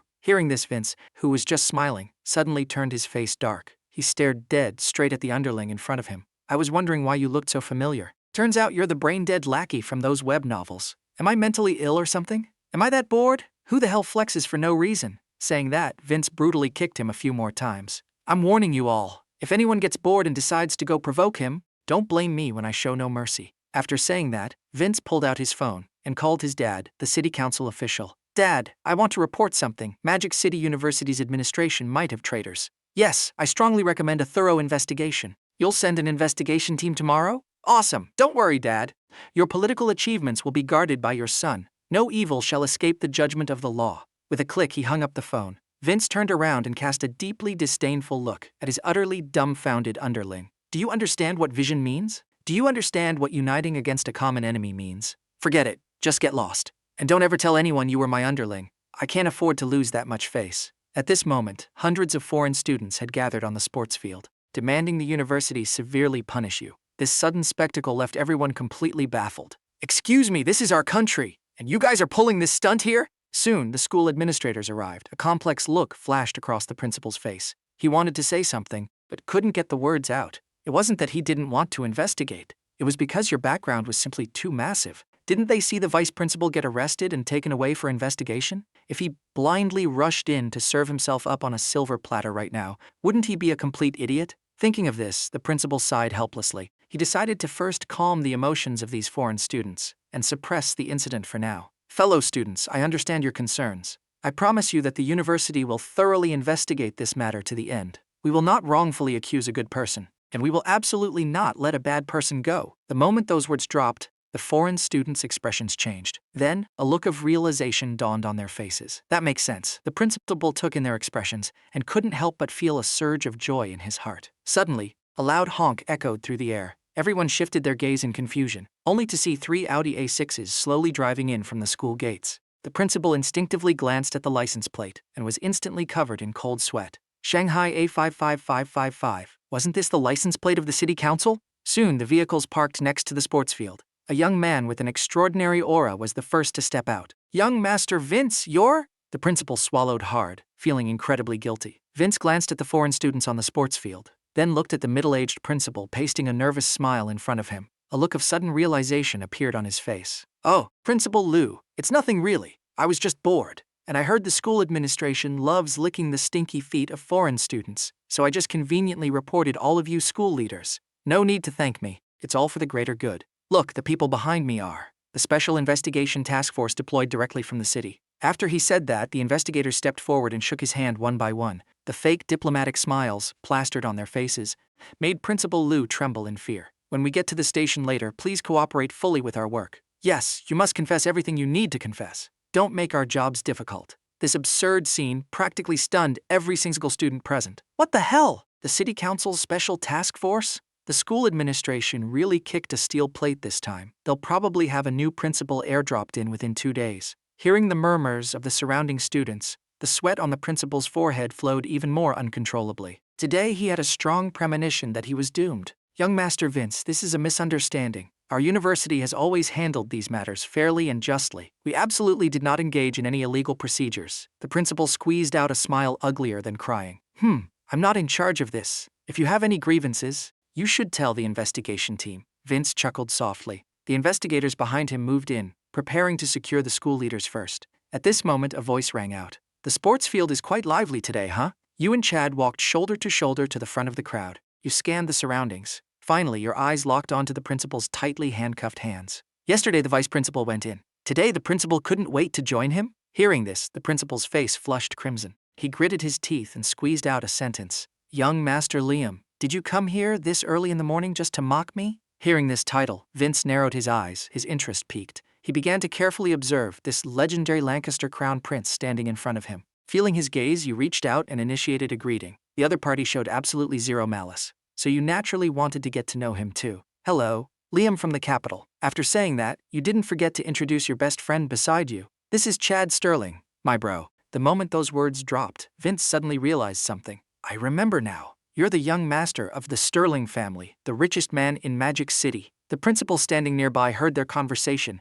and his eyes almost popped right out of their sockets. The son of richest man Sterling? Did he coincidentally bump into all of them today? Right at that moment, a convoy of luxury cars slowly approached the school gates. Leading the pack was a Rolls-Royce Cullinan. The principal instinctively looked over. Damn, Shanghai A88888. Isn't that the license plate of the richest man? Under the shocked gazes of countless people, the convoy of luxury cars slowly parked by the curb. A man in a sharp suit stepped out of the car. Seeing his dad, Chad immediately went up to greet him. Richard Sterling nodded. Then he walked up to the principal with an incredibly dark expression and raised his hand to deliver a brutal slap. The crisp, melodious sound of the slap echoed across the center of the sports field. The air itself seemed to freeze. Everyone stared at this scene in absolute shock. Their minds went completely blank. Is richest man Sterling's temper really this explosive? Slapping someone without a single word? Mr. Sterling, this is a misunderstanding. Listen to my explanation. Despite being slapped, not only did the principal not complain, he actually plastered on a flattering, apologetic smile.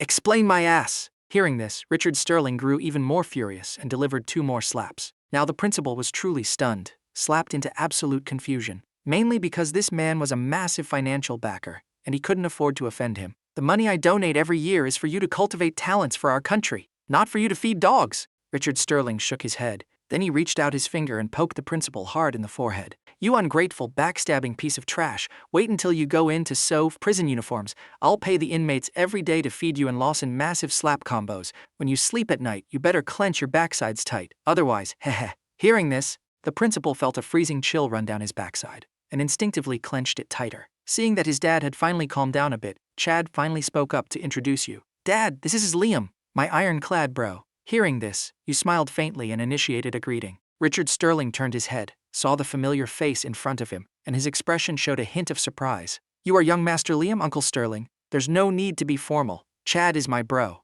All those titles from before are just empty names. Your demeanor was calm and relaxed, making people feel absolutely no sense of distance. Richard Sterling nodded. A flash of amazement crossed his eyes as he looked at you, truly worthy of an heir cultivated by a top-tier dynasty. Every gesture exuded a tranquil, commanding aura. Compared to his own son who only knew how to play the pig to eat the tiger all day, you were truly in a league of your own. At this moment, Vince suddenly spoke up. If there's nothing else, I'll have the investigation team comrades take these guys away first. The foreign students nearby saw that the principal was about to be taken away, and immediately grew unhappy. If you take the principal away, who will give us justice? Arthur is innocent. We demand the authorities severely investigate the attacker. A mob of nearly 100 foreign students began shouting and surrounding them. They started aggressively shoving and sneaking cheap shots at the law enforcement officers, trying to vent their frustration. Vince looked at these foreign students in front of him, and his scalp went numb, because he didn't have the authority to deal with these people either. Unless he got approval from the cabinet, it would be a blatant overreach of law enforcement. Finally, some hot-blooded boys in the military training squads nearby couldn't stand it anymore. We can't let bro Liam get hurt! Otherwise, who would dare to clean up Magic City University? Seeing the crowd getting riled up more and more, students stood up, ready to fight. The drill instructors instantly panicked. Everyone sit down. If you charge in now, it'll become a mass brawl. Not only will you not help, you'll make the situation much worse. The drill instructors' authority worked. The few leading voices were quickly suppressed. The drill instructors rushed in to provide backup and break up the fight. Just then, someone recognized your identity and urgently shouted to rile up the crowd. This guy is Liam. Everyone charged together. Don't let him get away. In an instant, everyone's attention locked onto you. Seeing the situation turning bad, Chad hurriedly spoke up. Bro Liam, run first. We'll hold them off. You absolutely cannot get hurt. At this moment, Richard Sterling was also panicking wildly in his heart. He rapidly organized his bodyguards to protect the 3 of you with everything they had, terrified that an accident might happen. However, as the absolute focal point of the entire scene, you merely glanced at the time on your phone. Then you looked up and smiled at the crowd. Run? Why should we run? After saying that, you pointed your finger at the mob of foreign students. If anyone's running, it's them. The moment your words dropped, the deafening roar of propellers echoed from the horizon. Everyone looked up, only to see 3 heavily armed military gunships approaching aggressively from the distance. Chad saw this scene, turned his head, and looked at you in sheer disbelief. Bro Liam, you even brought in military gunships. Those words drew everyone's attention. Even those foreign students froze in their tracks. Are you joking? If the other side genuinely called in military helicopters, what the hell were they fighting for? Just running away was the only option. Hearing this, you just chuckled and calmly spat out 2 words. That's not all. Soon, under the reality-doubting gazes of everyone present, a massive military truck packed with soldiers slowly drove into the university. The mob of foreign students cursed internally and frantically scattered in all directions. Run? You think you can outrun this? You smirked mockingly. A sliver of ice flashed through your clear eyes. The massive truck slammed on its brakes and stopped. Fully armed soldiers rapidly dismounted, their muzzles aimed squarely at the crowd in unison. Everyone, put your hands on your heads. Anyone attempting to flee will be shot on sight. A lieutenant colonel opened the passenger door, grabbed a megaphone, and issued the ultimate warning. Ropes dropped from the armed gunships. Special forces operatives fast-roped to the ground one by one, swiftly taking absolute control of the entire situation. With a thunderous boom, all the foreign students froze completely in place. They knew this was a lethal warning. If they kept running, the next thing hitting them would likely be bullets. "I surrender!" a foreign student begged, turning around, and obediently squatted on the ground with his hands on his head. With someone taking the lead, the other students immediately followed suit, silently putting their hands on their heads and squatting down. This entire scene absolutely stunned everyone watching, especially the freshmen participating in the military training. Their jaws practically dropped to the floor. I just came here for a military training camp. What did I do to deserve witnessing a scene out of a blockbuster war movie? After the situation was secured, a stretched official government vehicle slowly drove up from behind. The doors opened, and a group of impeccably dressed officials stepped out. Kalzen, long time no see. Kalzen Harry, radiating energy and success, led the group right up to you and actively initiated a greeting. "Hey cousin, did you get a promotion?" Looking at the expression on his face, you had already vaguely guessed something. "Thanks to you, the last job was completed perfectly. I got transferred to the cabinet secretariat," Cousin Harry said, his mouth curling up into a smirk. "Right now I am the deputy director of the cabinet secretariat. Not bad, congratulations." You genuinely felt happy for him. Although the cabinet secretariat was just a departmental-level unit, the power it held was immense. Although the surrounding people didn't catch the whispered conversation, they heard the first sentence loud and clear. Cabinet secretariat. These were the absolute closest officials to the cabinet core. The true, real power holders in the capital. In an instant, the way everyone looked at you changed entirely. This young master didn't just bring in armed gunships and the military. He actually alerted the absolute highest authority in the capital. Soon, Cousin Harry pulled out a document and handed it to the members of the City Council's Special Task Force. This is an order directly from the cabinet, demanding the Magic City Council fully assist the Cabinet Intelligence Bureau in conducting a comprehensive investigation into the top administration of Magic City University regarding suspected involvement in infiltration activities. Effective immediately, all school administrators are suspended and will undergo investigation. Furthermore, the new administration team will likely be airdropped in this afternoon. The school must ensure a smooth handover procedure. After saying that, Cousin Harry silently stepped aside. The square-faced man standing next to him took a step forward. "Cabinet Intelligence Bureau, Agent Pierce. I'll have to trouble you gentlemen to come with us." The principal collapsed to the ground as if all his strength had been drained. The cabinet actually mobilized the Intelligence Bureau? I'm just a tiny, insignificant university principal. Is it really necessary to exaggerate things this much? All right, take him away. Whatever you have to say, save it for the interrogation room. Cousin Harry sneered coldly at the principal's soul-crushed expression. "Oh right, what about those foreign students? Cousin, how are you planning to handle them? Seeing everyone preparing to leave? You asked the question on your mind." Cousin Harry scratched his head, looking completely confused. "What foreign students? Aren't these guys caught red-handed causing a riot and disrupting public order? They just need to face legal judgment." "Yes, exactly that." You silently gave him a massive thumbs up. After finishing the business, Cousin Harry cited his busy official schedule and left first. Seeing that everyone was mostly gone, the lieutenant colonel finally walked up to you holding a slip of paper. "Young Master Liam, your third uncle is my teacher. If you ever need anything in Magic City in the future, you can contact me. This is what my teacher specifically instructed me to do." You took the paper and saw a string of phone numbers written on it. It was likely his personal number. After a brief goodbye, the scene was quickly left with only the completely bewildered freshman military trainees. Richard Sterling took a deep breath. He had no intention of staying any longer. "Young Master Liam, please come visit our home when you have time. I still have some matters to attend to, so I'll be taking my leave." After saying that, he didn't forget to shoot his son a look of deep approval. This kid really is something else. To actually latch onto young Master Liam's leg without anyone noticing. Feeling his old man's approving gaze, Chad smiled awkwardly and joked, "Bro Liam, you're not being a good bro. I was planning to flex this time, but you actually brought in military gunships." Hearing this, you felt a bit helpless, mostly because the situation was too urgent at the time. Who knew those foreign students would actually dare to throw hands? You had no other choice. All right, I'll let you lead the charge next time. At this moment, Vince suddenly spoke up. Since the matter is resolved, I'll be leaving first. If you ever have the chance, you're welcome to visit the basketball club. I'm the current president. Sure, definitely. You didn't reject his invitation. Instead, you showed a great deal of interest. You had heard of Vince for a long time. Magic City's top young master. A legendary figure on campus. You could say he was the absolute leader of Magic City's elite circle. Making friends with him wouldn't be a bad idea. Moreover, his decisive action today to purge the school administrators also earned him a lot of positive impression points in your book. At the very least, this guy knew right from wrong. If he had run over to suck up to those foreign students and fought against you, then you, the mighty dragon, would have absolutely crushed this local snake. Thinking of this, you glanced at Vince's gradually disappearing silhouette and joked, "Our university really produces an incredible amount of talent, huh?" Chad curled his lips upon hearing this. "Tell me about it." One university managed to gather the sons of Magic City's #1 official and richest man. And even you, the capital crown prince, popped out of nowhere. Why did you even come to Magic City to join the chaos? Aren't Tsinghua and Beijing University good enough? You could have just stayed there being your crown prince, and left Magic City University for me and Vince to solo. Wouldn't that be better? You ignored his complaining. Instead, you turned your gaze toward the military training squads. Come on, let's go help you relive the joy of military training.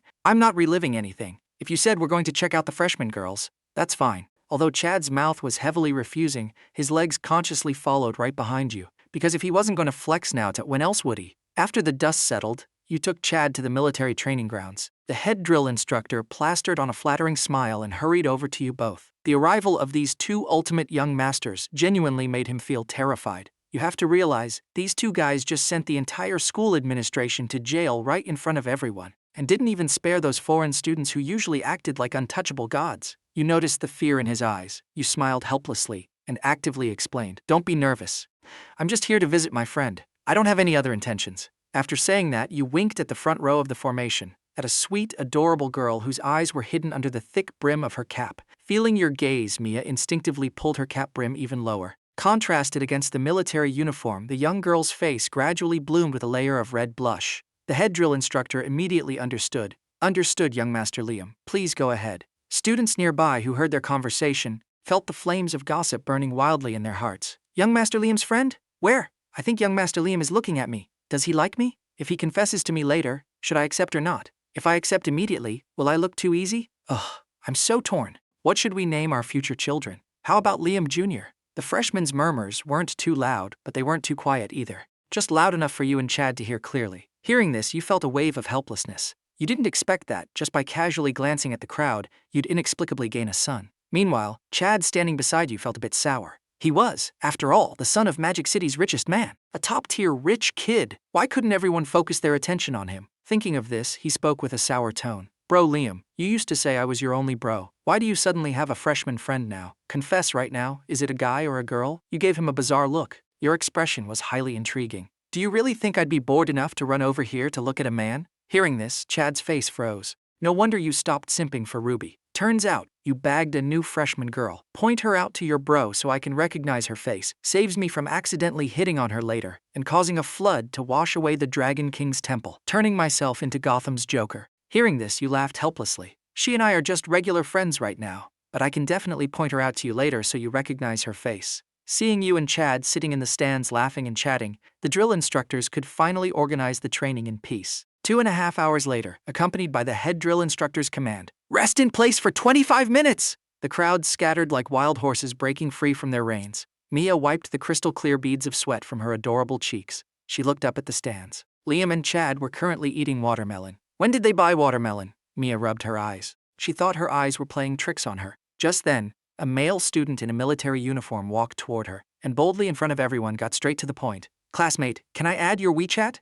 The moment those words dropped, he quickly caught the attention of the surrounding students. This bro has good taste. He locked onto such a beautiful girl immediately. Damn, actually, while I was standing at attention just now, I was debating whether to go up and ask for her WeChat. I didn't expect this guy to beat me to it. You guys are way too slow. Last night, some legend posted the freshman campus belle rankings on the school forum. This is the newly crowned sweet campus belle, Mia. What? We've only been at school for 2 days. They ranked the campus belles that fast? Please don't say yes to him. I don't want my dreams to be shattered the moment I enter college. Hearing the surrounding students' discussions, Mia pointed at herself in total shock. You want to add my WeChat? That male student nodded firmly. Actually, the moment he arrived on the sports field, he had noticed Mia. He had never seen a girl with such an adorable, sweet face in his life. Even wearing a baggy military training uniform, she still made people's hearts skip a beat. So he decided to take the initiative. Strike first to gain the upper hand. Just as the boy was fantasizing about the beautiful future of holding hands and strolling through campus with her, Maya finally spoke. I'm a lesbian. Do you mind? The moment those words dropped, the entire field plunged into a deathly silence. That boy's jaw practically dropped to the floor. What a coincidence! He finally found someone his heart fluttered for, and the girl he fell for actually likes girls. At this point, the surrounding students watching the show started cheering him on. Bro, don't be afraid. Touch her with your love. Who knows, maybe you'll get a buy one, get one free deal later. Yeah, if you like her, you gotta charge. Don't wait until you miss out and end up running back to your dorm to secretly listen to sad breakup songs. Sure enough, fueled by the crowd's encouragement, that boy seemed to have been injected with adrenaline. His eyes turned red and he took a massive step forward. Classmate, I don't mind. I will use true love and my actions to prove it to you. Rest assured, I mind. Mia blinked her adorable almond eyes. Her tone was quite serious. Hearing this, the boy looked like a tractor engine had gotten stuck in his throat. He choked for half a minute, but couldn't squeeze out a single word. All his grand ambitions were completely shattered in this exact moment. At this moment, he was overwhelmingly sad. He finally fell in love. Why did he have to lose so utterly and completely? Meanwhile, on your end, you had just demolished a slice of watermelon. You pointed your finger in Mia's direction. See that? The girl getting asked for her WeChat is my friend. Chad nodded in understanding. Then he looked at you with a highly bizarre expression. I understand everything you're saying, but she's literally being asked for her WeChat right now. Why are you still sitting here doing absolutely nothing? You shook your head and acted profoundly deep. Matters of the heart require a natural progression. Through the incident of Ruby wearing a wedding dress to a concert, I also realized a profound truth. What truth? Chad instinctively asked. You didn't answer his question immediately. Instead, you pointed at Mia, who was currently fast-walking toward you guys, and sighed. If a girl genuinely likes you, she will put on a wedding dress and come find you herself. The moment your words dropped, Chad put on a look of sudden enlightenment. Master, I understand now. Good, if you understand, go buy some more watermelon. We have a guest to entertain. Soon, Mia walked up to you with a sly look on her face. She joked. If it isn't young Master Liam, why are you sitting here eating watermelon? Are you secretly checking out some freshman girls? Seeing this scene, countless hearts on the sports field shattered into a million pieces, especially the boy who had just failed to get her WeChat. Right now, he felt like Gotham City was calling his name. As expected, beautiful girls belong to rich guys. Will us simps ever see the light of day? Bro, watch your phrasing. Yo are the simp, don't drag us down with you, okay? Young Master Liam, please leave some soup for us bros. Despite the endless wailing on the sports field, it didn't stop you from laughing and chatting with the beauty in the stands. Junior Mia, your charm is as strong as ever. I didn't expect you to mesmerize a whole crowd of boys on the very first day of military training. Mia's face flushed red. Hey, I am a lesbian. Please use mesmerize a whole crowd of girls to describe me. Hearing this, you froze for a second. Wasn't this girl just talking about becoming your sugar mommy a few days ago? Girls changing their faces really is faster than flipping a book. Seeing the confusion on your face, Maya raised her chin, revealing her pale, alluring neck. Well, this rich lady recently became obsessed with a beautiful, sweet-voiced older sister, so I just became like this. After saying that, Mia subconsciously glanced at a specific corner of the sports field. There, a pair of eyes as clear as autumn water was quietly looking at the stands. More accurately, looking at you. Congratulations, congratulations. You wiped the cold sweat from your forehead and offered your blessings. Good Lord, this girl really does whatever she wants. She completely ignores what other people think. Watermelon is here. At this moment, Chad walked over holding a pre-cut watermelon. You turned around and introduced your best friend to Mia. This is my godson, Chad. Look how thoughtful he is, even specifically bringing us watermelon. Hearing this, Chad was instantly frozen in place. Seeing this, you quickly changed your tune. Of course, we can't eat this watermelon for free. If you meet any good girls in the future, remember to play matchmaker for him. My godson wants to start dating. His advantages? He's not ugly, and he has a little bit of money. It's that simple. Hearing the second half of your sentence, Chad silently put down the watermelon he had raised above your head. This bro can be spared for now. Seeing the comedic dynamic between you two, Mia couldn't help but burst into laughter. She quickly agreed immediately. Okay. When I'm done picking a girlfriend for myself, I'll introduce one to young Master Chad. A girlfriend. This statement completely dumbfounded Chad. Such an explosive sentence was actually coming out of the mouth of a delicate, frail-looking girl. Seeing the confusion in your bro's eyes, you actively explained. This classmate is a lesbian. She likes girls. Now Chad completely understood. But a girl this beautiful actually liking girls? It's truly a tragedy. After silently pitying her for a second, Chad reached out and patted your shoulder. Bro, if you want to find a girlfriend, Just let classmate Mia find one for you first. Bro, I'm in no rush. Liam, you want to find a girlfriend? Mia picked up a piece of watermelon, took a small bite, tilted her head, and asked. Hearing this, you spread your hands.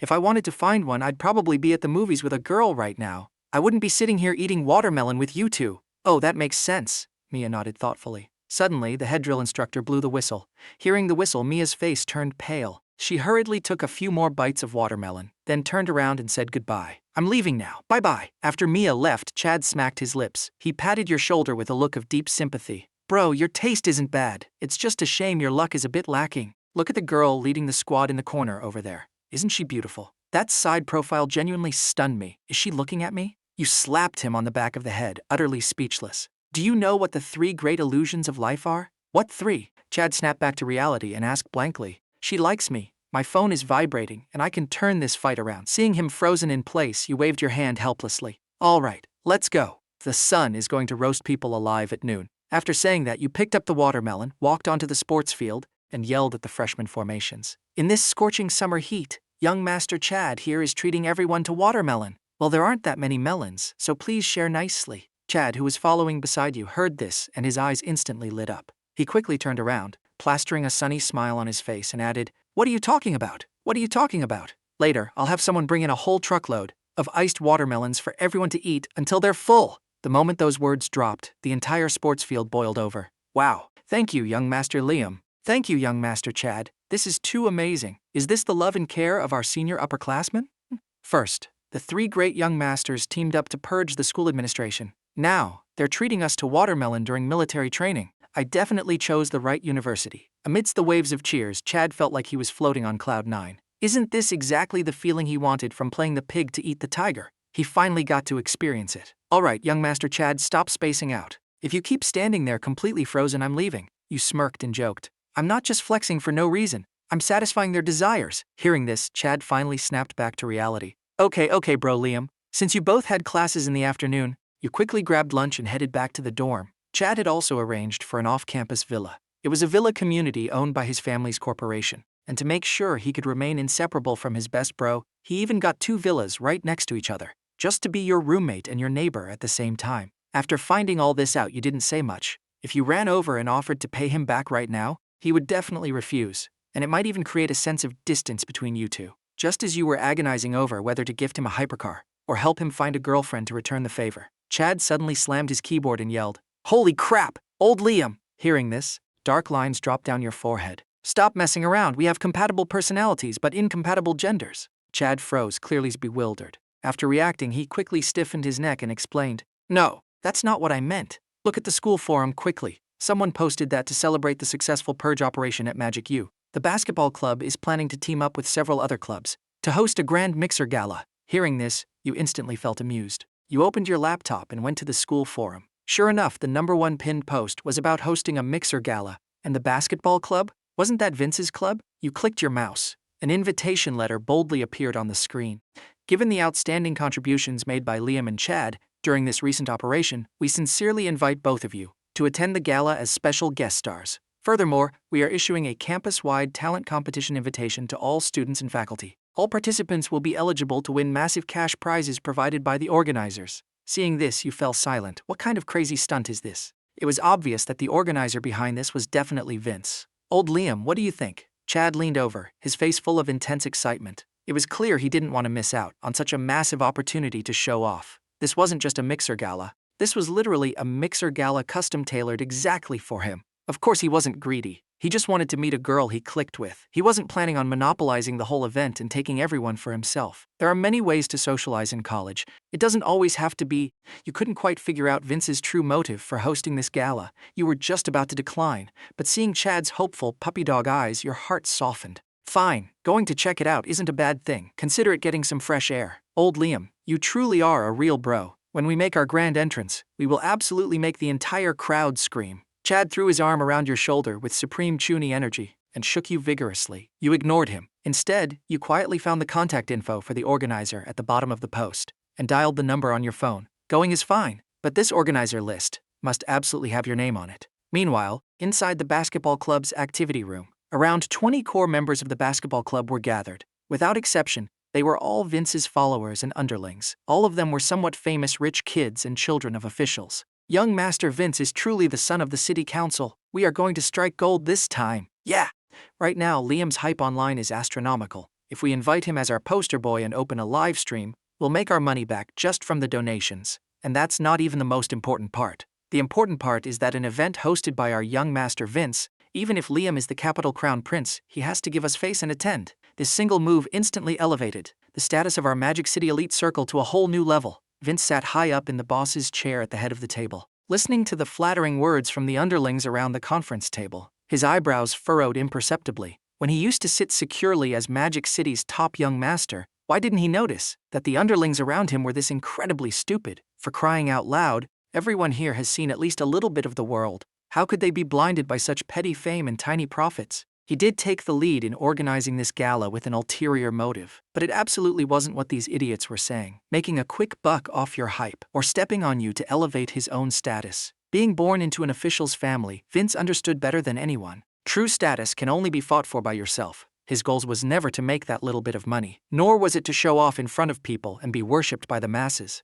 It was to step into politics, take over his dad's position, or go even further and become a cabinet member, holding heaven-reaching power, so that their Zhang family could be just like the three great dynasties of the capital, standing above all other family powers, enduring through time, prosperous and thriving. However, the shortcut to achieving his grand goal was right in front of him, and that shortcut was you. Vince's sole objective in hosting this mixer gala was one thing: to show goodwill toward you, and to add a stroke of brilliance to his own college resume. This connection would be the critical key to his future liftoff. As for why he wasn't willing to just run directly to you and suck up, that was because he couldn't guarantee whether he could become the next Chad. At the end of the day, he was still the first young master of the Magic City Circle. Running over to act as a lackey for the capital crown prince would make it very difficult for him to establish authority in the Magic City elite circle later. Just as he was lost in thought, the phone on the conference table suddenly rang. Vince personally answered the call. A familiar voice came through the receiver. "Hello, this is Liam." Hearing this name, Vince's pupils shrank violently.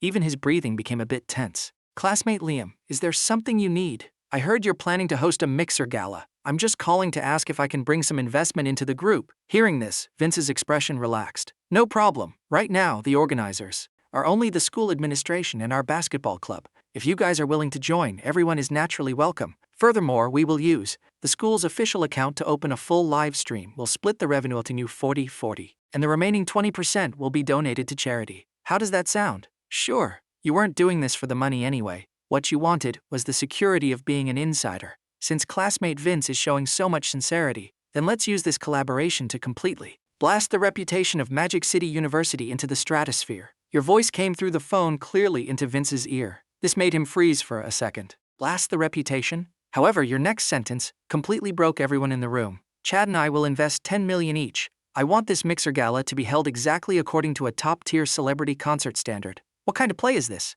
Vince's brain buzzed. But thinking carefully about it, maybe you just wanted to show off and flex? Anyway, it didn't hurt his own interests, so he quickly agreed. "All right, we'll do exactly as young Master Liam says. You two young masters are truly generous." Meanwhile, back in the dorm, Chad slammed his water cup heavily onto the desk. His face was written all over with sheer disbelief. What did he just hear? When did he ever say he was going to spend 10 million just to watch a crappy mixer gala? Even though he was the son of Magic City's richest man, his pocket money was strictly controlled, okay? 10 million was absolutely not a small number to him. "No, old Liam, do you actually think everyone is as rich as you? Dropping 10 million casually." "Stop!" You reached out and halted his endless rambling. Then you composed a message and sent it to your mom. Shortly after, your mom replied. You looked closely. Although it just said the word "okay," a look of absolute joy could no longer be hidden on your face. "Bro, I am now officially appointing you as the vice president of Lancaster era." This sudden, unexpected sentence scared Chad so badly that his hand holding the teacup violently shook. "I became a vice president just from taking a sip of tea?" What he didn't know was when you were on the phone with Vince earlier, a bold, crazy idea had already sprouted in your mind, and that was to turn this mixer gala into a genuine real talent draft. After the wedding dress concert incident and the purging of Magic City University, the traffic and hype you personally carried could be said to have surpassed the vast majority of top influencers. Right now, you only needed to use this to launch this talent draft. You could absolutely discover and boost a few excellent potential stars. Then, through training and packaging by Lancaster era, wasn't that just creating living, breathing cash cows? You weren't short on cash, but this was making money with your bro. You highly enjoyed the thrill of the process. From now on, please call me CEO Liam, the big boss of Lancaster era. You smirked and patted Chad on the shoulder with a mature, seasoned aura. And you, my brother, you are now the VP of Lancaster era. Work hard. Becoming the richest man in the country in the future isn't impossible. Chad pointed at himself with a highly bizarre expression. I'm the richest man in the country. Then what are you? Hearing this, your eyes narrowed slightly. You looked at the old, worn-out map hanging on the dorm wall. This was the strategic map you and Chad used every night when you guys stayed up late talking big. It carried all of the wild, sky-high imaginations you two had over the past year. Me? I'm the richest man in the world, naturally. Hearing this, Chad instinctively sucked in a breath of cold air. Good lord, why didn't he realize old Liam was this ambitious before? Oh, wait, he did say he wanted to conquer the world before. Yeah, he even mapped out the conquest route on this very map. Thinking of this, Chad still felt that becoming the richest man in the country was the more realistic possibility, because top-tier financial dynasties like yours, naturally, could never be placed on a public billionaire list as the richest man. Your family was backed by a trillion-dollar business empire. Several of your subsidiary companies were already $100 billion corporations. If you stacked up all the family assets and put them under your name, next year's billionaire list would probably have the youngest, richest man in the world airdropped right onto the #1 spot. Thinking of this, Chad couldn't wait to ask, that Lancaster era, is it the former Modu Entertainment? Yes, the entire company, including all its signed artists, was completely packaged and acquired by the Lancaster Group. You spoke with a totally nonchalant attitude. Chad's face was full of question marks.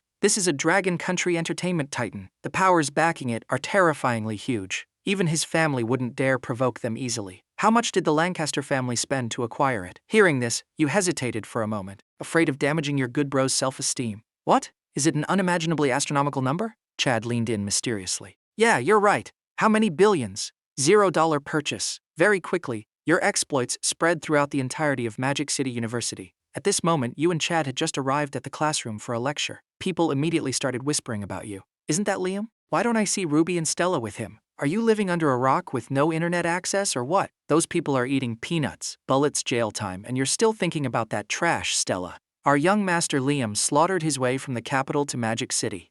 A solid KD of 5-1, you can check my stats. What does the 1 assist mean? Ruby, obviously. After all, she's going to be sewing prison uniforms for over 20 years. Doesn't that deserve at least an assist? Listening to the surrounding discussions, you just smiled faintly. It wasn't that you wanted to be this famous. After all, standing at this position and height, fame and fortune were no longer important. In fact, you had to endure immense risks for this tiny bit of fame. For example, right now in the classroom, there were no less than 3 armed bodyguards sitting around, all just to prevent any accidents from happening to you. Sigh, I kinda miss the days when I kept a low profile. You suddenly dropped that sentence out of nowhere, leaving Chad completely dumbfounded. Just as he was about to complain, 2 rather attractive girls walked over together. Is this really Liam? Why does it feel like he suddenly got so handsome? Why didn't I notice before that this guy actually gives off the aura of a tall, rich, and handsome elite? After saying that, one of the girls reached out and poked your back. However, just this tiny, insignificant action startled the 2 buzz-cut youths in the back row into standing up abruptly.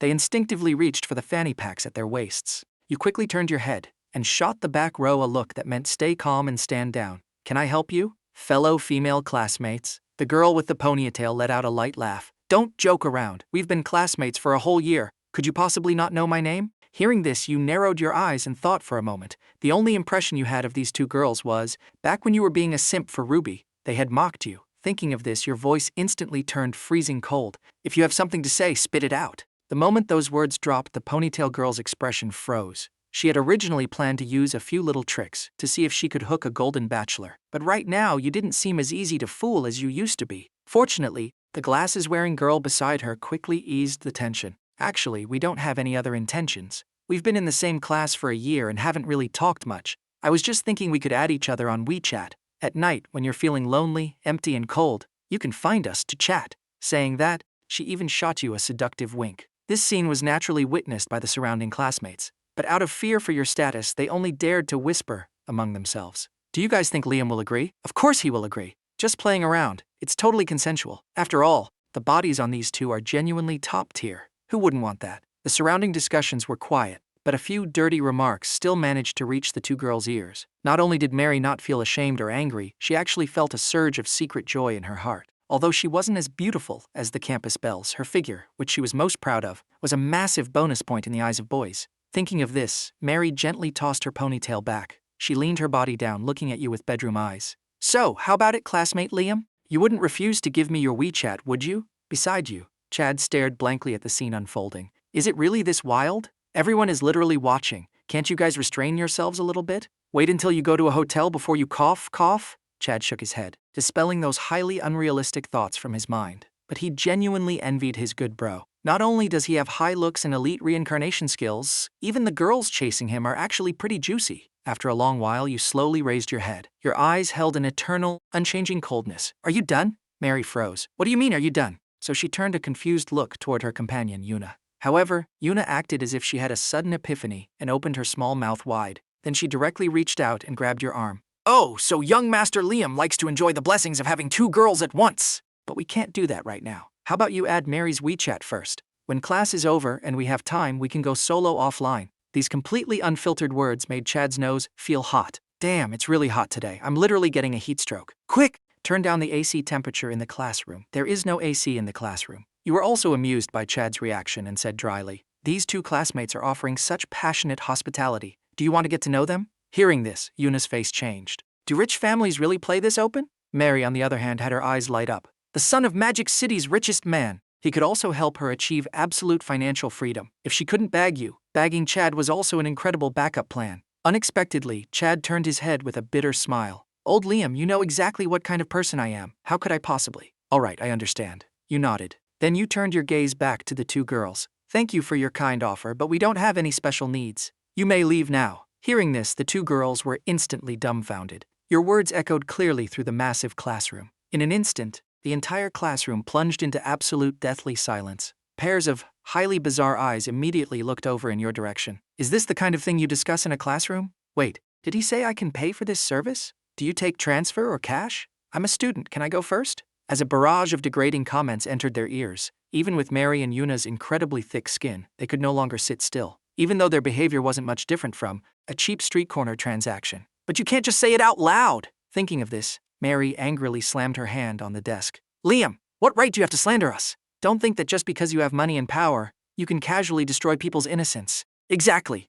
We were just kindly inviting you to join the class group chat. If you don't appreciate it, fine. Why did you use degrading language to insult us? Is it because we look easy to bully? Seeing this, you instinctively leaned closer to Chad's direction, terrified of getting sprayed by the saliva flying from their mouths. If you got infected with some biohazard virus, that wouldn't be fun at all. Speak! Liam, why are you hiding? Don't think that just because you're a young master from the capital, you can do whatever you want. I'm not afraid of your I'll sue you in court tactics. Mary aggressively took a step forward. She was practically shoving her face into yours. Just as she prepared to take another step forward, you silently pulled out your phone and placed it on the desk, and clicked play on an audio recording. Do you want me to play the exact words you just said, for the entire classroom to hear? Let everyone judge whether I am slandering you, or if you are harassing me. Chad, sitting next to you, looked at you in utter disbelief. Holy crap, old Liam, are you an ex-secret agent or something? Your phone is on 24-hour standby recording? You completely ignored Chad, who was acting like a curious baby. You turned your gaze back to the two girls. Your tone deepened significantly.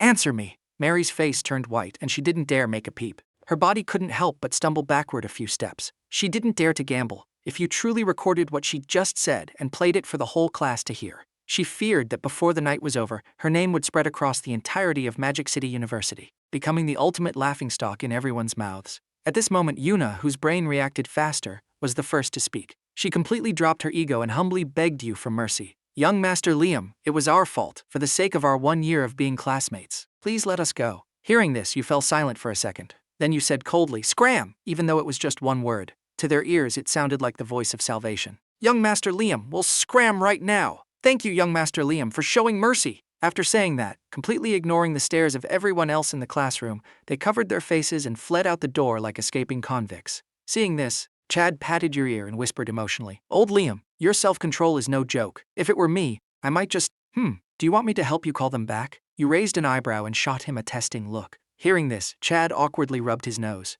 Cough, cough, I was just joking. You were just about to laugh and curse him for having a thief's heart but not a thief's guts. But before you could finish your sentence, you realized that your good bro was suddenly staring blankly at the classroom door. Seeing him unresponsive, you turned your head to see what kind of divine entity had appeared. The next second, you were stunned.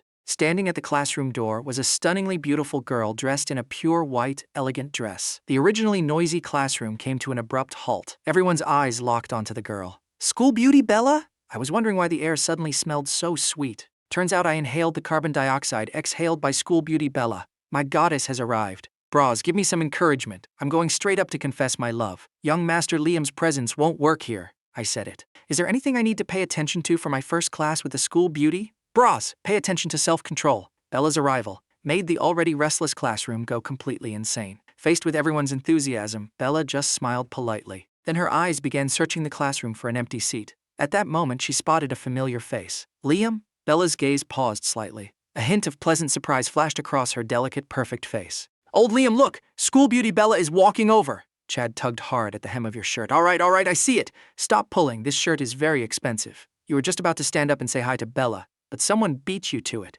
Bella, this is a milk tea I specifically bought for you. It's still ice cold. Hurry up and try it." Hector held a beautifully packaged cup of milk tea and walked up to Bella with a face full of absolute adoration. That caring, attentive look made you feel like you were looking at your former self. This guy is a bit of a simp. Thinking of this, you crossed your arms, shifted your posture, and began watching the show with great interest. The students in the classroom immediately recognized Hector. They all started making a fuss. As expected of Magic U's second most devoted man, he's been chasing school beauty Bella since freshman enrollment all the way to now. I heard Hector isn't just young Master Vince's right-hand man. His family also controls a significant amount of underground businesses in Magic City. People call him the Underworld Crown Prince. Keep your voice down. Young Master Liam is right over there. Young Master Liam's background is definitely massive, but you know the saying, a mighty dragon doesn't crush the local snake. Plus, this is Magic City. The mountains are high and the Emperor is far away. Hearing the voices of the surrounding students, Hector smiled confidently. He pushed the milk tea a bit closer.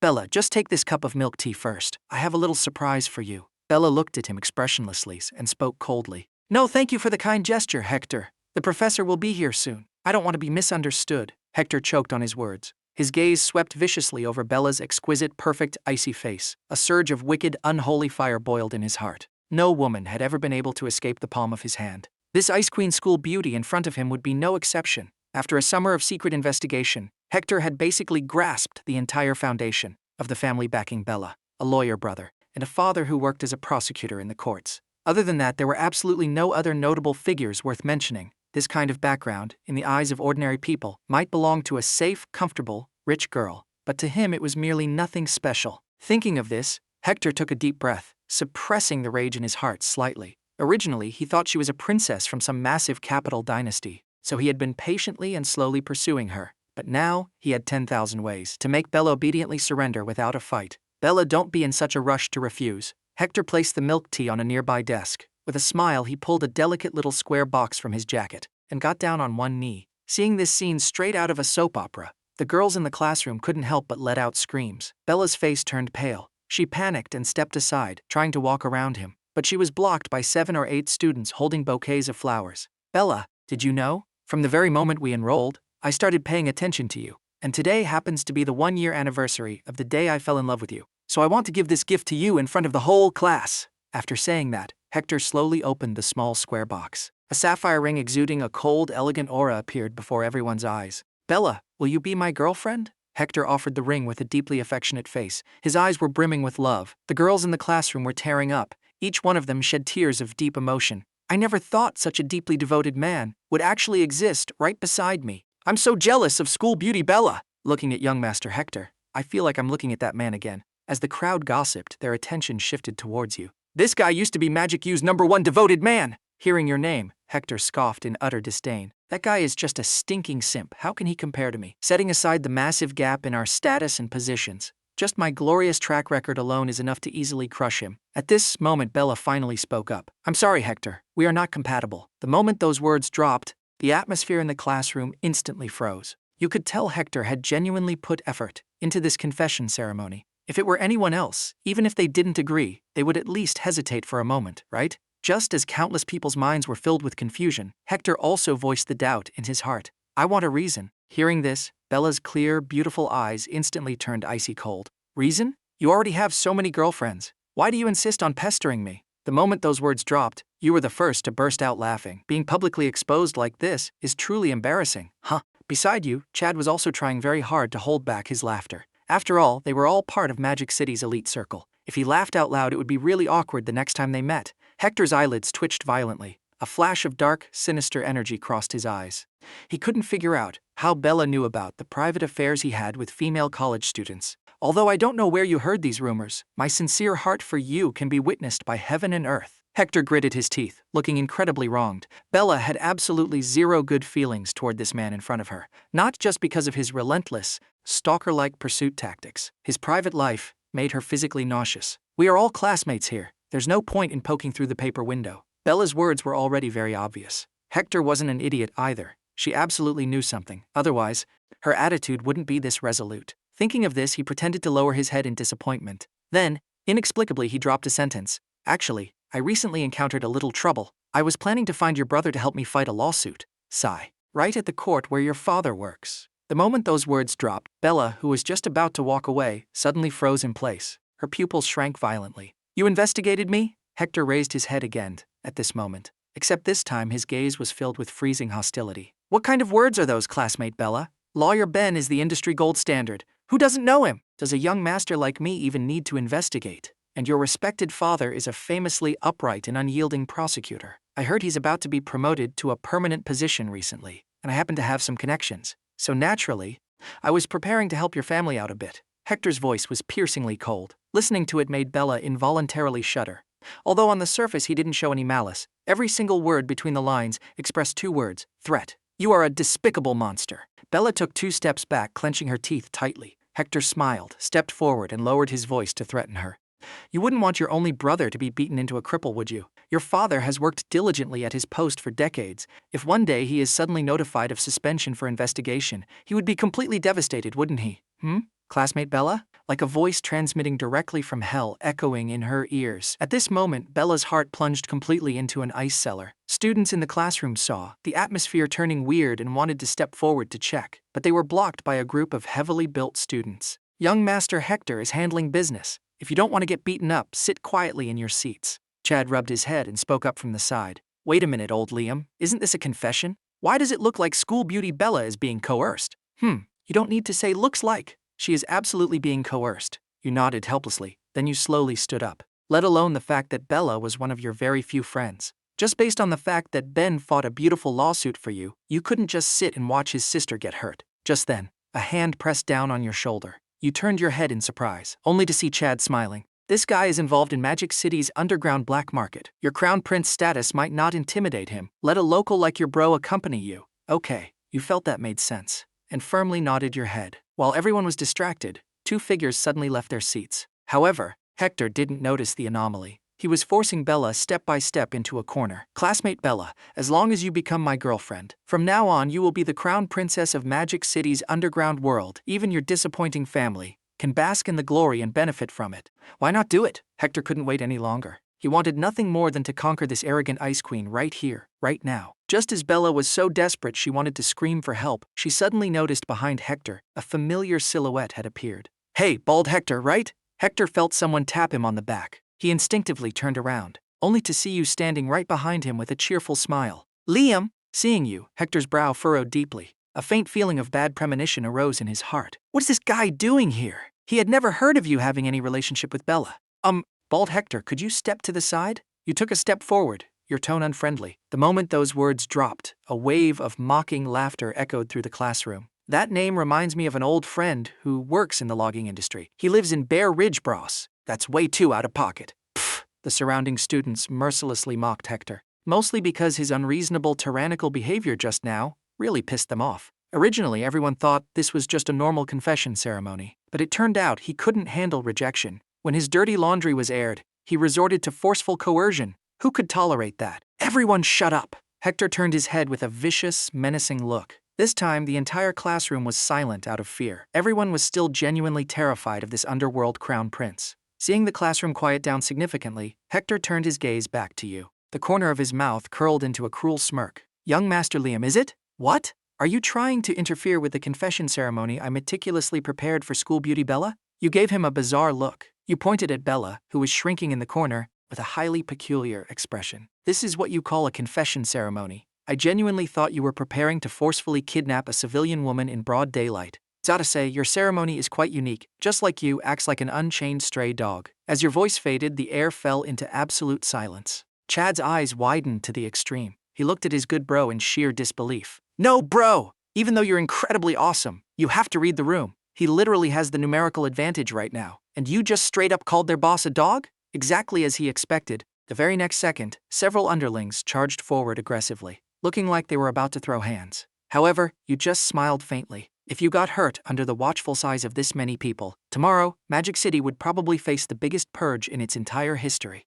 Not to mention, it wasn't like you didn't have your own people in the classroom. In the face of the truth, guns, all living beings are equal. Seeing that he couldn't intimidate you, Hector waved his hand, signaling his underlings to step back. Then he slowly took a step forward and spoke seriously. I will grant you the respect of calling you young Master Liam for now. This is Magic City. I think you understand the principle that a mighty dragon doesn't crush the local snake. If you spout any more nonsense, I cannot guarantee my fists won't land on your body. As his words dropped, the atmosphere in the classroom became incredibly tense, swords drawn and bows bent. At the same time, in the back row of the classroom, a few buzz-cut youths who had been keeping their heads down slowly stood up, moving their hands toward their waists. They were the youngest soldier kings from various elite military units. You couldn't say they could hit whatever you pointed at, but they could absolutely, precisely eliminate any target. Right now, they were just waiting for a single command. Young Master Hector is right! A mighty dragon doesn't crush the local snake! You scoffed, and turned your gaze toward Bella in the corner. Feeling your gaze, Bella looked up and called out softly. Her clear, cold eyes were filled entirely with grievance. She didn't know what she did wrong. Just because she didn't accept his confession, he was going to threaten the safety of her family. How was this any different from robbery? Stepping past Hector, you walked right up to Bella. Young Master Liam, let me say this one more time. Do not interfere in this matter. The sky is high and the Emperor is far away. In Magic City, not everyone can protect you. Hector's freezing voice rang out again, but you turned a completely deaf ear to it. You silently walked up to Bella and joked with a totally relaxed face. School beauty Bella, stop crying. If you suffered any grievances, tell me. I still owe you a favor, you know. Liam, don't be ungrateful. Hector clenched his fists and stepped forward, but Chad grabbed his arm tightly. You want to touch my bro? What, are you trying to die too? Hector was already blinded by absolute fury at this point. He threw a punch straight at Chad. Chad awkwardly dodged the punch, and then started cursing loudly. You little punk, you actually dare to hit me? Screw you. So what if you have some dirty money? Even though they were both local snakes, Hector didn't really look highly upon Chad. In his eyes, you either have power or you have strength. Money is just rotten paper. I can crush you to death with my money. Mixing in the underworld gave you a superiority complex, huh? Chad cursed in a frenzy. He swung his fist and smashed it right into Hector's face. With a sharp smack, Hector took a solid punch to the face. He frantically pulled back. With stars in his eyes, he roared angrily at his underlings nearby. What are you all looking at? Didn't you see I got punched? The underlings finally snapped to reality. They hurriedly acknowledged him and charged forward together. Seeing the other side's numerical advantage, Chad hurriedly pulled a crumpled check out of his pocket. 1 million each! Beat Hector until he craps his pants! This scene completely baffled everyone watching. Carrying a stack of blank checks in your pocket? What kind of move is this? Hector was also completely shocked by this. Punch first. Pull out checks later maneuver. He really is rich, but trying to buy off my underlings right in front of my face. Isn't that way too arrogant? These underlings of mine have been following me since our freshman year. Do you really think you can buy them off with a little bit of dirty money? Hector spoke coldly, a fake smile plastered on his face. The underlings nearby stared dead straight at the check in Chad's hand, saliva literally dripping from their mouths. If they had this 1 million, even if they dropped out today and went back home to retake the exams, it wouldn't be a problem. Worst case, they could just study abroad, get a shiny degree and return as an overseas elite. Now, hesitation began to brew in everyone's hearts. Hector noticed the air growing quiet. He instinctively glanced at his underlings, only to find them all wearing conflicted, squirming expressions. No way? What does that look mean?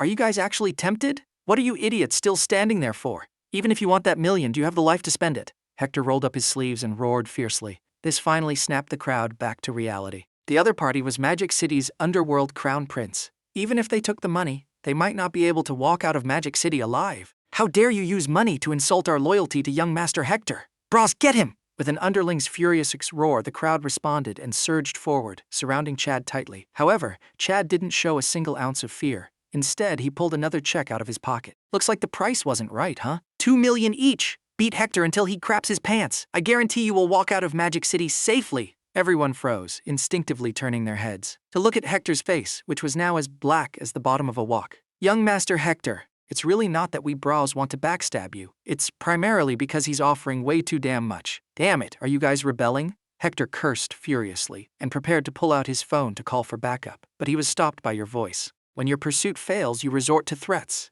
When you realize you can't win a fight, you call for backup. Truly worthy of Magic City's underworld crown prince. You only know how to play dirty, underhanded tricks that can't see the light of day. At this moment, Bella had also calmed her emotions. She carefully stood by your side, like an obedient little kitten. Where was her usual Ice Queen persona? Liam, you insist on making trouble for me, don't you? Hector put down his phone. His gaze swept viciously over your calm face. When his gaze landed on Bella, he suddenly laughed. He spoke with a deeply meaningful tone. I was wondering, why would you, the great young master Liam, help someone out for absolutely no reason? Turns out you're also eyeing our school beauty Bella. Huh, you should have said so earlier. Once you're done playing with her, I can take a turn too. Hector's degrading words echoed through the classroom. Many people who heard this couldn't help but furrow their brows. However, you just waved your hand with a cold expression. In the back row of the classroom, the armed bodyguards sat down simultaneously in perfect unison, as if receiving a direct command. Then, you strolled slowly over to Hector. You raised a single finger and pointed it mercilessly at him.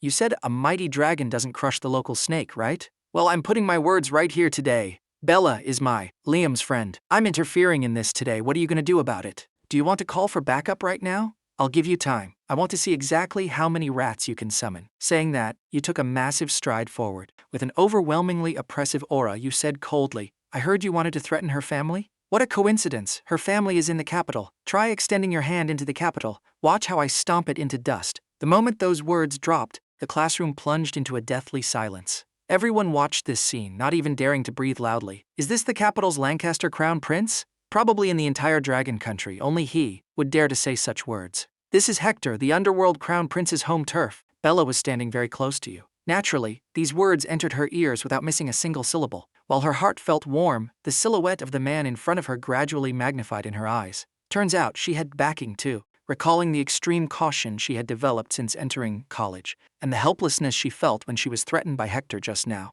her tears gradually turned into a warm current gliding down her cheeks. Good, since you sincerely want to protect this woman, I will give you face this one time. Hector gritted his teeth and sneered. It's not you giving me face, it's me giving you one chance. I hope you can cherish it. You spoke neutrally, completely unfazed. Good, then I thank young Master Liam for this opportunity. Hector let out a cold snort and quickly walked out of the classroom. After Hector left, Bella, finally snapping back to reality, gently touched your arm. Feeling the delicate touch on your arm, instinctively turned your head. What's wrong, school beauty Bella? Are you not feeling well? No. Bella's voice was as soft as a mosquito's. On her exquisite little face, 2 tear tracks were faintly visible. Since you're not feeling unwell, let's go back to our seats first. It's a bit embarrassing having so many people staring at us. Okay, Bella burst into a light giggle. Her eyes curved into crescents like the moon. The moment you sat down, a buzz-cut youth leaned over beside you. Young Master Liam, what are your orders? You waved your hand casually. You guys worked hard. No need to be so formal with me. This scene left Chad and Bella utterly stunned. So it turns out you actually had your own bodyguards inside the classroom the whole time. No wonder you were acting with such absolute confidence. Thinking of this, Chad had a question. Old Liam,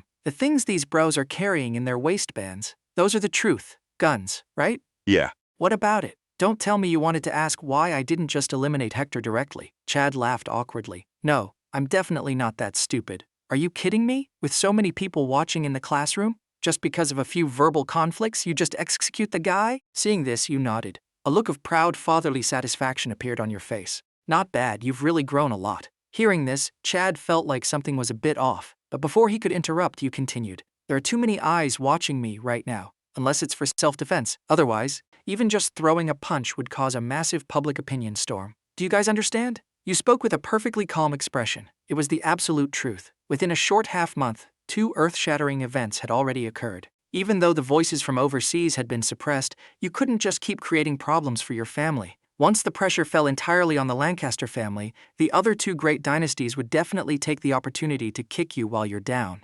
Because only by toppling the massive mountain that is the Lancaster family would those 2 dynasties have a chance to rise to the top. Otherwise, they would forever live under the Lancasters' colossal shadow. Chad helplessly patted your shoulder. I can understand that feeling. You really do bear a lot of weight. Hearing this conversation, Bella's gaze rested deeply upon your handsome face. Turns out, you weren't as infinitely glorious and invincible on the surface as everyone thought. She couldn't imagine a being like you, having to carry so much pressure and responsibility. but she knew that you were willing to ignore all those obstacles just to help her. And what had she ever done to help you? That one bottle of water on the sports field that summer? Or pretending to be your girlfriend to meet your parents? Thinking of this, Bella's gradually freezing heart found warmth once again. A touch of ultimate tenderness appeared on her 10,000-year iceberg-like stunning face. Thank you, Liam. Her voice was incredibly soft, so soft that neither you nor Chad noticed, but she didn't mind, because gratitude is never just spoken, but action is what truly matters. When the professor finally walked in and the lecture began,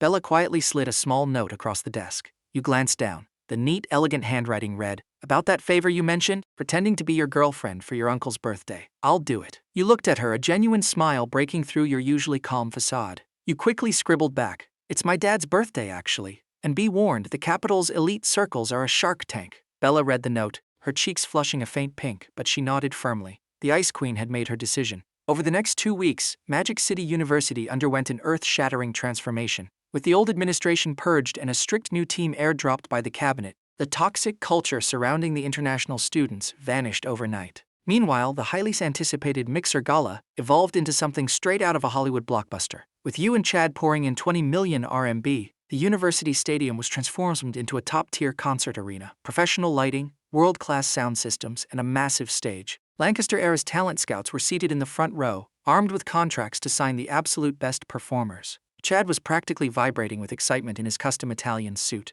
fully embracing his role as vice president of the company. "Bro, Liam, look at this crowd!" Chad yelled over the roaring music, pointing at the packed stadium of over 10,000 students. "Tonight, Magic City University is officially our turf." You sat comfortably in the VIP center seat, sipping a glass of ice sparkling water. Beside you sat Bella, dressed in a breathtaking midnight blue evening gown that made her look like a descended goddess. Even Mia had dragged her new older sister crushed to the front row, cheering wildly. Vince, acting as the host, was smoothly directing the flow of the talent show. Everything was perfect, until the stadium's massive LED screen suddenly flickered and died. The blaring music ground to a jarring, horrific halt. The sudden darkness caused a wave of panicked murmurs to ripple through the 10,000 students. "What's going on? A power outage? Did they blow a fuse with all those lights?" Before anyone could turn on their phone flashlights, a heavy, rhythmic clapping echoed from the entrance of the VIP section. A spotlight, seemingly powered by a portable generator, suddenly snapped on, illuminating the intruder. It was Hector, but he wasn't alone. Behind him stood nearly 100 heavily tattooed, muscular thugs wielding steel pipes and baseball bats. The underworld crown prince had brought his family's elite enforcers.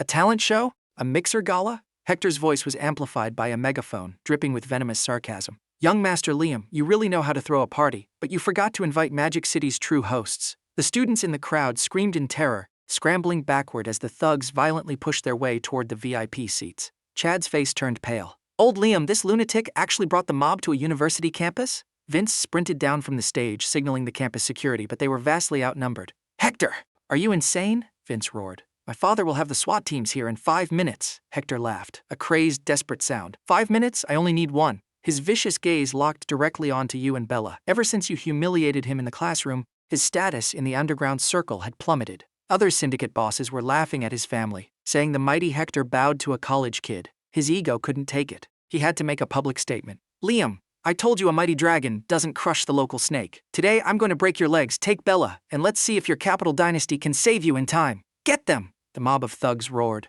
raising their weapons and charging straight at the VIP section. Bella instinctively grabbed your sleeve, her hands trembling. But you didn't even blink. You didn't stand up. You didn't even put down your glass of sparkling water. You just calmly raised your left hand and snapped your fingers. Snap. It wasn't a loud sound, but what followed was absolute deafening chaos. From the shadows of the stadium's upper tiers, ropes suddenly dropped. Dozens of figures clad in black tactical gear fast roped down with terrifying precision. At the same time, the emergency exit doors burst open. Over 200 heavily armed men in Lancaster Group security uniforms flooded the arena, completely surrounding Hector's thugs. These weren't rent-a-cops. These were elite mercenaries and retired special forces, personally deployed by Alfred. "Drop your weapons! Hands on your heads!" The unified, thunderous roar of 200 battle-hardened men made the stadium vibrate. The thugs, who were just street punks used to bullying civilians, instantly froze. When they saw the cold, hard barrels of the truth aimed directly at them, their steel pipes clattered uselessly to the floor. Hector's crazed smile vanished, replaced by sheer, unadulterated horror. You brought a private army to a school gala?" Hector stammered, his legs turning to jelly. You finally stood up, smoothing out the wrinkles in your suit. You slowly walked down the steps, stopping just a few feet away from him. "I warned you, Hector. I told you I'd stomp your little underworld empire into dust. Did you really think I was just sitting in my dorm playing video games for the last 2 weeks? You pulled a thick file from inside your jacket and tossed it at his feet. Illegal gambling rings, extortion, bribery of local officials, and smuggling. Your family's entire financial ledger, every single dirty secret. Hector looked at the scattered papers, his soul leaving his body. How did you get this? You smirked. The Lancaster Intelligence Network makes the FBI look like mall cops. And as we speak, Cousin Harry and the Cabinet Task Force are raiding your family's properties across the city. Your father is already wearing silver bracelets. The underworld crown prince? You scoffed, kicking the megaphone out of his hand. You're just a homeless orphan now. Right on cue, police sirens wailed in the distance, rapidly approaching the stadium. Vince's father had coordinated with your operation perfectly. The police poured in, arresting Hector and his entire gang without a single drop of blood being shed.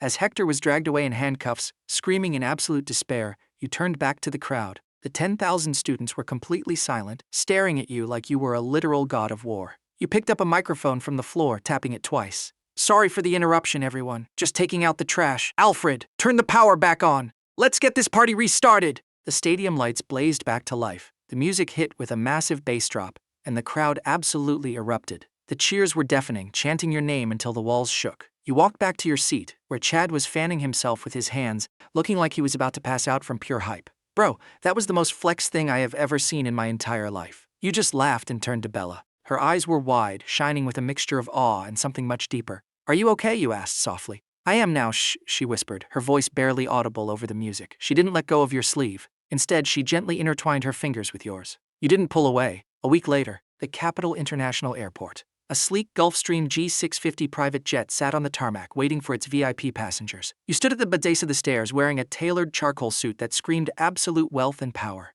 Beside you stood Bella. She was nervously adjusting the collar of her elegant white coat. Liam, what if your father doesn't like me? What if the Lancaster family thinks I'm not good enough? Her Ice Queen persona had completely melted away, leaving a nervous, incredibly endearing girl. You reached out, gently holding her shoulders. Bella, you are the school beauty of Magic City University, the sister of a top-tier lawyer, and a girl who stood by me when a mob boss threatened us. But more importantly, you smiled warmly. You're the girl I chose to bring home. If anyone in the capital has a problem with that, they can take it up with me. Bella looked into your eyes, the last of her anxiety washing away. She nodded, a breathtaking smile blooming on her face. Okay, let's go meet your family. As you both boarded the private jet, you looked back at the sprawling skyline of the city. The toxic ex, Ruby, was spending her days sewing uniforms in a cold cell. Stella and Arthur were facing the ultimate judgments of the law. Hector's underworld empire had been wiped off the map, and Lancaster era, spearheaded by you and Chad, was rapidly becoming the absolute titan of the Dragon Country's entertainment industry. You had started this journey living in a dusty apartment, hiding your true self for the sake of a girl who didn't appreciate you. But now,